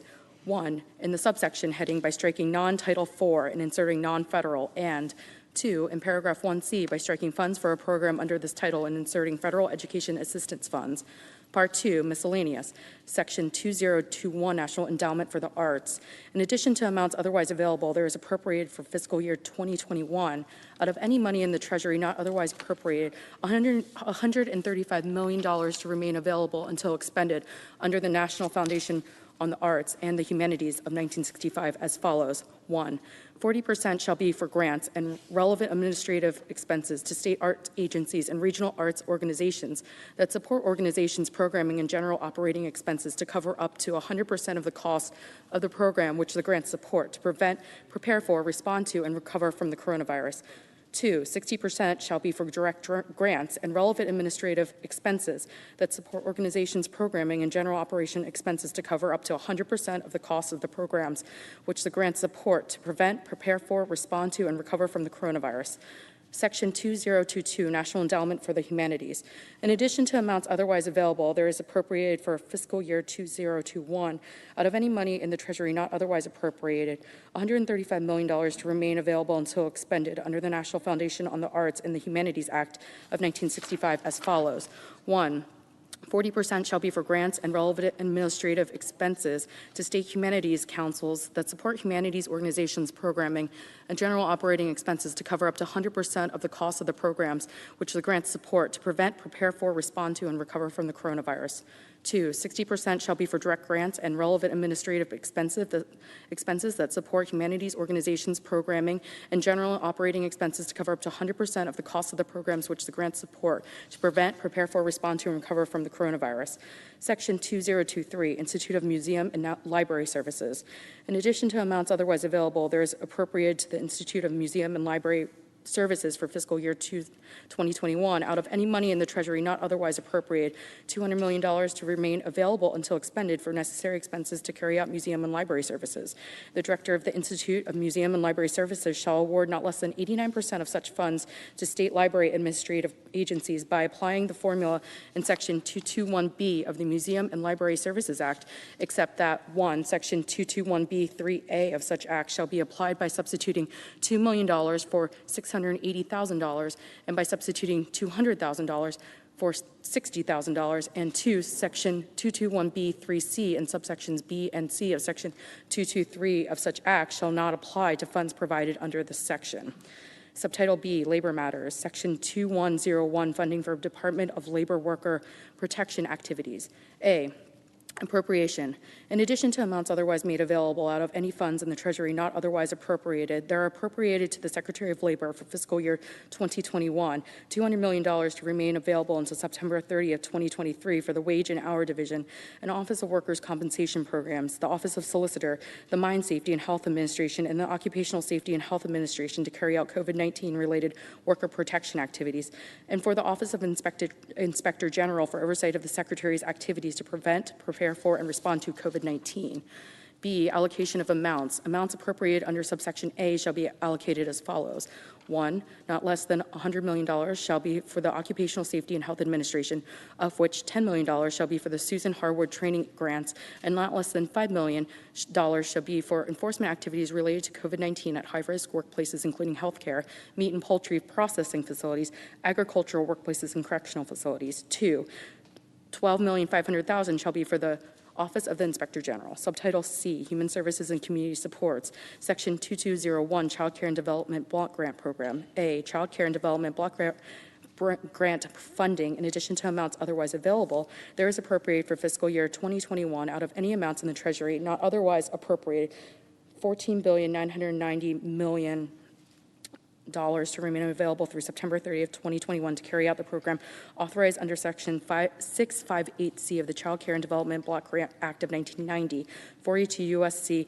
9858A, without regard to requirements in Sections 658E, C3E, or 658G of such acts, 42 U.S.C. 9858C, C3E, 9858E. Payments made to states, territories, Indian tribes, and tribal organizations from funds made available under this subsection shall be obligated to fiscal year 2021 or the succeeding 2 fiscal years. States, territories, Indian tribes, and tribal organizations are authorized to use such funds to provide child care assistance to healthcare sector employees, emergency responders, sanitation workers, and other workers deemed essential during the response to coronavirus by public officials without regard to the income eligibility requirements of Section 658P4 of the Child Care and Development Block Grant Act, 42 U.S.C. 9858N4. B, administrative cost. In addition to amounts otherwise available, there is appropriated for fiscal year 2021 out of any amounts in the Treasury not otherwise appropriated, $35 million to remain available through September 30th, 2025 for the cost of providing technical assistance and conducting research, and for the administrative cost to carry out the Section 2202 of the subtitle. Section 2202, Child Care Stabilization. A, definitions. In this section, 1, COVID-19 public health emergency. The term COVID-19 public health emergency means the public health emergency declared by the Secretary of Health and Human Services under Section 319 of the Public Health Service Act, 42 U.S.C. 247D, on January 31st, 2020, with respect to COVID-19, including any renewal of this declaration. 2, eligible child care provider. The term eligible child care provider means A, an eligible child care provider as defined in Section 658P of the Child Care and Development Block Grant Act of 1990, 42 U.S.C. 9858N, or B, a child care provider that is licensed, regulated, or registered in the state, territory, or Indian tribe on the date of enactment of this act and meets applicable state and local health and safety requirements. B, child care stabilization funding. In addition to amounts otherwise available, there is appropriated for fiscal year 2021 out of any amounts in the Treasury not otherwise appropriated, $23,975,000,000 to remain available through September 30th, 2021 for grants under the section in accordance with the Child Care and Development Block Grant Act of 1990. C, grants. From the amounts appropriated to carry out the section under the authority of the Section 6580 of the Child Care and Development Block Grant Act of 1990, 42 U.S.C. 9858M. In this section, the Secretary shall award to such lead agency a child care stabilization grant without regard to the requirements in subparagraphs C and E of Section 658E C3 and in Section 658G of the Child Care and Development Block Grant Act of 1990, 42 U.S.C. 9858 C3 9858E. Such grant shall be allotted in accordance with Section 6580 of the Child Care and Development Block Grant Act of 1990, 42 U.S.C. 9858M. D, state reservations and subgrants. 1, reservation. A lead agency for a state that receives a child care stabilization grant pursuant to subsection C shall reserve not more than 10% of such grant funds to administer subgrants, provide technical assistance and support for applying for and accessing the subgrant opportunity, publicize the availability of the subgrants, carry out activities to increase the supply of childcare, and provide technical assistance to help childcare providers implement policies as described in paragraph 2D1. 2, subgrants to qualified childcare providers. A, in general, the lead agency shall use the remainder of the grant funds awarded pursuant to subsection C to make subgrants to qualified child care providers described in subparagraph B, regardless of such a provider's previous receipt of other federal assistance to support the stability of the child care sector during and after the COVID-19 public health emergency. B, qualified child care provider. To be qualified to receive a subgrant under this paragraph, a provider shall be an eligible child care provider that on the date of the submission of an application for the subgrant was either 1, open and available to provide child care services, or 2, closed due to public health, financial hardships, or other reasons relating to the COVID-19 public health emergency. C, subgrant amount. The amount of such a subgrant to a qualified child care provider shall be based on the provider's stated current operating expenses, including costs associated with providing or preparing to provide child care services during the COVID-19 public health emergency, and to the extent practicable, cover sufficient operating expenses to ensure continuous operations for the intended period of the subgrant. D, application. The lead agency shall, 1, make available on the lead agency's website an application for qualified child care providers that includes certifications that, for the duration of the subgrant, 1, the provider applying will, when open and available to provide child care services, implement policies in line with the guidance from the corresponding state, tribal, and local authorities, and in accordance with state, tribal, and local orders, and to the greatest extent possible, implement policies in line with guidance from the Centers for Disease Control and Prevention. 2, for each employee, the provider will pay not less than the full compensation, including any benefits that was provided to the employee as the date of submission for the application for the subgrant referred to in the subclause as full compensation, and will not take any action that reduces the weekly amount of the employee's compensation below the weekly amount of full compensation, or that reduces the employee's rate of compensation below the rate of full compensation, including the involuntary furloughing of any employee on the date of submission of the application of the subgrant. And 3, the provider will provide relief from co-payments and tuition payments for the families enrolled in the provider's program to the extent possible, and prioritize each relief for families struggling to make either type of payment. And 2, accept and process applications submitted under the subparagraph on a rolling basis and provide subgrant funds in advance of provider expenditures except as provided in subsection E2. E, obligation. The lead agency shall notify the Secretary if it is unable to obligate at least 50% of the funds received pursuant to subsection C that are available for subgrants described in this paragraph within 9 months of the date of enactment of this Act. E, use of funds. 1, in general, a qualified child care provider that receives funds through such a subgrant shall use the funds for at least one of the following. A, personnel costs, including payroll and salaries or similar compensation for an employee, including any sole proprietor or independent contractor, employee benefit, premium pay, or cost for employee recruitment and retention.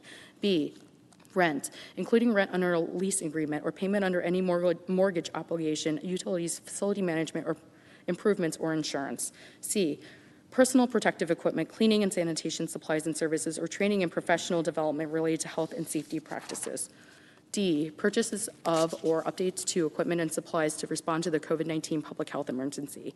E, goods and services necessary to maintain or resume child care services. F, mental health support for children and employees. 2, reimbursement. The qualified child care provider may use the subgrant funds to reimburse the provider for sums obligated or expended before the date of enactment of this Act for the cost of a good or service described in paragraph 1 to respond to the COVID-19 public health emergency. F, supplement, not supplant. Amounts made available to carry out this subsection shall be used to supplement and supplant other federal, state, and local public funds expended to provide child care services for eligible individuals. Section 2203, Head Start. In addition to amounts otherwise available, there is appropriated for fiscal year 2021 out of any amounts in the Treasury not otherwise appropriated $1 billion to remain available through September 30th, 2022 to carry out the Head Start Act, including the federal administrative expenses.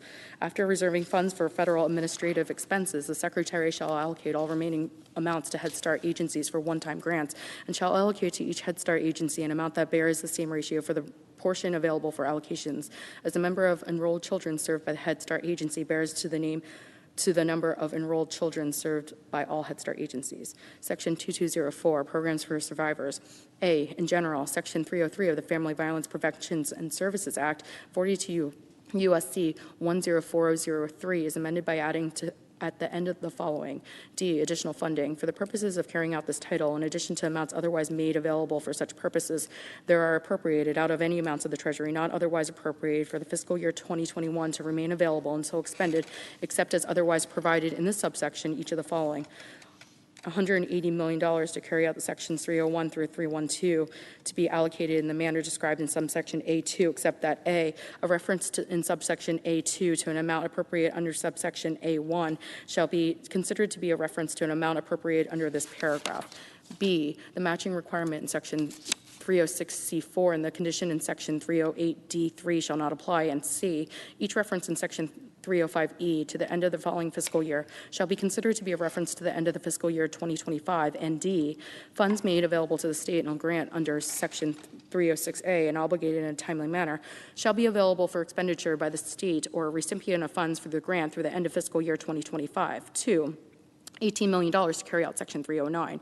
3, $2 million to carry out Section 313, of which $1 million shall be allocated to support Indian communities. B, COVID-19 public health emergency defined. In this section, the term COVID-19 public health emergency means the public health emergency declared by the Secretary of Health and Human Services under Section 319 of the Public Health Service Act 42 U.S.C. 247D on January 31st, 2020 with respect to COVID-19, including any renewal of the declaration.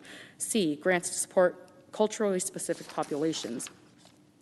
1, in general, in addition to amounts otherwise made available, there is appropriated out of any amounts in the Treasury not otherwise appropriated to the Secretary of Health and Human Services, in this section referred to as the Secretary, $49,500,000 for fiscal year 2021 to be available until expended to carry out the subsection, excluding federal administrative costs for which funds are appropriated under subsection E. 2, use of funds. From amounts appropriated under paragraph 1, the Secretary acting through the Director of the Family Violence Prevention Services Program shall A, support culturally specific community-based organizations to provide culturally specific activities for survivors of sexual assault and domestic violence to address emergent needs resulting from the COVID-19 public health emergency and other public health concerns, and B, support culturally specific community-based organizations that provide culturally specific activities to promote strategic partnership development and collaboration in response to the impact of COVID-19 and other public health concerns on survivors of sexual assault and domestic abuse. D, grants to support survivors of sexual assault. 1, in general, in addition to the amounts otherwise made available, there is appropriated out of any amounts in the Treasury not otherwise appropriated to the Secretary $198 million for fiscal year 2021 to be available until expended to carry out in the subsection, excluding federal administrative costs for which funds are appropriate under subsection E. 2, use of funds. From amounts appropriated under paragraph 1, the Secretary acting through the Director of the Family Violence Prevention and Services Program shall assist rape crisis centers in transitioning to virtual services and meeting the emergency needs of survivors. E, administrative costs. In addition to the amounts otherwise made available, there is an appropriated to the Secretary, out of any amounts in the Treasury not otherwise appropriated, $2,500,000 for the fiscal year 2021 to remain available until expended for the federal administrative costs of carrying out subsections C and D. Section 2205, Child Abuse Prevention and Treatment.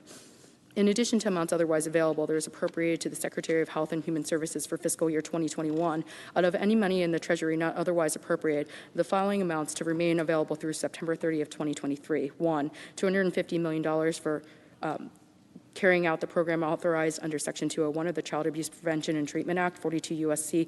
5116, which shall be allocated without regard to Section 204.4 of such Act, 42 U.S.C. 5116D4, and shall be allotted to states in accordance with Section 203 of such Act, 42 U.S.C. 5116B, except that A, in subsection B, 1A of such section 203, 70% shall be deemed to be 100%, and B, subsections B, 1B, and C of such section 203 shall not apply, and 2, $100 million for carrying out the state grant program authorized under Section 106 of the Child Abuse Prevention and Treatment Act, 42 U.S.C. 5106A, which shall be allocated without regard to Section 112A2 of such Act, 42 U.S.C. 5106HA2.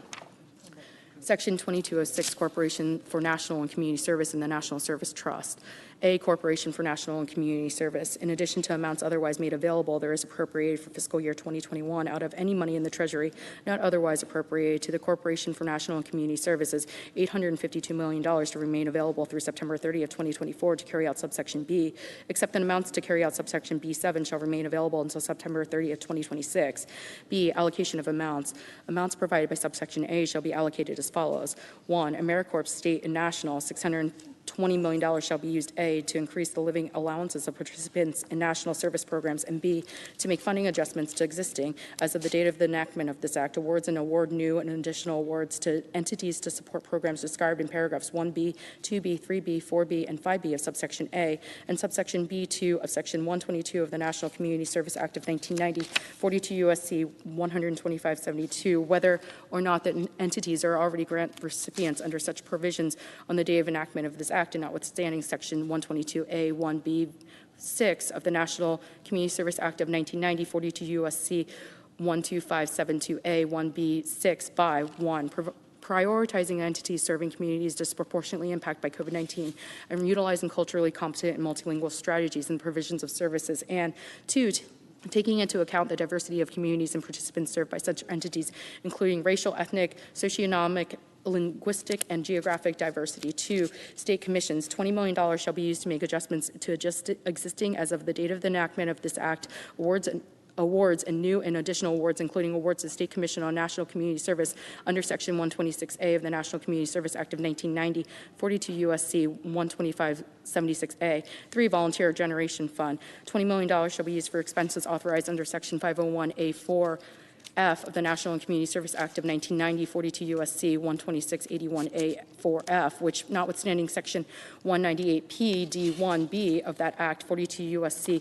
12665.3 PD1B, shall be for grants awarded to the Corporation for National and Community Service on a competitive basis. For AmeriCorps Vista, $80 million shall be used for the purposes described in Section 101 of the Domestic Volunteer Service Act of 1973, 42 U.S.C. 4951, including to increase the living allowances of volunteers described in Section 105B of the Domestic Volunteer Service Act of 1973, 42 U.S.C. 4955B. 5, National Senior Service Corps, $30 million shall be used for the purposes described in Section 200 of the Domestic Violence Service Act of 1973, 42 U.S.C. 5000. 6, administrative costs.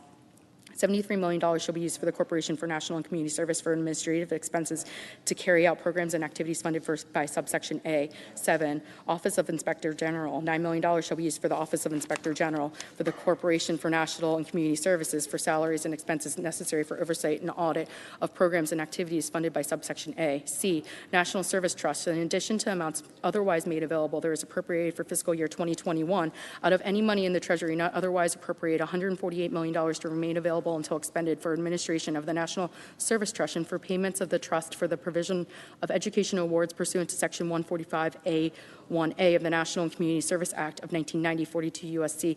12601A1A.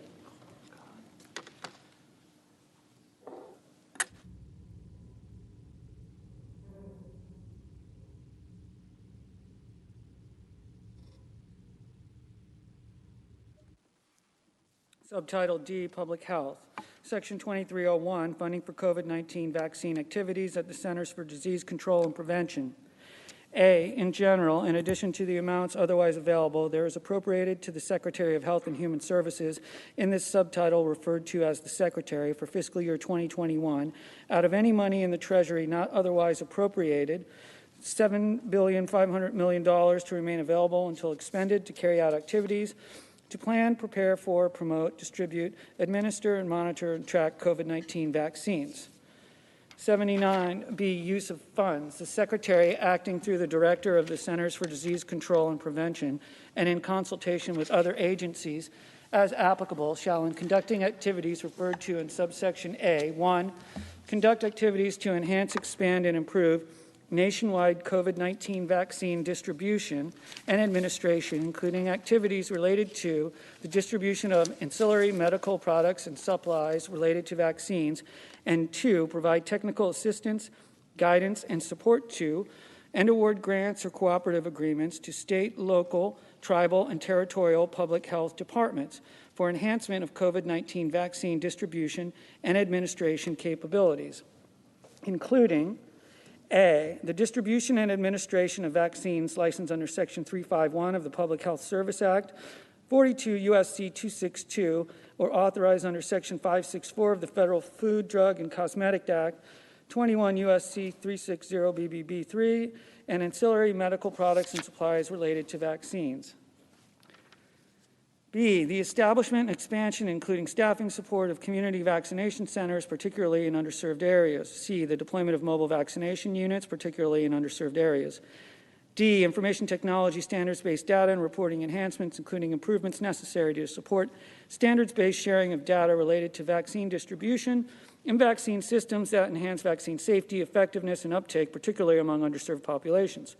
E, facility enhancements. F, communication with the public regarding when, where, and how to receive COVID-19 vaccines. And G, transportation of individuals to facilitate vaccinations, including at community vaccination centers and mobile vaccination units, particularly for underserved populations. C, supplemental funding for state vaccination grants. 1, definitions in the subsection A, base formula. The term base formula means the allocation of formula that applied to the Public Health Emergency Preparedness Cooperative Agreement fiscal year 2020.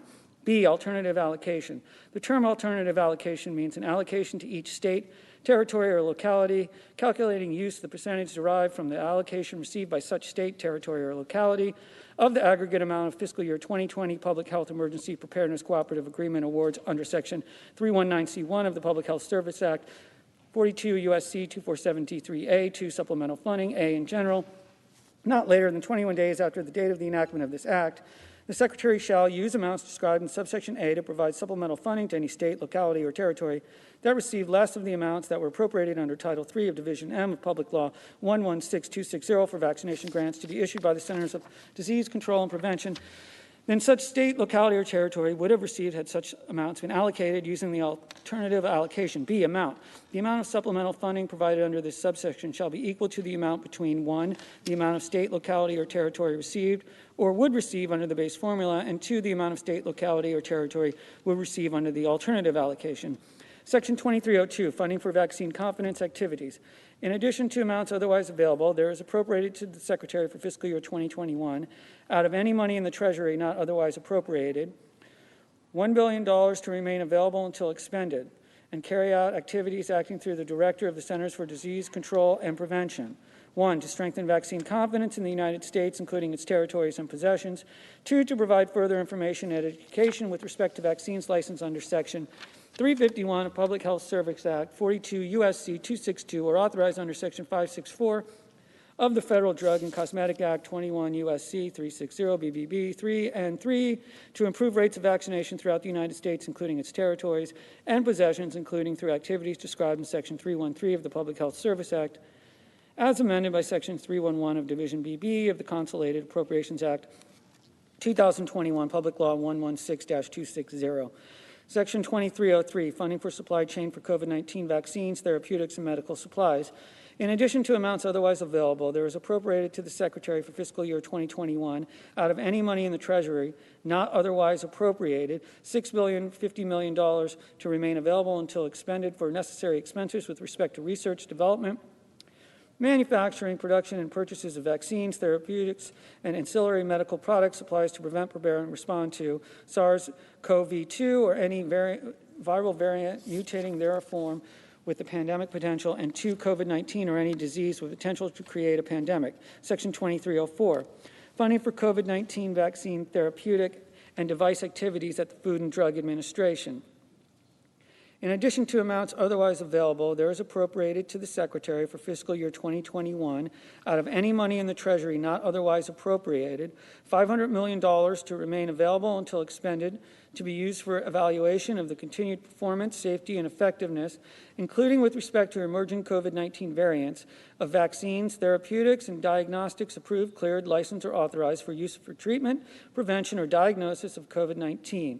Facilitation of advanced continuous manufacturing activities related to the production of vaccine and related materials, facilitation and conduct of inspections related to the manufacturing of vaccines, therapeutics, and devices delayed or canceled for reasons related to COVID-19, review of devices authorized for use for the treatment, prevention, or diagnosis of COVID-19, and oversight of the supply chain and mitigation of shortages of vaccines, therapeutics, and devices approved, cleared, licensed, or authorized for use for the treatment, prevention, or diagnosis of COVID-19 by the Food and Drug Administration.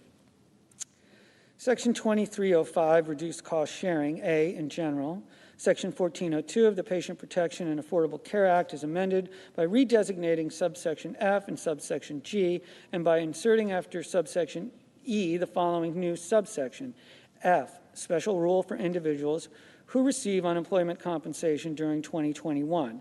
For purposes of this section, in the case of an individual who has received or has been approved to receive unemployment compensation for any week beginning during 2021 for the plan year in which such week begins, 1, such individual shall be treated as meeting the requirements of subsection B, 2, and 2, for the purposes of subsection C and D, there shall not be taken into account any household income or individual in excess of 133% of the poverty line for a family of the size involved.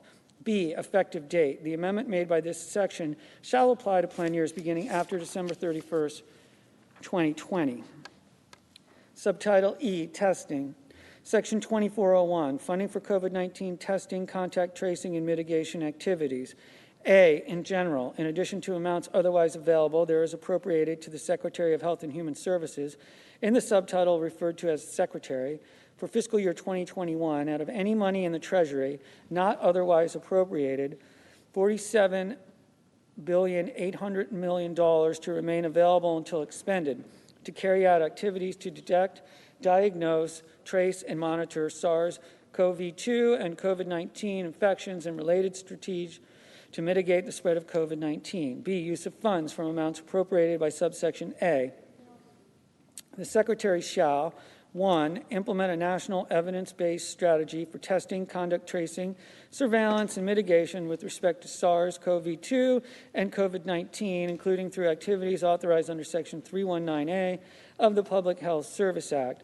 2, provide technical assistance, guidance, and support, and award grants or cooperative agreements to state, local, and territorial public health departments for activities to detect, diagnose, trace, and monitor SARS-CoV-2 and COVID-19 infections and related strategies and activities to mitigate the spread of COVID-19.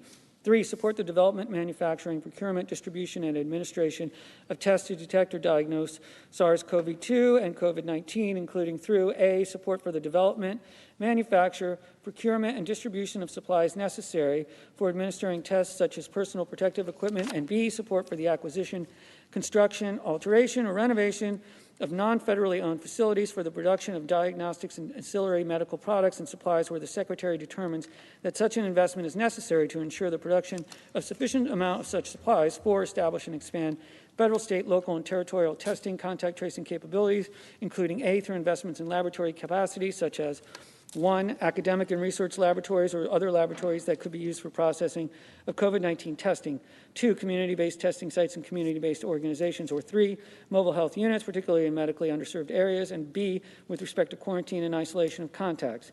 5, enhanced information technology, data modernization and reporting, including improvements necessary to support sharing of data related to public health capabilities. 6, award grants to or enter in cooperative agreements or contracts with state, local, and territorial public health departments to establish, expand, and sustain a public health workforce. And 7, to cover administrative and program supports, costs necessary to conduct activities related to subparagraph A. Section 2402, funding for SARS-CoV-2 genomic sequencing and surveillance. A, in general, in addition to amounts otherwise available, there is appropriated to the Secretary for fiscal year 2021 out of any money in the Treasury not otherwise appropriated $1.75 billion to remain available until expended to strengthen and expand activities, workforce-related genomic sequencing and analytics and disease surveillance. B, use of funds from amounts appropriated by subsection A. The Secretary, acting through the Director of the Centers for the Disease Control and Prevention, shall 1, conduct, expand, and improve activities to sequencing genomes, identify mutations, and survey the circulation and transmission of viruses and other organisms, including strains of SARS-CoV-2. 2, award grants or cooperative agreements to state, local, tribal, or territorial public health departments or public health laboratories. A, to increase their capacity to sequence genomes of circulating strains of viruses and other organisms, including SARS-CoV-2. B, to identify mutations in viruses and other organisms, including SARS-CoV-2. C, to use genomic sequencing to identify outbreaks and clusters of disease and infections, including COVID-19. And D, to develop effective disease response strategies based on genomic sequencing and surveillance data. 3, enhance and expand the informatics capabilities of the public health workforce. And 4, award grants for the construction, alteration, or renovation of facilities to improve genomic sequencing and surveillance capabilities at the state and local level. Section 2403, funding for global health. In addition to amounts otherwise available, there is appropriated to the Secretary for fiscal year 2021, out of any amounts in the Treasury not otherwise appropriated, $750 million to remain available until expended for activities to be conducted acting through the Director of Centers for Disease Control, Prevention of Combat of SARS-CoV-2, COVID-19, and other emerging infectious diseases threats globally, including efforts related to global health security, global disease detection and response, global health protection, global immunization, global coordination on public health. Section 2404, funding for data modernization and forecasting center. In addition to the amounts otherwise available, there is appropriated to the Secretary for fiscal year 2021 out of any money in the Treasury not otherwise appropriated, $500 million to remain available until expended for activities to be conducted, acting through the Director of the Centers for Disease Control and Prevention to support public health data surveillance and analytics, infrastructure modernization initiative, and the Centers for Disease Control and Prevention, and establish, expand, and maintain efforts to modernize the United States disease warning system to forecast and track hotspots for COVID-19, its variants, and emerging biological threats, including academic workforce support for analytics and informatics infrastructure and data collection systems. Subtitle F, Public Health Workforce. Section 2501, Funding for Public Health Workforce. A, in general, in addition to amounts otherwise available, there is appropriated to the Secretary of Health and Human Services in the subtitle referred to as the Secretary for fiscal year 2021 out of any money in the Treasury not otherwise appropriated, $7,660 million to remain available until expended to carry out activities relating to establishing, expanding, and sustaining a public health workforce, including by making awards to state, local, and territorial public health departments. B, use of funds for public health determinants. Amounts made available to an awardee pursuant to subsection A shall be used for the following. 1, costs including wages and benefits related to the recruiting, hiring, and training of individuals. A, to serve as case investigators, contact tracers, social support specialists, community health workers, public health nurses, disease intervention specialists, epidemiologists, program managers, laboratory personnel, informaticians, communications and policy experts, and any other position as may be required to prevent, prepare for, and respond to COVID-19, and B, who are employed by 1, the state, territorial, or local public health department involved, or 2, a nonprofit, private, or public organization with demonstrated expertise in implementing public health programs and established relationships with such state, territorial, or local public health departments, particularly in medically underserved areas. 2, personal protective equipment, data management, and other technology or other necessary supplies. 3, administrative costs and activities necessary for awardees to implement activities funded under this section. 4, subawards from recipients of awards under subsection A to local health departments for the purpose of activities funded under this section. Section 2502, funding for Medical Reserve Corps. In addition to the amounts otherwise available, there is appropriated to the Secretary for fiscal year 2021 out of any money in the Treasury not otherwise appropriated, $100 million to remain available until expended for carrying out Section 2813 of the Public Health Service Act, 42 U.S.C. 300HH-15, Subtitle G, Public Health Investments. Section 2601, Funding for Community Health Centers and Community Care.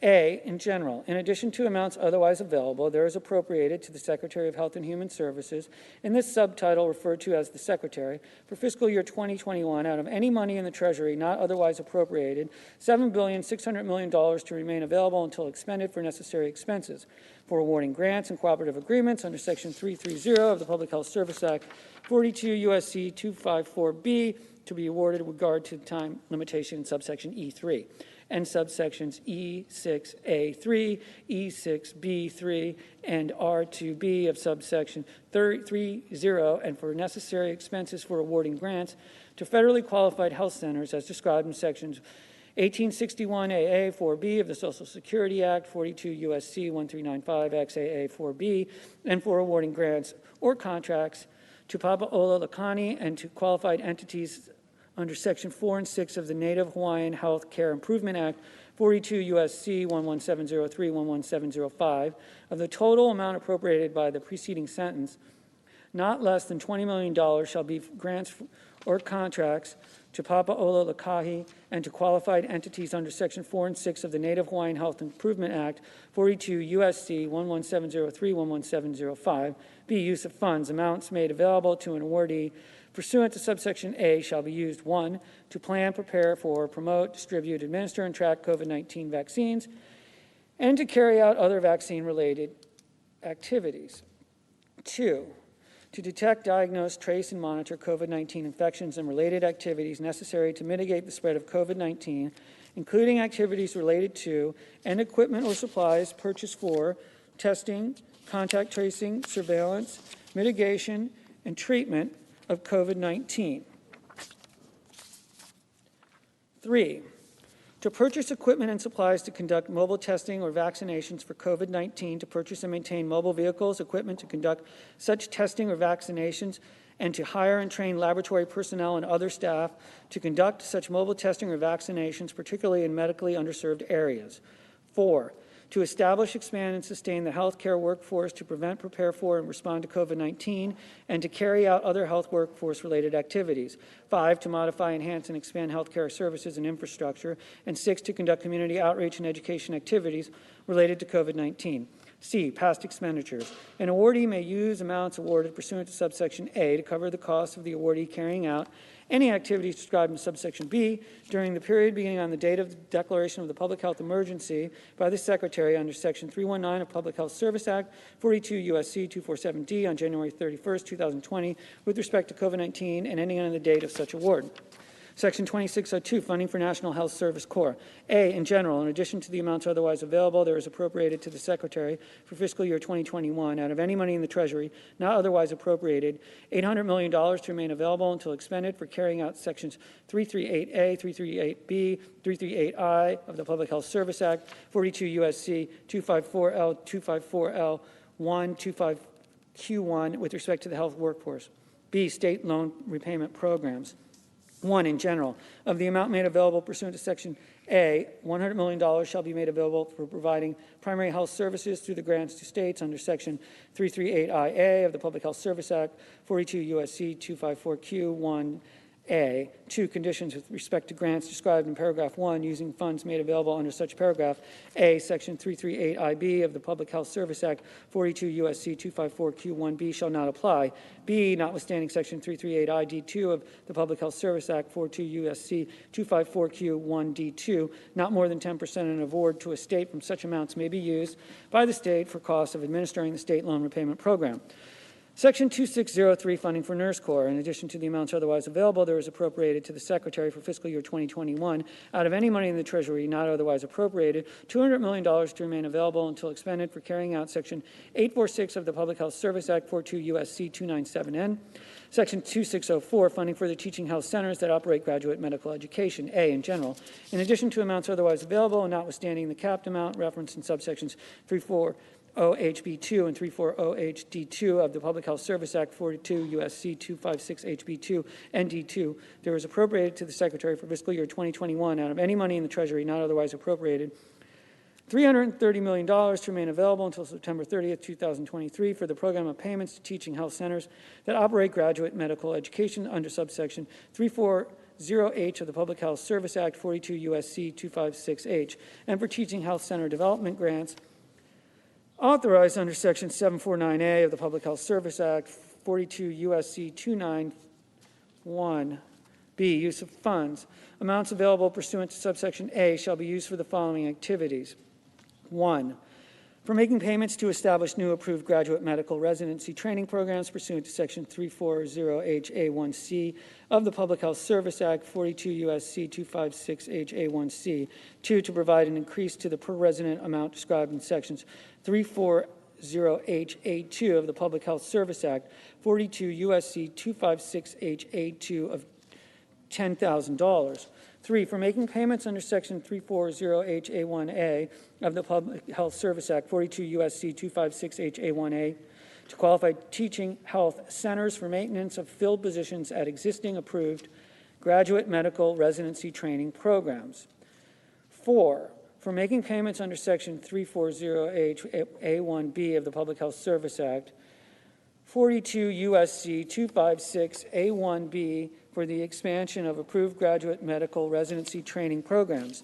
5, for making awards under Section 749A of the Public Health Service Act, 42 U.S.C. 293L1, to teaching health centers for the purpose of establishing new accredited or expanded primary care residency programs.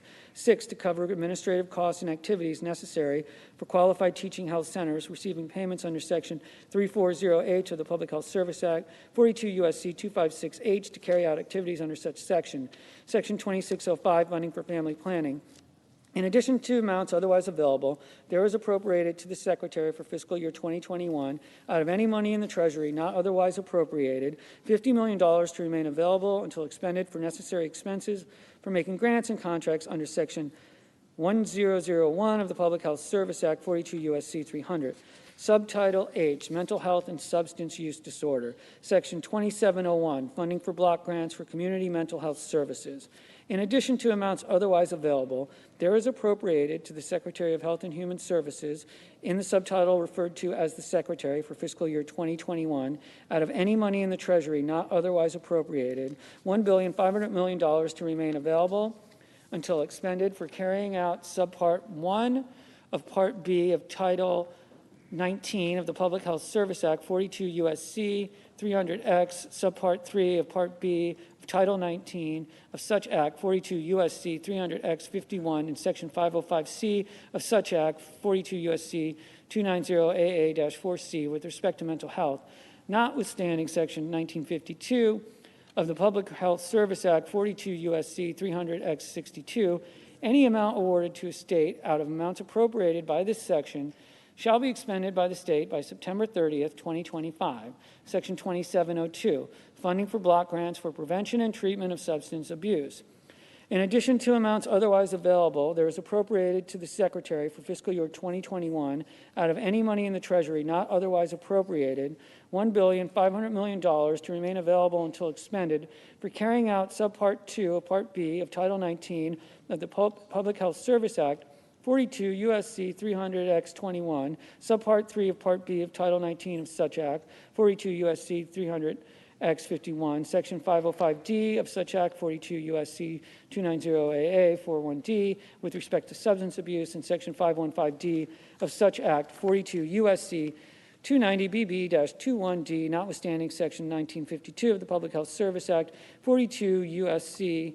300X-62, any amount awarded to a state out of amounts appropriated by this section shall be expended by the state by September 30th, 2025.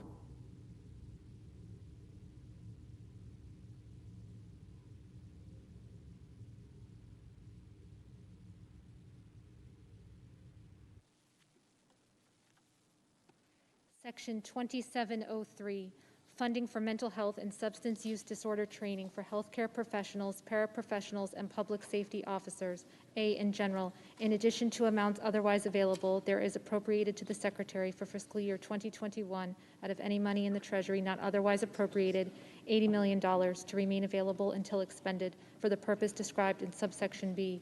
B, use of funding. The Secretary, acting through the Administrator of the Health Resources and Services Administration, shall, taking into consideration the needs of rural and medically underserved communities, use amounts appropriated by subsection A to award grants or contracts to health professions, schools, academic health centers, state or local governments, Indian tribes and tribal organizations, or other appropriate public or private nonprofit entities or consortia of entities, including entities promoting multidisciplinary approaches, to plan, develop, operate, or participate in health professions and nursing training activities for healthcare students, residents, professionals, paraprofessionals, trainees, and public safety officers and employers of such individuals in evidence-informed strategies for reducing and addressing suicide, burnout, mental health conditions, and substance use disorders among healthcare professionals. Section 2704, Funding for Education and Awareness Campaign encouraging healthy work conditions and use of mental health and substance use disorder services by healthcare professionals. A, in general, in addition to amounts otherwise available, there is appropriated to the Secretary for fiscal year 2021 out of any money in the Treasury not otherwise appropriated, $20 million to remain available until expended for the purpose described in subsection B. B, use of funds. The Secretary, acting through the Director of the Centers for Disease Control and Prevention and in consultation with the medical professional community, shall use amounts appropriated by subsection A to carry out a national evidence-based education and awareness campaign directed at healthcare professionals and first responders, such as emergency medical service providers and employers of such professionals and first responders. Such awareness campaign shall, 1, encourage primary prevention of mental health conditions and substance use disorders and secondary and tertiary prevention by encouraging healthcare professionals to seek support and treatment for their own mental health and substance use concerns, and 2, help such professionals to identify risk factors in themselves and others and respond to such risks. Section 2705, Funding for grants for healthcare providers to promote mental health among their health professional workforce.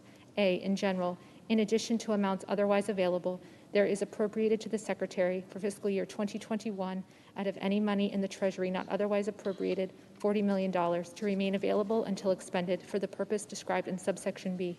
B, use of funds.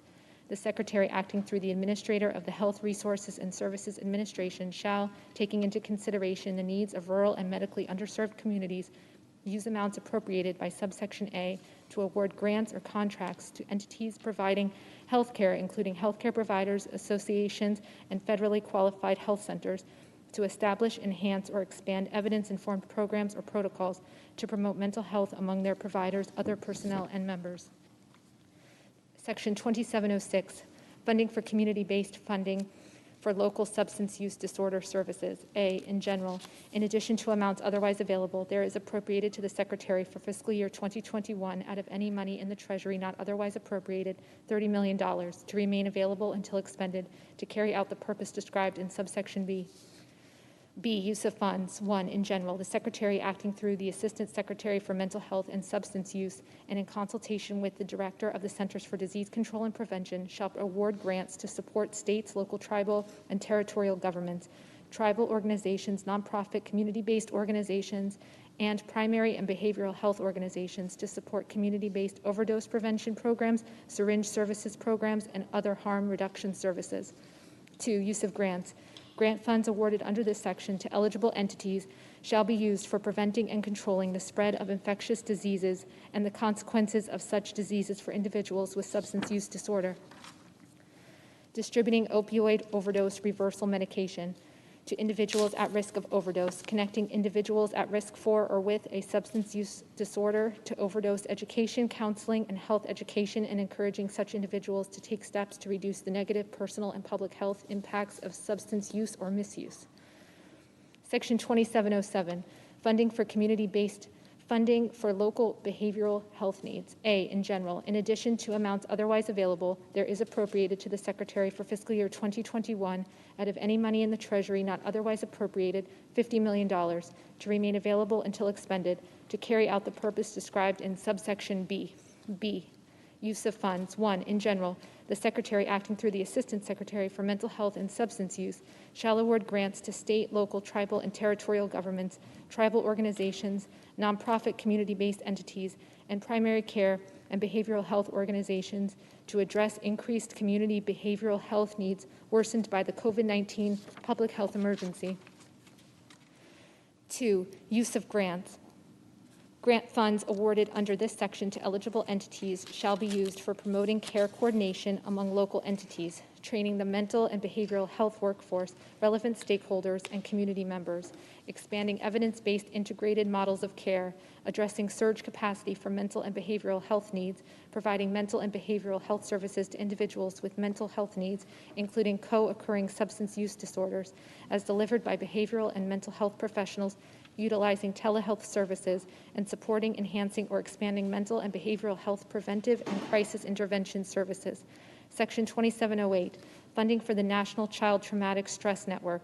In addition to amounts otherwise available, there is appropriated to the Secretary for fiscal year 2021 out of any money in the Treasury not otherwise appropriated $10 million to remain available until expended for carrying out Section 582 of the Public Health Service Act 42 U.S.C. 290HH1 with respect to addressing the problem of high-risk or medically underserved persons who experience violence-related stress. Section 2709, funding for Project AWARE. In addition to amounts otherwise available, there is appropriated to the Secretary for fiscal year 2021 out of any money in the Treasury not otherwise appropriated $30 million to remain available until expended for carrying out Section 520A of the Public Health Service Act 42 U.S.C. 290BB32 with respect to advancing wellness and resiliency in education. Section 2710, funding for youth suicide prevention. In addition to amounts otherwise available, there is appropriated to the Secretary for fiscal year 2021 out of any money in the Treasury not otherwise appropriated $20 million to remain available until expended for carrying out Sections 520E and 520E2 of the Public Health Service Act 42 U.S.C. 290BB36, 290BB36B. Section 2711, funding for behavioral health workforce education and training. In addition to amounts otherwise available, there is appropriated to the Secretary for fiscal year 2021 out of any money in the Treasury not otherwise appropriated $100 million to remain available until expended for carrying out Section 756 of the Public Health Service Act, 42 U.S.C. 294E1. Section 2712, Funding for Pediatric Mental Health Care Access. In addition to amounts otherwise available, there is appropriated to the Secretary for fiscal year 2021 out of any money in the Treasury not otherwise appropriated $80 million to remain available until expended for carrying out Section 330M of the Public Health Service Act, 42 U.S.C. 254C19. Section 2713, Funding for Expansion Grants for Certified Community Behavioral Health Clinics. In addition to amounts otherwise available, there is appropriated to the Secretary acting through the Assistant Secretary for Mental Health and Substance Use for fiscal year 2021 out of any money in the Treasury not otherwise appropriated $420 million to remain available until expended for grants to communities and community organizations that meet the criteria for certified community behavioral health clinics pursuant to Section 223A of the Protecting Access to Medicare Act of 2014, 42 U.S.C. 1396A note. Subtitle 1, Exchange Grant Program, Section 2801, Establishing a Grant Program for Exchange Modernization, A, in general. Out of funds appropriated under subsection B, the Secretary of Health and Human Services, in this subtitle referred to as the Secretary, shall award grants to each American Health Benefits Exchange established under Section 1311B of the Patient Protection and Affordable Care Act, 42 U.S.C. 18031B. Other than an exchange established by the Secretary under Section 1321C of such Act, 42 U.S.C. 18041C, that submits to the Secretary an application at such time and in such manner and containing such information as specified by the Secretary for purposes of enabling such exchange to modernize or update any system, program, or technology utilized by such exchange to ensure such exchange is compliant with all applicable requirements. B, funding. In addition to amounts otherwise available, there is appropriated for fiscal year 2021 out of any money in the Treasury not otherwise appropriated $20 million to remain available until September 30, 2022 for carrying out this section. Subtitle J, Continued Assistance to Rail Workers. Section 2901, Additional Enhanced Benefits under the Railroad Unemployment Insurance Act. A, in general. Section 2A5A of the Railroad Unemployment Insurance Act, 45 U.S.C. 352A5A is amended 1 in the first sentence A by striking March 14, 2021 and inserting August 29, 2021. B by striking or July 1, 2020 and inserting July 1, 2020 or July 1, 2021. And 2 by adding at the end the following: for registration periods beginning after March 14, 2021, but on or before August 29, 2021, the recovery benefit payable under this subparagraph shall be in the amount of $800. B, clarification on authority to use funds. Funds appropriated under subparagraph B of Section 2A5 of the Railroad Unemployment Insurance Act, 45 U.S.C. 352A5, shall be available to cover the cost of recovery benefits provided under such Section 2A5 by reason of the amendments made by subsection A, as well as to cover the cost of such benefits provided under Section 2A5 as in effect on the day before the date of this enactment of this Act. 2902, Extended Unemployment Benefits under the Railroad Unemployment Insurance Act. A, in general. Section 2C2D of the Railroad Unemployment Insurance Act, 45 U.S.C. 352C2D is amended 1 in Clause 1, A, and Subclause 1 by striking 185 days and inserting 305 days. B, in Subclause 2 by striking 19 consecutive 14-day periods and inserting 31 consecutive 14-day periods. And 2, by striking 6 consecutive 14-day periods and inserting 18 consecutive 14-day periods. 2, in Clause 2, A, by striking 120 days of unemployment and inserting 240 days of unemployment. B, by striking 12 consecutive 14-day periods and inserting 24 consecutive 14-day periods. And C, by striking 6 consecutive 14-day periods and inserting 18 consecutive 14-day periods. And 3, in Clause 3, A, by striking June 30, 2021 and inserting June 30, 2022. And B, by striking the provisions of Clauses 1 and 2 shall not apply to any employee whose extended benefit period under subparagraph B begins after March 14, 2021, and shall not apply to any employee with respect to any registration period beginning after April 5, 2021, and inserting the provisions of clauses 1 and 2 shall not apply to any employee with respect to any registration period beginning after August 29, 2021. B, clarification on authority to use funds.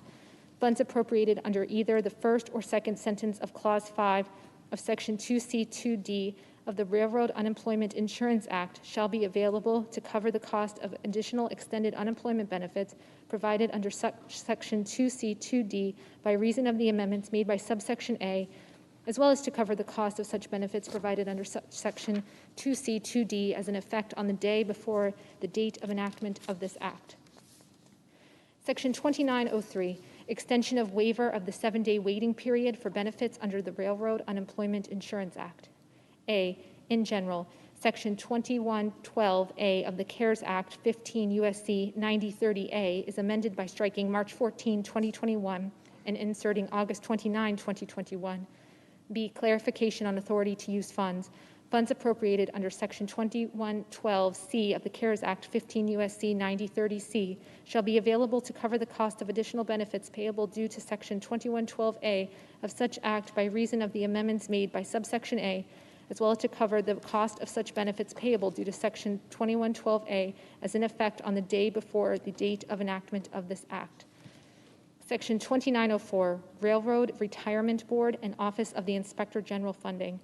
In addition to amounts otherwise made available, there are appropriated for fiscal year 2021 out of any money in the Treasury not otherwise appropriated $27,975,000 to remain available until expended for the Railroad Retirement Board to prevent, prepare for, and respond to coronavirus, of which A, $6,800,000 shall be available for additional hiring and overtime bonuses as needed to administer the Railroad Unemployment Insurance Act, and B, $21,175,000 shall be to supplement, not supplant, existing resources devoted to operations and improvements for the information technology investment initiatives of the Railroad Retirement Board, and two, $500,000 to remain available until expended for the Railroad Retirement Board Office of Inspector General for audit, investigatory, and review activities.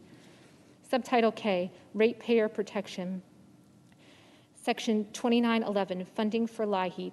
In addition to amounts otherwise available, there is appropriated for fiscal year 2021 out of any amounts in the Treasury not otherwise appropriated $4,500,000,000 to remain available through September 30, 2022 for additional funding to provide payments under Section 2602B of the Low Income Home Energy Assistance Act of 1981, 42 U.S.C.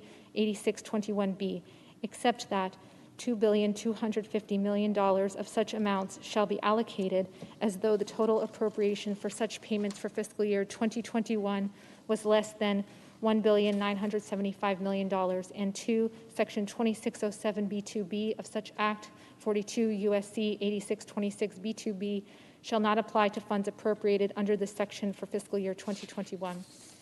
Section 2912, Funding for Water Assistance Program.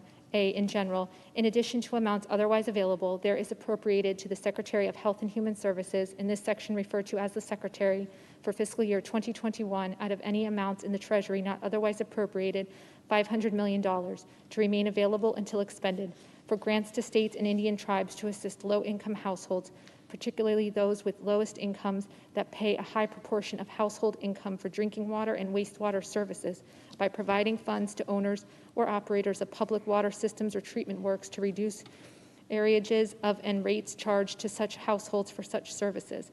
B, allotment. The Secretary shall, 1, allot amounts appropriated in this section to a state or Indian tribe based on A, the percentage of households in the state or under the jurisdiction of the Indian tribe with income equal or less than 150% of the federal poverty line, and B, the percentage of households in the state or under the jurisdiction of the Indian tribe that spend more than 30% of monthly income on housing, and 2, reserve up to 3% of the amount appropriated in this section for Indian tribes and tribal organizations. Subtitle L, Assistance for Older Americans, Grand Families, and Kinship Families. Section 2921, Supporting Older Americans and Their Families. A, appropriation. In addition to amounts otherwise available, there is appropriated for fiscal year 2021 out of any money in the Treasury not otherwise appropriated $1,434,000,000 to remain available until expended to carry out the Older Americans Act of 1965. B, allocation of amounts. Amounts made available by subsection A shall be available as follows. 1, $750 million shall be available to carry out Part C of Title III of such act. 2, $25 million shall be available to carry out Title VI of such act, including Part C of such title. 3, $460 million shall be available to carry out Part B of Title III of such act, including for A, supportive services of the types made available for fiscal year 2020, B, efforts related to COVID-19 vaccination outreach, including education, communication, transportation, and other activities to facilitate vaccination of older individuals, and C, prevention and mitigation activities related to COVID-19 focused on addressing extended social isolation among older individuals, including activities for investments in technological equipment and solutions or other strategies aimed at alleviating negative health effects of social isolation due to long-term stay-at-home recommendations for older individuals for the duration of the COVID-19 public health emergency. 4, $44 million shall be available to carry out Part D of Title III of such act. 5, $145 million shall be available to carry out Part E of Title III of such act. 6, $10 million shall be available to carry out the long-term care ombudsman program under Title VII of such act. Section 2922, National Technical Assistance Center on Grand Families and Kinship Families. A, in general, in addition to amounts otherwise available, there is appropriated to the Secretary of Health and Human Services for fiscal year 2021 out of any money in the Treasury not otherwise appropriated $10 million to remain available through September 30th, 2025 for the Secretary acting through the Administrator of the Administration for Community Living to establish directly or through grants or contracts a National Technical Assistance Center on Grand Families and Kinship Families, in this section referred to as the Center, to provide training, technical assistance, and resources for government programs, nonprofit, and other community-based organizations in Indian tribes, tribal organizations, and urban Indian organizations that serve grand families and kinship families to support the health and well-being of members of grand families and kinship families, including caregivers, children, and their parents. The center shall focus primarily on serving grand families and kinship families in which the primary caregiver is an adult age 55 or older, or the child has one or more disabilities. B, activities of the center. The center shall, 1, engage experts to stimulate the development of new and identify existing evidence-based, evidence-informed, and exemplary practices or programs related to health promotion, including mental health and substance use disorder treatment, education, nutrition, housing, financial needs, legal issues, disability, self-determination, caregiver support, and other issues to help serve caregivers, children, and their parents in grand families and kinship families. 2, encourage and support the implementation of the evidence-based, evidence-informed, and exemplary practices or programs identified under paragraph 1 to support grand families and kinship families, and to promote coordination of services for grand families and kinship families across systems that support them. 3, facilitate learning across states, territories, Indian tribes, tribal organizations, and urban Indian organizations for providing technical assistance, resources, and training related to issues described in paragraph 1 to individuals and entities across systems that directly work with grand families and kinship families. 4, help government programs, nonprofit, and other community-based organizations in Indian tribes, tribal organizations, and urban Indian organizations serving grand families and kinship families to plan and coordinate responses to assist grand families and kinship families during national, state, tribal, territorial, and local emergencies and disasters. And 5, assist government programs and nonprofit and other community-based organizations in promoting equity and implementing culturally and linguistically appropriate approaches as the programs and organizations serve grand families and kinship families. Title 3, Committee on Banking, Housing, and Urban Affairs. Subtitle A, Defense Production Act of 1950. Section 3101, COVID-19 Emergency Medical Supplies Enhancement. A, supporting enhanced use of the Defense Production Act of 1950. In addition to funds otherwise available, there is appropriated for fiscal year 2021 out of any money in the Treasury not otherwise appropriated.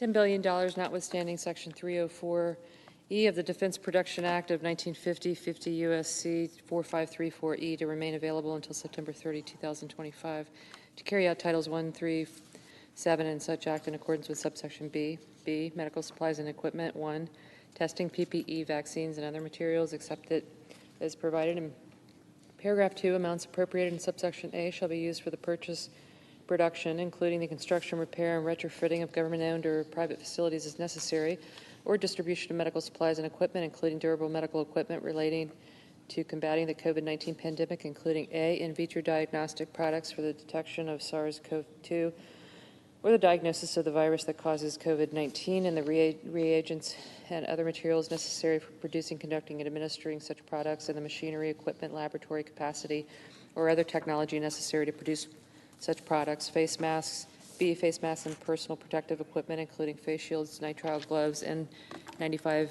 filtering face piece, respirators, and any other masks or equipment, including durable medical equipment needed to respond to the COVID-19 pandemic, and the materials, machinery, additional manufacturing lines or facilities, or other technology necessary to produce such equipment. And C, drugs, devices, and biological products that are approved, cleared, licensed, or authorized for use in treating or preventing COVID-19 and symptoms related to COVID-19, and any materials, manufacturing, machinery, additional manufacturing or fill finish lines or facilities, technology or equipment necessary to produce or use such drugs, biological products, or devices, including syringes, vials, or other supplies or equipment related to delivery, distribution, or administration.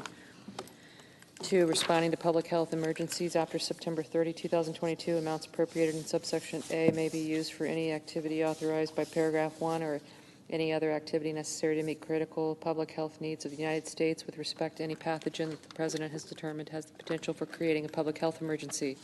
Subtitle B, Housing Provisions, Section 3201, Emergency Rental Assistance. A, funding. 1, appropriation. In addition to amounts otherwise available, there is appropriated to the Secretary of the Treasury for fiscal year 2021 out of any money in the Treasury not otherwise appropriated, $21 billion, $550 million to remain available until September 30, 2027 for making of payments to eligible guarantees under this Section 2, reservation of funds. Of the amount appropriated under paragraph 1, the Secretary shall reserve A, $305 million for making payments under this section to the Commonwealth of Puerto Rico, the United States Virgin Islands, Guam, the Commonwealth of the Northern Mariana Islands, and America Samoa. B, $30 million for costs of the Secretary for the administration of emergency rental assistance programs and technical assistance to recipients of any grants made by the Secretary to provide financial and other assistance to renters. C, $3 million for administrative expenses of the Inspector General relating to oversight of funds provided in this section. And D, $2.5 billion for payments to high-need grantees as provided in this section. B, allocation of funds to eligible grantees. 1, allocation for states and units of local government. A, in general, the amount appropriated under paragraph 1 of subsection A that remains under the application of paragraph 2 of subsection shall be allocated to eligible grantees described in subparagraphs A and B of subsection F1 in the same manner as the amount appropriated under section 501 of subtitle A of title 5 of division N of the Consolidated Appropriations Act 2021, Public Law 116-260, is allocated to states and units of local government under subsection B1 of section, except that section 501B of such subtitle A shall be applied. 1, without regard to 1 of paragraph 1A. 2, by deeming the amount appropriated under paragraph 1 of subsection A of this act that remains after the application of paragraph 2 of such subsection to be the amount deemed to apply for purposes of applying clause 2 of section 501B1A of such subtitle A. 3, by substituting $152 million for $200 million each place such term appears.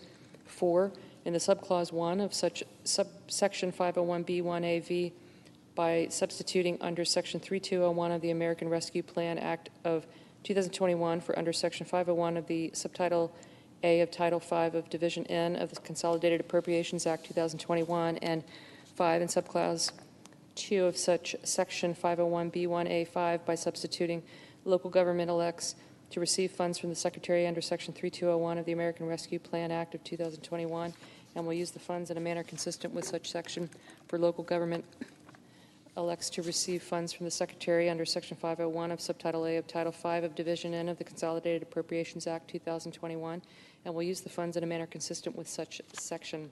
B, pro rata adjustment. The Secretary shall make pro rata adjustments in the amount of the allocations determined under subparagraph A of this paragraph for entities described in such subparagraph as necessary to ensure that the total amount of allocations made pursuant to such subparagraph does not exceed the remainder appropriated amount described in such subparagraph. 2, allocations for territories.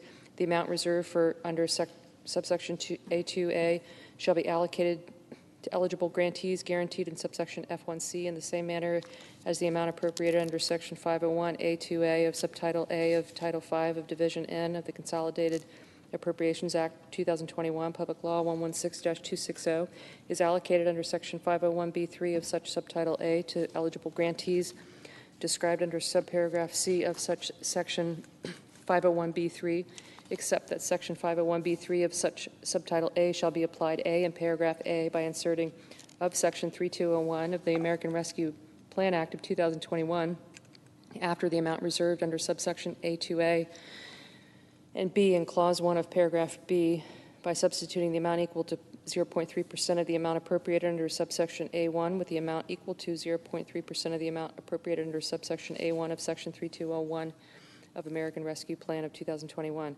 3, high-need grantees. The Secretary shall allocate funds reserved under subsection A2B to eligible grantees with a high need for assistance under this section, with the number of very low-income renter households paying more than 50% of income on rent or living in substandard or overcrowded conditions, rental market costs, and change in employment since February 2020, used as the factors for allocating funds. C, payment schedule. 1, in general. The Secretary shall pay all eligible grantees not less than 40% of each such eligible grantee's total allocation provided under subsection B within 60 days of enactment of this Act. 2, subsequent payments. The Secretary shall pay to eligible grantees additional amounts in tranches up to the full amount of each such eligible grantee's total allocation in accordance with the procedure established by the Secretary, provided that any such procedure established by the Secretary shall require that an eligible grantee must have obligated not less than 75% of the funds already dispersed by the Secretary pursuant to this section prior to disbursement of additional funds. D, use of funds. 1, in general, an eligible grantee shall only use the funds provided from payments made under this section as follows. A, financial assistance. 1, in general, subject to clause 2 of this subparagraph, funds received by an eligible grantee from payments made under this section shall be used to provide financial assistance to eligible households not to exceed 18 months, including the payment of 1, rent, 2, rental arrears, 3, utilities and home energy costs, 4, utilities and home energy cost arrears, and 5, other expenses related to housing as defined by the Secretary. 2, limitation, the aggregate amount of financial assistance an eligible household may receive under this section when combined with financial assistance provided under Section 501 of Subtitle A of Title V of Division N of the Consolidated Appropriations Act 2021, Public Law 116-260, shall not exceed 18 months. B, housing stability services. Not more than 10% of funds received by an eligible grantee from payments under this section may be used to provide case management and other services intended to help keep households stably housed. C, administrative costs. Not more than 15% of the total amount paid to an eligible grantee under this section may be used for administrative costs attributable to providing financial assistance, housing stability services, and other affordable rental housing and eviction prevention activities, including for data collection and reporting requirements related to such funds. D, other affordable rental housing and eviction prevention activities. An eligible grantee may use any funds from payments under this section that are unobligated on October 1, 2022 for purposes in addition to those specified in this paragraph, provided that 1, such other purposes are affordable rental housing and eviction prevention purposes as defined by the Secretary serving very low-income families as such term is defined in Section 3B of the United States Housing Act of 1937, 42 U.S.C. 1437A-B, and 2, prior to obligating any funds for such purposes, the eligible grantee has obligated not less than 75% of the total funds allocated to such eligible grantee in accordance with this section. 2, distribution of assistance. Amounts appropriated under subsection A1 of this section shall be subject to the same terms and conditions that apply under paragraph 4 of section 501C of subtitle A of Title V of Division N of the Consolidated Appropriations Act 2021, Public Law 116-260. 2, amounts appropriated under subsection A1 of such section 501. E, reallocation of funds. 1, in general. Beginning March 31, 2022, the Secretary shall reallocate funds allocated to eligible grantees in accordance with subsection B, but not yet paid in accordance with subsection C2 according to a procedure established by the Secretary. 2, eligibility for reallocated funds. The Secretary shall require an eligible grantee to have obligated 50% of the total amount of funds allocated to such eligible grantee under subsection B to be eligible to receive funds reallocated under paragraph 1 of this subsection. 3, payment of reallocated funds by the Secretary. The Secretary shall pay to each eligible grantee eligible for a payment of reallocated funds described in paragraph 2 of this subsection the amount allocated to such eligible grantee in accordance with the procedure established by the Secretary in accordance with paragraph 1 of this subsection. 4, use of reallocated funds. Eligible grantees may use any funds received in accordance with this subsection only for purposes specified in paragraph 1 of subsection D. F, definitions. In this section, 1, eligible grantee. The term eligible grantee means any of the following. A, the 50 states of the United States and the District of Columbia. B, a unit of local government as defined in paragraph 5. C, the Commonwealth of Puerto Rico, the United States Virgin Islands, Guam, the Commonwealth of the Northern Mariana Islands, and American Samoa. 2, eligible household. The term eligible household means a total of 1 or more individuals who are obligated to pay rent on a residential dwelling and with respect to which the eligible grantee involved determines that A, 1 or more individuals within the household has 1, qualified for unemployment benefits, or 2, experienced a reduction in household income, incurred significant costs, or experienced other financial hardship during or due directly or indirectly to the coronavirus pandemic. B, 1 or more individuals within the household can demonstrate a risk of experiencing homelessness or housing instability, and C, the household is a low-income family. As such, term is defined in Section 3B of the United States Housing Act of 1937, 42 U.S.C. 1437A. B. 3, Inspector General. The term Inspector General means the Inspector General of the Department of the Treasury. 4, Secretary. The term Secretary means the Secretary of the Treasury. 5, Unit of Local Government. The term Unit of Local Government has the meaning given such term in Section 501 of Subtitle A of Title 5 of Division N of the Consolidated Appropriations Act 2021, Public Law 116-260. G, Availability. Funds provided to an eligible grantee under a payment made under this section shall remain available through September 30, 2025. H, extension of availability and a program for existing funding. Paragraph 1 of Section 501E of Subtitle A of Title 5 of Division N of the Consolidated Appropriations Act 2021, Public Law 116-260, is amended by striking December 31, 2021 and inserting September 30, 2022. Section 3202, Emergency Housing Vouchers. A, appropriation. In addition to amounts otherwise available, there was an appropriated to the Secretary of Housing and Urban Development, in this section referred to as the Secretary, for fiscal year 2021 out of any money in the Treasury not otherwise appropriated, $5 billion to remain available until September 30, 2030 for 1, incremental emergency vouchers under subsection B, 2, renewals of the vouchers under subsection B, 3, fees for the cost of administrating vouchers under subsection B and other eligible expenses defined by notice to prevent, prepare, and respond to coronavirus, to facilitate the leasing of the emergency vouchers, such as security deposit assistance and other costs related to retention and support of participating owners. And 4, adjustments in the calendar year 2021, Section 8 renewal funding allocation, including mainstream vouchers for public housing agencies that experience a significant increase in voucher per unit cost due to extraordinary circumstances, or that, despite taking reasonable cost-saving measures, would otherwise be required to terminate rental assistance for families as a result of insufficient funding. B, emergency vouchers. 1, in general, the Secretary shall provide emergency rental assistance vouchers under subsection A, which shall be tenant-based rental assistance under Section 8.0 of the United States Housing Act of 1937, 42 U.S.C. 1437 F.O. 2, qualifying individuals or families defined for the purposes of this section. Qualifying individuals or families are those who are A, homeless, as such term is defined in Section 103A of the McKinney-Vento Homeless Assistance Act 42 U.S.C. 11302A. B, at risk of homelessness, as such term is defined in Section 4011 of the McKinney-Vento Homeless Assistance Act 42 U.S.C. 113601. C, fleeing or attempting to flee domestic violence, dating violence, sexual assault, stalking, or human trafficking as defined by the Secretary. Or D, recently homeless as determined by the Secretary and for whom providing rental assistance will provide the family's homelessness or having high risk of housing instability. 3, allocation. The Secretary shall notify public housing agencies of the number of emergency vouchers provided under this section to be allocated to the agency not later than 60 days after the date of the enactment of this act, in accordance with the formula that includes public housing agency capacity, ensures geographic diversity, including with respect to rural areas among public housing agencies administering the Housing Choice Voucher Program. 4, terms and conditions. A, elections to administer. The Secretary shall establish a procedure for public housing agencies to accept or decline the emergency vouchers allocated to the agency in accordance with the formula under some paragraph 3.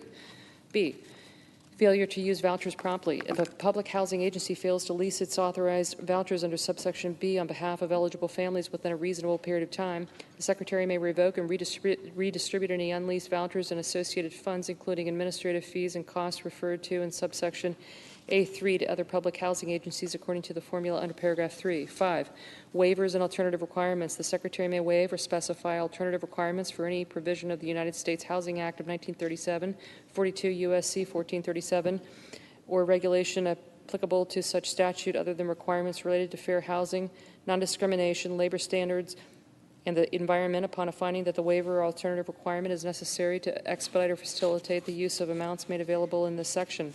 Termination of such vouchers upon turnover. After September 30, 2023, a public housing agency may not reissue any vouchers made available under this section when assistance for the family assisted ends. C, technical assistance and other costs. The Secretary may use not more than $20 million of the amounts made available under this section for the cost to the Secretary of administering and overseeing the implementation of this section of the Housing Choice Voucher Program generally, including information technology, financial reporting, and other costs. Of the amount set aside under this subsection, the Secretary may use not more than $10 million without competition to make new awards or increase prior awards to existing technical assistance providers to provide an immediate increase in capacity building and technical assistance to public housing agencies. D, implementation. The Secretary may implement the provisions of this section by notice. Section 3203, emergency assistance for rural housing. In addition to amounts otherwise available, there is appropriated to the Secretary of Agriculture for fiscal year 2021 out of any money in the Treasury not otherwise appropriated, $100 million to remain available until September 30, 2022 to provide grants under Section 521A2 of the Housing Act of 1949 or agreements entered into in lieu of debt forgiveness or payments for eligible households as authorized by Section 502C5D of the Housing Act of 1949 for temporary adjustment of income losses for residents of housing financed or assisted under Section 514, 515, or 516 of the Housing Act of 1949 who have experienced income loss but are not currently receiving federal rental assistance. Section 3204, housing counseling. A, appropriation. In addition to amounts otherwise available, there is appropriated to the Neighborhood Reinvestment Corporation, in this section referred to as the Corporation, for fiscal year 2021. Out of any money in the Treasury not otherwise appropriated, $100 million to remain available until September 30, 2025 for grants to housing counseling intermediaries approved by the Department of Housing and Urban Development, state housing finance agencies, and neighbor works organizations for providing housing counseling services as authorized under the Neighborhood Reinvestment Corporation Act, 42 U.S.C. 8101 through 8107, and consistent with the discretion set forth in Section 606A5 of such Act, 42 U.S.C. 8105A5, to design and administer grant programs of the grant funds made available under the subsection. Not less than 40% shall be provided to counseling organizations that, 1, target housing counseling services to minority and low-income populations facing housing instability, or 2, providing housing counseling services in neighborhoods having high concentrations of minority and low-income populations. B, limitation. An aggregate amount provided to NeighborWorks organizations under this section shall not exceed 15% of the total of grant funds made available by subsection A. C, administration and oversight. The corporation may retain a portion of the amounts provided under this section in a proportion consistent with its standard rate for program administration in order to cover its expenses related to program administration and oversight. D, housing counseling services defined. For the purposes of this section, the term housing counseling services means 1, housing counseling provided directly to households facing housing instability such as eviction, default, foreclosure, loss of income, or homelessness. 2, education, outreach, training, technology, upgrades, and other program-related support. And 3, operational oversight funding for grantees and subgrantees that receive funds under this section. Section 3205, homelessness assistance and supportive services program. A, appropriation. In addition to amounts otherwise available, there is appropriated to the Secretary of Housing and Urban Development, in this section referred to as the Secretary, for fiscal year 2021 out of any money in the Treasury not otherwise appropriated, $5 billion to remain available until September 30, 2025, except that amounts authorized under subsection D3 shall remain available until September 30, 2029 for assistance under Title II of the Cranston-Gonzalez National Affordable Housing Act, 42 U.S.C. 127 to one for the following activities to primarily benefit qualifying individuals or families. One, tenant-based rental assistance. Two, the development and support of affordable housing pursuant to Section 212A of the Cranston-Gonzalez National Affordable Housing Act, 42 U.S.C. 12742A, the act herein. Three, supportive services to qualifying individuals or families not already receiving such supportive services, including A, activities listed in Section 40129 of the McKinney-Vento Homeless Assistance Act, 42 U.S.C. 1136029. B, housing counseling. And C, homeless prevention services for the acquisition and development of non-congregate shelter units, all or a portion of which may A, be converted to permanent affordable housing, B, be used as emergency shelter under Subtitle B of Title IV of the McKinney-Vento Homeless Assistance Act, 42 U.S.C. 11371 through 11378, C, be converted to permanent housing under Subtitle C of Title IV of the McKinney-Vento Homeless Assistance Act, 42 U.S.C. 11381 through 11389, or D, remain as a non-congregate shelter units. B, qualifying individuals or families defined for the purpose of this section. Qualifying individuals or families are those who are, one, homeless as defined in Section 103A of the McKinney-Vento Homeless Assistance Act, 42 U.S.C. 11302A. Two, at risk of homelessness as defined in Section 4011 of the McKinney-Vento Homeless Assistance Act, 42 U.S.C. 113601.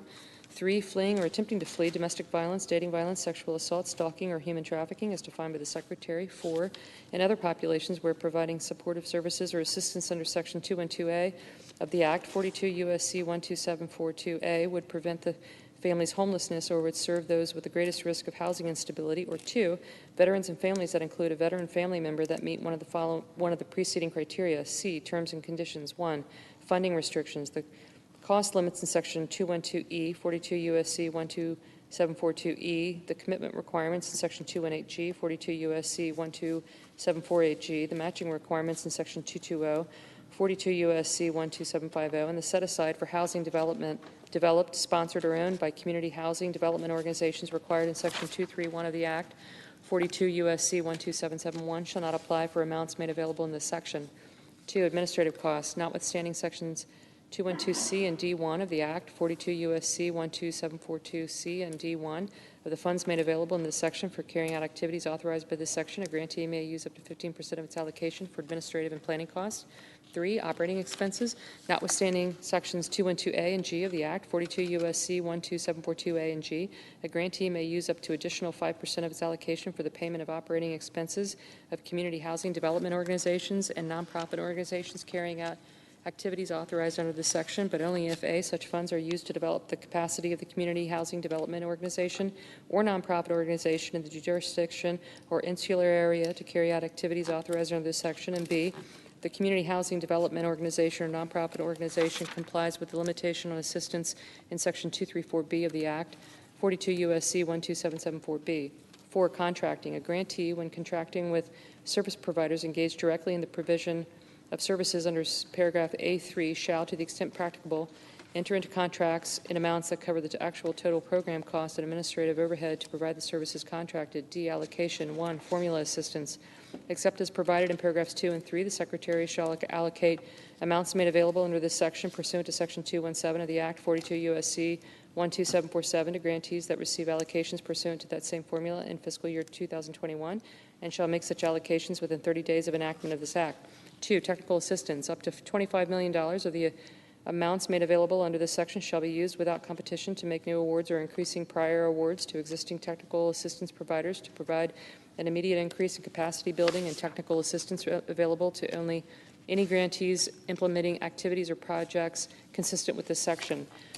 Other costs, up to $50 million of the amounts made available under this section shall be used for the administrative cost to oversee and administer implementation of this section of the home program generally, including information technology, financial reporting, and other costs. 4, waivers or alternative requirements. The Secretary may waive or specify alternative requirements for any provision of the Cranston-Gonzalez National Affordable Housing Act, 42 U.S.C. 1270, and Titles 1 and 4 of the McKinney-Vento Homelessness Act, 42 U.S.C. 1301, 1136. at 11360 or regulation for the administration of the amounts made available under this section other than requirements related to fair housing, non-discrimination, labor standards, and the environment upon a finding that the waiver or alternative requirement is necessary to expedite or facilitate the use of amounts made available under this section. Section 3206, Homeowner Assistance Fund. A, appropriation. In addition to amounts otherwise available, there is appropriated to the Secretary of the Treasury for the Homeowner Assistance Fund established under subsection C for fiscal year 2021 out of any money in the Treasury not otherwise appropriated, $9,961,000,000 to remain available until September 30, 2025 for qualified expenses that meet the purposes specified under subsection C and expenses described in subsection D1. B, definitions in this section. 1, conforming loan limit. The term conforming loan limit means the applicable limitation governing the maximum original principal obligation of a mortgage secured by a single-family residence, a mortgage secured by a two-family residence, a mortgage secured by a three-family residence, or a mortgage secured by a four-family residence, as determined and adjusted annually under Section 302b2 of the Federal National Mortgage Association Charter Act, 12 U.S.C. 1717b2, and Section 305a2 of the Federal Home Loan Mortgage Corporation Act, 12 U.S.C. 1454a2. 2, dwelling. The term dwelling means any building structure or portion thereof which is occupied as or designed or intended for occupancy as a residence by one or more individuals. 3, eligible entity. The term eligible entity means A, a state, or B, any entity eligible for payment under subsection F. 4, mortgage. The term mortgage means any credit transaction A that is secured by a mortgage, deed of trust, or other consensual security interest on a principal residence of a borrower that is 1, a 1 to 4 unit dwelling, or 2, residential real property that includes a 1 to 4 unit dwelling, and B, the unpaid principal balance of which was at the time of origination not more than the conforming loan limit. 5, fund. The term fund means the Homeowner Assistance Fund established under subsection C. 6, secretary. The term secretary means the Secretary of the Treasury. 7, state. The term state means any state of the United States, the District of Columbia, the Commonwealth of Puerto Rico, Guam, American Samoa, the United States Virgin Islands, and the Commonwealth of the Northern Mariana Islands. C, establishment of fund. 1, establishment, qualified expenses. There is established in the Department of the Treasury a homeowner assistance fund to mitigate financial hardships associated with the coronavirus pandemic by providing such funds as are appropriated by subsection A to eligible entities for the purpose of preventing homeowner mortgage delinquencies, defaults, foreclosures, loss of utilities or home energy services, and displacements of homeowners experiencing financial hardship after January 21, 2020 through qualified expenses related to mortgages and housing, which include A, mortgage payment assistance, B, financial assistance to allow a homeowner to reinstate a mortgage or to pay other housing-related costs related to a period of forbearance, delinquency, or default, C, principal reduction, D, facilitating interest rate reductions, E, payment assistance for 1, utilities including electric, gas, home energy, and water, 2, internet service including broadband internet access service as defined in Section 81B of Title 47 Code of Federal Regulations or any successor regulation, 3, homeowners insurance, flood insurance, and mortgage insurance, and 4, homeowners association, condominium association fees or common charges. F, reimbursement of funds expended by a state, local government, or designated entity under subsection F during the period beginning on January 21, 2020 and ending on the date that the first funds are disbursed by the eligible entity under the Homeowner Assistance Fund for the purpose of providing housing or utility payment assistance to homeowners or otherwise providing funds to prevent foreclosure or post-foreclosure eviction of a homeowner or prevent mortgage delinquency or loss of housing or utilities as a response to the coronavirus disease, COVID pandemic, and G, any other assistance or to promote housing stability for homeowners, including preventing mortgage delinquency, default, foreclosure, post-foreclosure eviction of a homeowner or the loss of utility or home energy services as determined by the Secretary. 2, targeting. Not less than 60% of amounts made to each eligible entity allocated amounts under subsection D or F shall be used for qualified expenses that assist homeowners having incomes equal to or less than 100% of the area median income for their household size or equal to or less than 100% of the median income for the United States as determined by the Secretary of Housing and Urban Development, whichever is greater.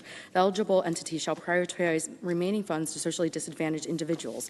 D, allocation of funds. 1, administration. Of any amounts made available under the section, the Secretary Secretary shall reserve A, to the Department of the Treasury an amount not to exceed $40 million to administer and oversee the fund and to provide technical assistance to eligible entities for the creation and implementation of state and tribal programs to administer assistance from the fund, and B, the Inspector General of the Department of the Treasury an amount to not to exceed $2.6 million for oversight of the program under this section. 2, for states, after the application of paragraphs 1, 4, and 5 of the subsection and subject to paragraph 3 of the subsection, the Secretary shall allocate the remaining funds available within the Homeowners Assistance Fund to each state of the United States, the District of Columbia, and the Commonwealth of Puerto Rico, based on homeowner needs for such state relative to all states of the United States, the District of Columbia, and the Commonwealth of Puerto Rico, as the date of the enactment of this act, which is determined by reference to A, the average number of unemployed individuals measured over a period of time not fewer than 3 months and not more than 12 months, and B, the total number of mortgagors with 1, mortgage payments that are more than 30 days past due, or 2, mortgages in foreclosure. 3, small state minimum. A, in general, each state of the United States, the District of Columbia, and the Commonwealth of Puerto Rico shall receive no less than $50 million for the purposes established in C. B, pro rata adjustments. The Secretary shall adjust on a pro rata basis the amount of payments for each state of the United States, the District of Columbia, and the Commonwealth of Puerto Rico determined under this subsection without regard to the subparagraph to the extent necessary to comply with the requirements of subparagraph A. 4, territory set aside. Notwithstanding any provision of the subsection of the amounts appropriated under subsection A, the Secretary shall reserve $30 million to be dispersed to Guam, American Samoa, the United States Virgin Islands, and the Commonwealth of Northern Mariana Islands based on each territory's share of the combined total population of all such territories as determined by the Secretary. For the purposes of this paragraph, population shall be determined based on the most recent year for which data are available from the United States Census Bureau. 5, tribal set-aside. The Secretary shall allocate funds to any eligible entity designated under subsection F pursuant to the requirements of that subsection. E, distribution of funds to states. 1, in general, the Secretary shall make payments beginning not later than 45 days after the enactment of this act from amounts allocated under subsection D to eligible entities that have notified the Secretary that they request to receive payments from the fund and that the eligible entity will use such payments in compliance with this section. 2, reallocation. If a state does not request allocated funds by the 45th day of the date of the enactment of this act, such state shall not be eligible for a payment from the Secretary pursuant to this section, and the Secretary shall, by the 180th day after the date of enactment of this act, reallocate any funds that were not requested by such state among the states that have requested funds by the 45th day after the date of the enactment of this act. For any such reallocation of funds, the Secretary shall adhere to the requirements of subsection D, except for paragraph 1, to the greatest extent possible, provided that the Secretary shall also take into consideration in determining such reallocation a state's remaining need and a state's record of using payments from the fund to serve homeowners at disproportionate rates of mortgage default, foreclosure, or displacement, including homeowners having incomes equal to or greater than 100% of the area median income for their household size, or 100% of the median income for the United States, as determined by the Secretary of Housing and Urban Development, whichever is greater, and minority homeowners. F, tribal set-aside. 1, set aside, notwithstanding any other provision of the section of the amounts appropriated under subsection A, the Secretary shall use 5% to make payments to entities that are eligible for payments under clauses 1 and 2 of section 501B2A of subtitle A of Title 5, a division N of the Consolidated Appropriations Act 2021, Public Law 116-260 for the purposes described in subsection C. 2, allocation and payment. The Secretary shall allocate the funds set aside under paragraph 1 using the allocation formulas described in clauses 1 and 2 of section 501B2A of subtitle A of Title 5 of Division N of the Consolidated Appropriations Act 2021, Public Law 116-260, and shall make payments of such amounts beginning no later than 45 days after enactment of this act to entities eligible for payments under clauses 1 and 2 of section 501B2A of subtitle of Title 5 of Division N of the Consolidated Appropriations Act 2021, Public Law 116-260, that notify the Secretary that they request to receive payments allocated from the fund by the Secretary for purposes described under subsection C and will not use such payments in compliance with this section. 3, adjustment. Allocations provided under this subsection may further adjusted as provided by section 501B2B of subtitle A of Title 5 of Division N of the Consolidated Appropriations Act 2021, Public Law 116-260. Section 3207, relief measures for Section 502 and 504, direct loan borrowers. A, appropriation. In addition to amounts otherwise available, there is appropriated to the Secretary of Agriculture in the section referred to as the Secretary for fiscal year 2021 out of any money in the Treasury not otherwise appropriated $39 million to remain available until September 30th, 2023 for direct loans made under Section 501, 502 and 504, the Housing Act of 1949, 42 U.S.C. 1472, 1474. B, administrative expenses.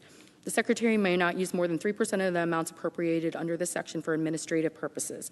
Section 3208, fair housing activities. A, appropriation. In addition to amounts otherwise available, there is appropriated to the Secretary of Housing and Urban Development in the section referred to as Secretary for fiscal year 2021 out of any money in the Treasury not otherwise appropriated, $20 million to remain available until September 30th, 2023 for the Fair Housing Initiatives Program under Section 561 of the Housing and Community Development Act of 1987, 42 U.S.C. 361-6 A, to ensure fair housing organizations have additional resources to address fair housing inquiries, complaints, investigations, education and outreach activities, and costs of delivering or adapting services during or relating to the coronavirus pandemic. B, administrative expenses. The Secretary may not use more than 3% of the amounts appropriated under this section for administrative purposes. Subtitle C, Small Business, SSBCI. Section 3301, State Small Business Credit Initiative. A, State Small Business Credit Initiative. 1. In general, the State Small Business Credit Initiative of 2010, 12 U.S.C. 57 at SAC is amended. A, in the section 3003, 1, in subsection B, 1, by amending paragraph 1 to read as follows. 1, in general, not later than 30 days after the date of enactment of subsection D, the Secretary shall allot federal funds to participating states so that each state is eligible to receive an amount equal to what the state would receive under the 2021 allocation, as determined under paragraph 2. 2, in paragraph 2, A, by striking 2009, each place such term appears inserting 2021. B, by striking 2008, each place such term appears and inserting 2020. C, in subparagraph A, by striking the Secretary and inserting with respect to states other than tribal governments, the Secretary. D, in subparagraph C1, by striking 2007 and inserting 2019. And E, by adding at the end of the following. C, separate allocation for tribal governments. 1, in general, with respect to states that are tribal governments, the Secretary shall determine the 2021 allocation by allocating $500 million among the tribal governments in the proportion the Secretary determines appropriate, including with consideration to available employment and economic data regarding such tribal government. 2, notice of intent, timing of allocation. With respect to allocations to states that are tribal governments, the Secretary may, 1, require tribal governments that individually or jointly wish to participate in the program to file a notice of intent with the Secretary not later than 30 days after the date of enactment of subsection D, and 2, notwithstanding paragraph 1, allocate federal funds to participating tribal governments not later than 60 days after the date of enactment of subsection D. D, employment data. If the Secretary determines that employment data with respect to a state is unavailable from the Bureau of Labor Statistics of the Department of Labor, the Secretary shall consider such other economic and employment data that is otherwise available for purposes of determining the employment data of such state. And 3, by striking paragraph 3 and 2 in subsection C, 1, in paragraph 1A3, by inserting before the period the following, that have delivered loans or investments to eligible businesses, and 2, by amending paragraph 4 to read as follows. 4, termination of availability of amounts not transferred.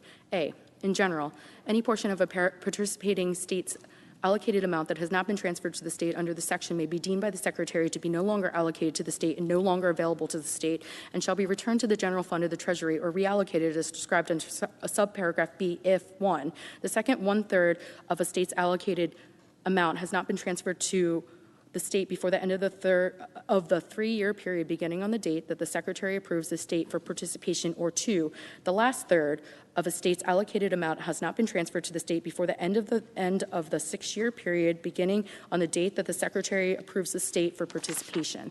B, reallocation.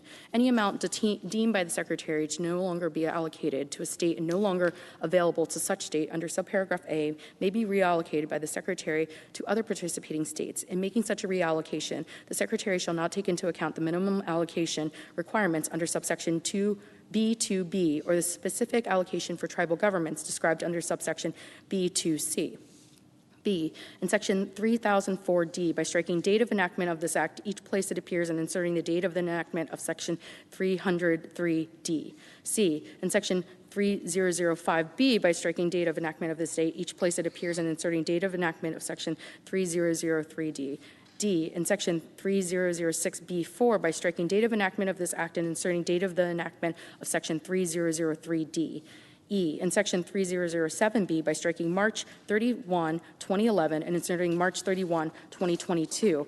F, in Section 3009 by striking date of enactment of this act, each place it appears, and inserting date of the enactment of Section 3003. D, and G, in Section 3011B by striking date of the enactment of this act, each place it appears, and inserting date of the enactment of Section 3003D. 2, appropriation. A, in general, in addition to amounts otherwise available, there is hereby appropriated to the Secretary of the Treasury for fiscal year 2021, out of any money in the Treasury not otherwise appropriate, $10 billion to remain available until expended to provide support to small businesses responding to and recovering from the economic effects of the COVID-19 pandemic, ensure business enterprises owned and controlled by the socially economic disadvantaged individuals have access to credit and investments, provide technical assistance to help small businesses applying for various support programs, and to pay reasonable costs of administering such initiative. B, rescission. With respect to amounts appropriated under subparagraph A, 1, the Secretary of the Treasury shall complete all disbursements and remaining obligations before September 30th, 2030, and 2, any amounts that remain unexpended, whether obligated or unobligated, on September 30th, 2030, shall be rescinded and deposited into the general fund of the Treasury. B, additional allocations to support businesses, enterprises owned and controlled by socially and economically disadvantaged individuals, Section 3003 of the State Small Business Credit Initiative Act of 2010, 12 U.S.C. 5702, is amended by adding at the end the following. D, additional allocations to support business enterprises owned and controlled by socially and economically disadvantaged individuals of the amounts appropriated for fiscal year 2021 to carry out the program. The Secretary shall, 1, allocate $1,500,000,000 to states from funds allocated under the section, and by regulation or other guidance prescribe program requirements that the funds be expended for business enterprises owned and controlled by socially and economically disadvantaged individuals, and 2, allocate such amounts to states based on the needs of business enterprises owned and controlled by socially and economically disadvantaged individuals as determined by the Secretary in each state and not subject to the allocation formula described under subsection B. E, incentive allocations to support business enterprises owned and controlled by socially and economically disadvantaged individuals. Of the amounts appropriated for fiscal year 2021 to carry out the program, the Secretary shall set aside $1 billion for an incentive program under which the Secretary shall increase the second, third, and last third allocations for states that demonstrate robust support as determined by the Secretary for business concerns owned and controlled by socially and economically disadvantaged individuals in the deployment of prior allocation amounts. C, additional allocations to support very small businesses. Section 3003 of the Small State Business